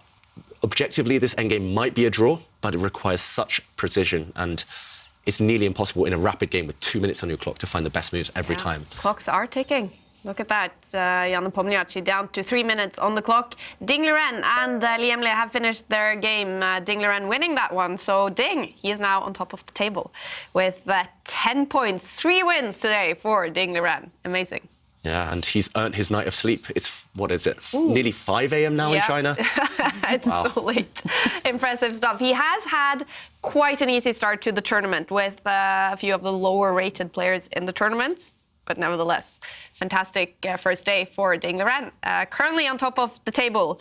I don't think anyone can. Esipenko could, if Esipenko wins this game, he can catch up with him. Let's see if that happens. All right, but in this one, Magnus Carlsen could be about to go on another loss. Yeah, he needs to find something really clever here to save this game. So black didn't use the route that I was advocating. He didn't go to the edge of the board. Instead, he's trying to sneak across and deliver a check to the white king. So that's why the white king has stopped the black rook coming down. Okay, Nepomniachtchi surprised by that one. That looks like a very clever move, but the white king might be in some danger. There are some checkmating ideas against it. Oof, if you imagine the black king coming down one square, the black bishop moving to the side, the black rook is ready and primed to deliver some checks or checkmates. Yeah, once the black king steps forward, the white king is in a cage, like you say. And even trading off rooks is not necessarily going to save him because suddenly there's a passed pawn on the H-line. Yeah. So dangerous, dangerous stuff for Magnus. Yeah, wow. I'm amazed he's looking so calm, Magnus, just because it's such a scary position to deal with, and it's such a one-sided position. If you defend perfectly, you get a draw. But on every move, there are so many pitfalls. One slip, and you're just going to be checkmated, or black's H-pawn is going to promote to a new queen. So much can go wrong. OK, so Nepomniachtchi is actually setting the trap. So black's next move, if Magnus is careless, is to step forward with the black king one square. And has he just allowed it? OK, I think he's got a defence in mind, and that is simply to bring the white rook the whole way back to the first rank to stop any potential checks. That's why Nepomniachtchi flicked in the check. I agree with you, Vanka. I would have probably gone for that anyway as black. Just creating some checkmate ideas. Now white's king is out of the cage, out of the box. The white king's run to safety. But is that H-pawn doomed? Black's rook is ready to go across two squares and capture. How do you save it? It's not easy. White now has to hope for a miracle. OK, that pawn has disappeared, and OK, I think Magnus running out of ideas here. I'm surprised the evaluation bar is only saying +2 for black, because that black pawn is so close to promotion. That's two squares. Yeah, now if the rooks come off, it's definitely not a draw anymore. There's no safety net there, because black's pawn is destined to become a queen. And Nepomniachtchi doing something very smart. He's using his king to blockade the motion, the range of white's bishop. And look at that. But Magnus is smiling. Yeah. But I mean, that looked like an ironic smile. And has he just resigned? I think he's just resigned. Black was about to make a new queen. That black pawn is going to cost white the rook. Maybe Magnus missed something. I'm not sure what it was, though, because that was very logical play by black. And there we go. The world champion loses for a second game in a row. Wow. Kudos to Jan Nepomniachtchi, though. I mean, obviously, it's not the big revenge after losing the world championship match, but a great game by him. Yep, a great game. Maybe it wasn't as smooth as he would have liked, but he was always slightly better after the opening, at least. He always had a small advantage. White was always on the back foot. And yeah, the Russian taking the points. And we see them still sitting here. Do you think they were looking over this game right now? And I mean, what happened here, David? Yeah, they're definitely still looking over the game. I'm kind of looking over the game as well, because so much happened. I did lose my bet that it would last 100 moves. But yeah, maybe we can just explain why Magnus resigned as well at the very end. Here, I think he made a slip. That's why we saw the reaction from Magnus Carlsen. Here, maybe the best is just to wait. Wait with the white rook. Just sit still and don't allow anything to happen to the position. Partly because black's rook cannot come across now and deliver a check, because this square is covered by white's bishop. Instead, Magnus put his king on a square it can be checked. He marched it forward. But after this check, suddenly the black pawn was free to roam. And yeah, once the white king moved out of the check, suddenly this pawn protected, and its promotion square as well, defended by the black bishop. Sooner or later, actually on the next 2 or 3 moves, white will have to give up the rook for this pawn, and that is why he resigned. He could have defended this one maybe a bit better, Magnus, but he was always up against it. Fair play to Nepomniachtchi. He deserved those points. Wow. And it's been a nice day for Jan Nepomniachtchi in the first day here of the Meltwater Champions Chess Tour. He started out with a loss against Levon Aronian, but after that, 3 wins in a row. Wow. All his games ended up with a result. Yeah, and good going. And the final one must have been the icing on the cake to defeat Magnus Carlsen. Yeah, great results. I'm also really happy that Ding Liren is actually on top of the leaderboard. Look at that. And he's playing the early hours of the Chinese morning. Yeah. It's now probably 5 a.m. or something. Yeah. Super early. But Jan Nepomniachtchi, he is currently in second place. Congratulations with a great day today, Jan Nepomniachtchi. Thank you very much. Thank you, and good evening. Good evening. How are you after a thrilling day with 4 games, all of them ending up with a result, 3 of them with a win for you? Well, surely better than after the first game, but in general, the strategy was not to give even a penny to this fighting prize fund. Yeah, so just win or lose and no draws. Yeah, but on a serious note, yeah, I guess just very, very poor day for many players despite the result. But yeah, I have nothing to be proud, actually. Well, you mentioned the format here. So did you have a special sort of tactics, you know, knowing that there is 3 points for that win and only 1 point for a draw? Yeah, indeed, I had tactics after I lost the first game. My tactics was not trying not to play like an idiot anymore. So that's this partially worked out. And, you know, I have to ask you as well, of course, winning your game against Magnus Carlsen here, is it, you know, nice to get that win against him after the World Championship match? Yeah, better it would happen during the World Championship match. But, yeah, a win is always a win. So I think I mixed up something in the opening, but yeah, I guess we both played quite poorly. But okay, so what would you say about that final game? It definitely was a very interesting one. Well, I mean, as for me, I felt like I was doing more or less fine for the most of the game, and yeah, of course I played. I mean, when I got this nearly winning endgame, I just let him play bishop a6, so it was very, very, very stupid of me, but yeah, still I kept some chances. In the end, I guess maybe he should have tried to put his bishop on g1. Yeah, maybe it would be a fortress. But I mean, in general, with such a little time, it's difficult to defend. Mm. Well, you definitely are one of the best players today on 9 out of 12 points, and you had one of the toughest starts with a bunch of the highest rated players as well. So, how are you feeling about your chess form right now? It's awful. I don't know. Seriously, chess form. Like I really hope it will be better. So this is sure nice to score so many points out of nowhere. But yeah, basically all games I won. I didn't really have anything like seriously better position. Maybe despite maybe only game 4. But yeah, I guess it was a dead draw against Shah, and it was pretty much equal against Anish. But yeah. And Jan, it's a new season. It's a big year ahead for you with the candidates as well. What's your kind of training regime going to be like over the next few months? Well, so having some additional practice here online is surely all right. Yeah, it won't hurt. But yeah, maybe at some point I'll try to slow down with the online events and focus onto my training sessions. But yeah, at the moment it's a little bit difficult to arrange something here in Russia because of this COVID situation, and you can't really plan for a month or something. Yeah, so you just see what happens. So yeah, at the moment I just try to work remotely. Mm. Well, Jan, tomorrow you're going to actually start off tomorrow against Nodirbek Abdusatorov. Thank you, Abdusatorov. Obviously, that you remember from the World Rapid Championship. What's that going to be like, and what's going to be your tactics in that game? No, but as it seems, you are trying to recall all the finest moments from my career for the last year. Yeah, first the match, then the match for the first place at Rapid and Blitz. I just wonder what's going to be next. Yeah, what will be the next question? But I mean, yeah, I guess just another game. So he surely plays all right, and yeah, would be interesting. All right. Well, are you enjoying yourself, Jan? Are you enjoying the new format and a lot of the other players as well playing this fighting chess?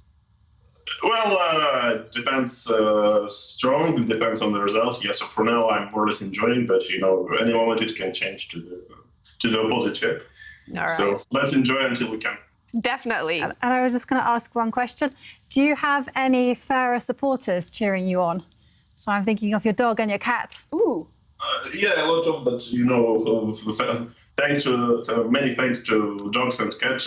Everyone was silent, and no extra. I don't know. No extra support is sometimes also fine. So no one is barking, no one is yelling, and that's a lot. All right, yeah, we wish you the best of luck tomorrow as well. Congratulations with the great first day of the tour. Thank you. Yeah, see you tomorrow. See you tomorrow. Thank you so much. There is no doubt that Jan Nepomniachtchi is feeling cheerful after a great first day in the tour. Yeah, it's nice to see. As you mentioned, it's been a bit of an up and down year for him, but he's looking happy, he's playing well, and he was a bit harsh on himself, saying he's not in great form today, especially that game against Magnus. He looked great. So, long may that continue. Yeah, and to sum up this first day, Jovanka, are we seeing something quite different and something quite new with so many games ending up with a decided result, but more importantly, so many games, just players coming out really fighting? Yeah, I mean, it's absolutely incredible. And like we saw the statistics from Tarjei Svensson, 17 out of 24 decisive games from the first 3 rounds. I mean, part of it is to do with the whole system, the fighting chess encouragement. But another part of it is actually the right combination of players. It's a fresh mix between young and old. And everyone is dangerous here. No one is an easy opponent. And I just think that this is what we want to see.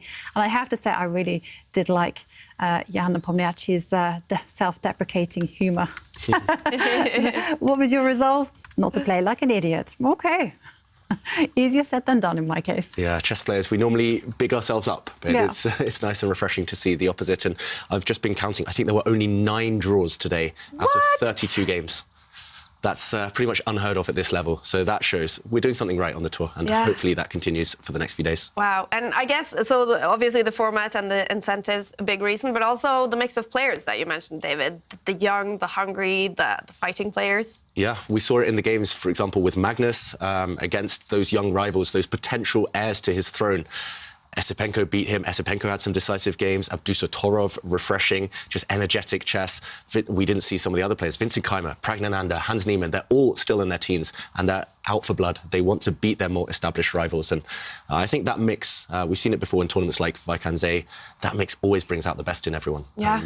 And something about this tournament in particular does feel really fresh. Yeah, I know. And for Magnus Carlsen, it started out well, but he's been struggling and also losing 2 games then, Jovanka. Do you think it is that, typical, he often starts off quite slow, or is it that he also is a little bit, surprised it's a little bit of a new world for him with these other players? It doesn't matter if the world champion, they have to fight because they're going to need to win those games. Yeah, I mean, he's been quite unfortunate in some ways that when he's made mistakes, his opponents have actually punished him. Yeah. Like Esipenko played a marvellous game. What can we say about that? Hats off to him.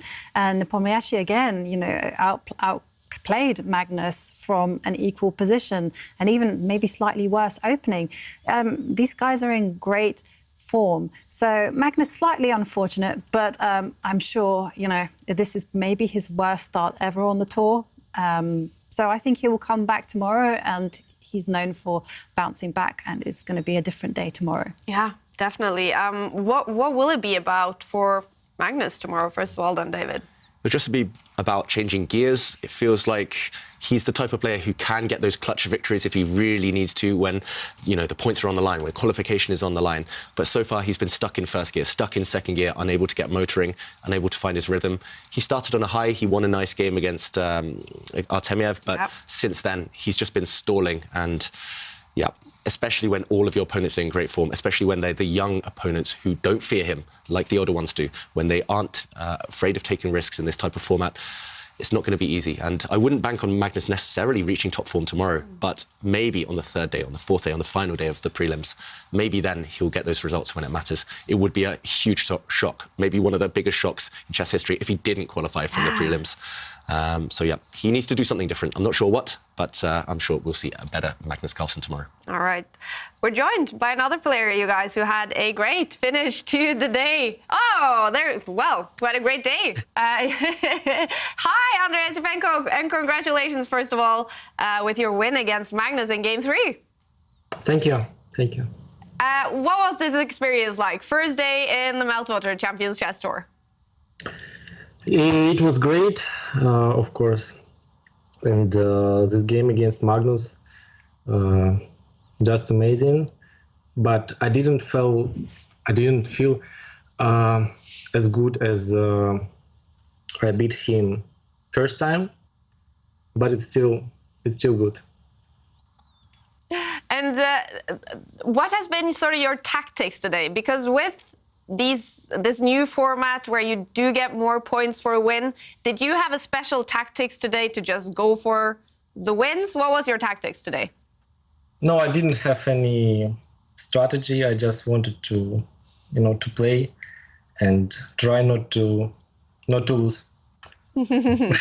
Well, good job on that. 2 wins and 2 draws for you today. And this experience, so obviously you are a debutant in the Meltwater Champions Chess Tour. Did you like it? Yes, sure. What did you like about it? I mean, these players, they're just really strong. 2 world champions. I thought there is only 1 champion, but I realized that it's Notherbeck as well. Yeah, that's true. Sorry? Yeah, that's true. Two world champions in a row for you there. Yeah. And that's really great. Yeah. What have you been most happy about with your playing today? Probably this game against Magnus, but at some point I was disconnected and I felt like I lost control, but somehow I managed to continue and won. Yeah. And Andre, you seem to have this kind of magic dust when it comes to Magnus. It seems like he fears you, or you've got something going on. Do you have any tips for the rest of us who struggle when we play Magnus? I don't know. I'm just playing, and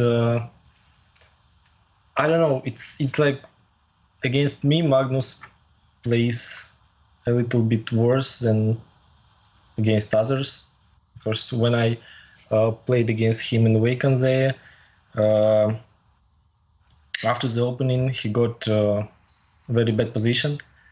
And today, it was very difficult for him after the opening. So, I don't know. And I want to ask you as well, you are sitting in Russia, right, playing this tournament? Yes. Yeah. What is it like for you to play quite late in the evening? It must be around 11, maybe even midnight for you right now?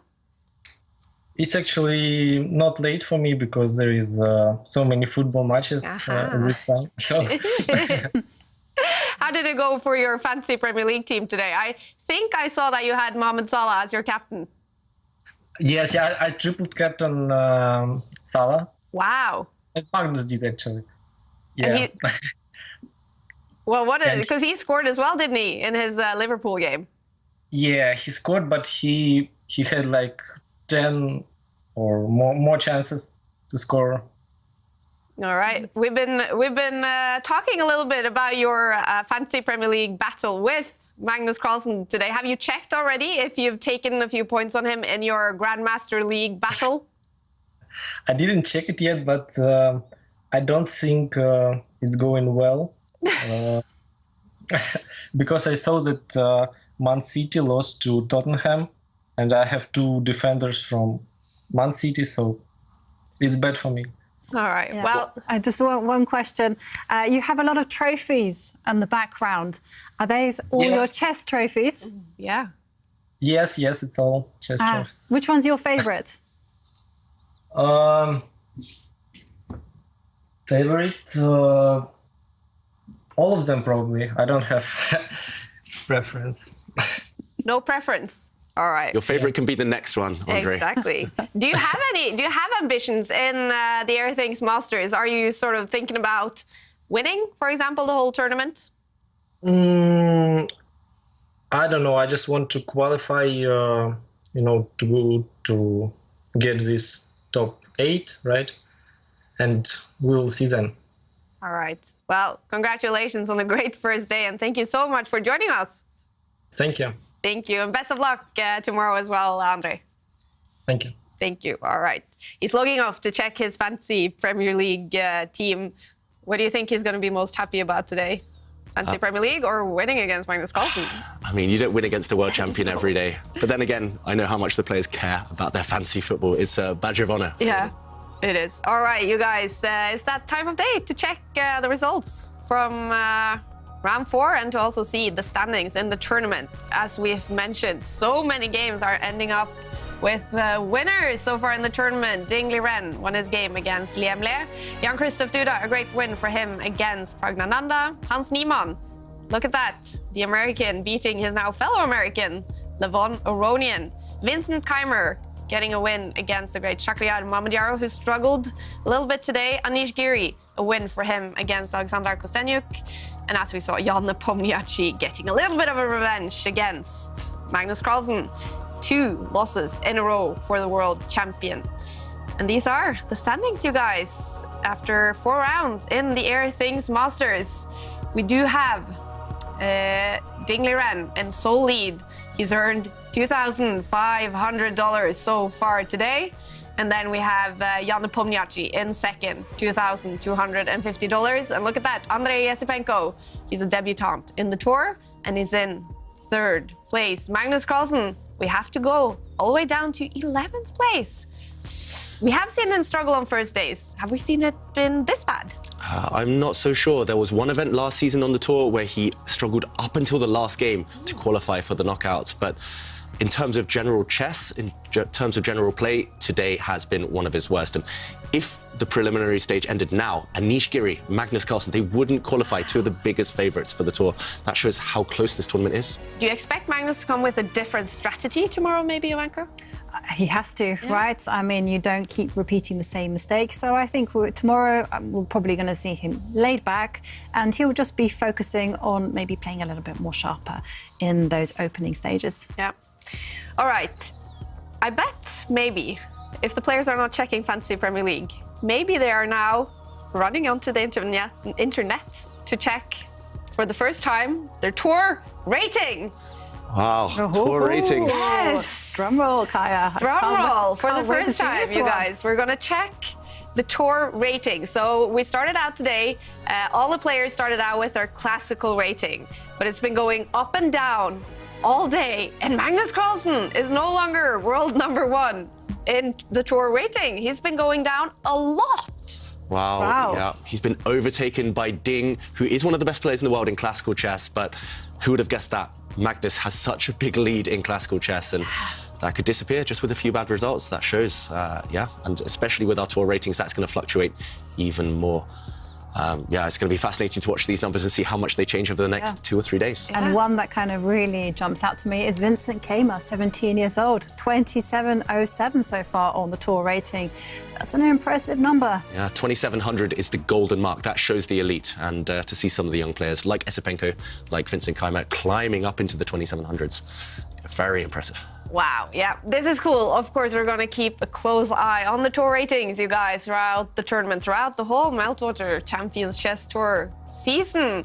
Will Magnus Carlsen be able to cross that magical 2,900 border, or will he even fall down? It's not been the best first day for him, but we do know the world champion usually comes back strong.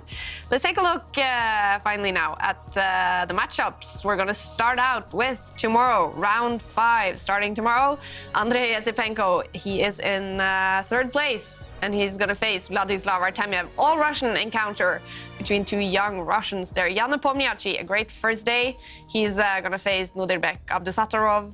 Vincent Keimer against Anish Giri, Hans Niemann, and Shakhriyar Mamedyarov on the 2nd page. Yep. Pragnananda against Levon Aronian, Liam Le against Jan-Krzysztof Duda, Erik Hansen, Ding Liren. And we're going to follow the game between Alexander Kostenyuk and Magnus Carlsen. Magnus, he needs to make a comeback, and so does Alexandra. She hasn't had the best first day. What do you expect from this one, David?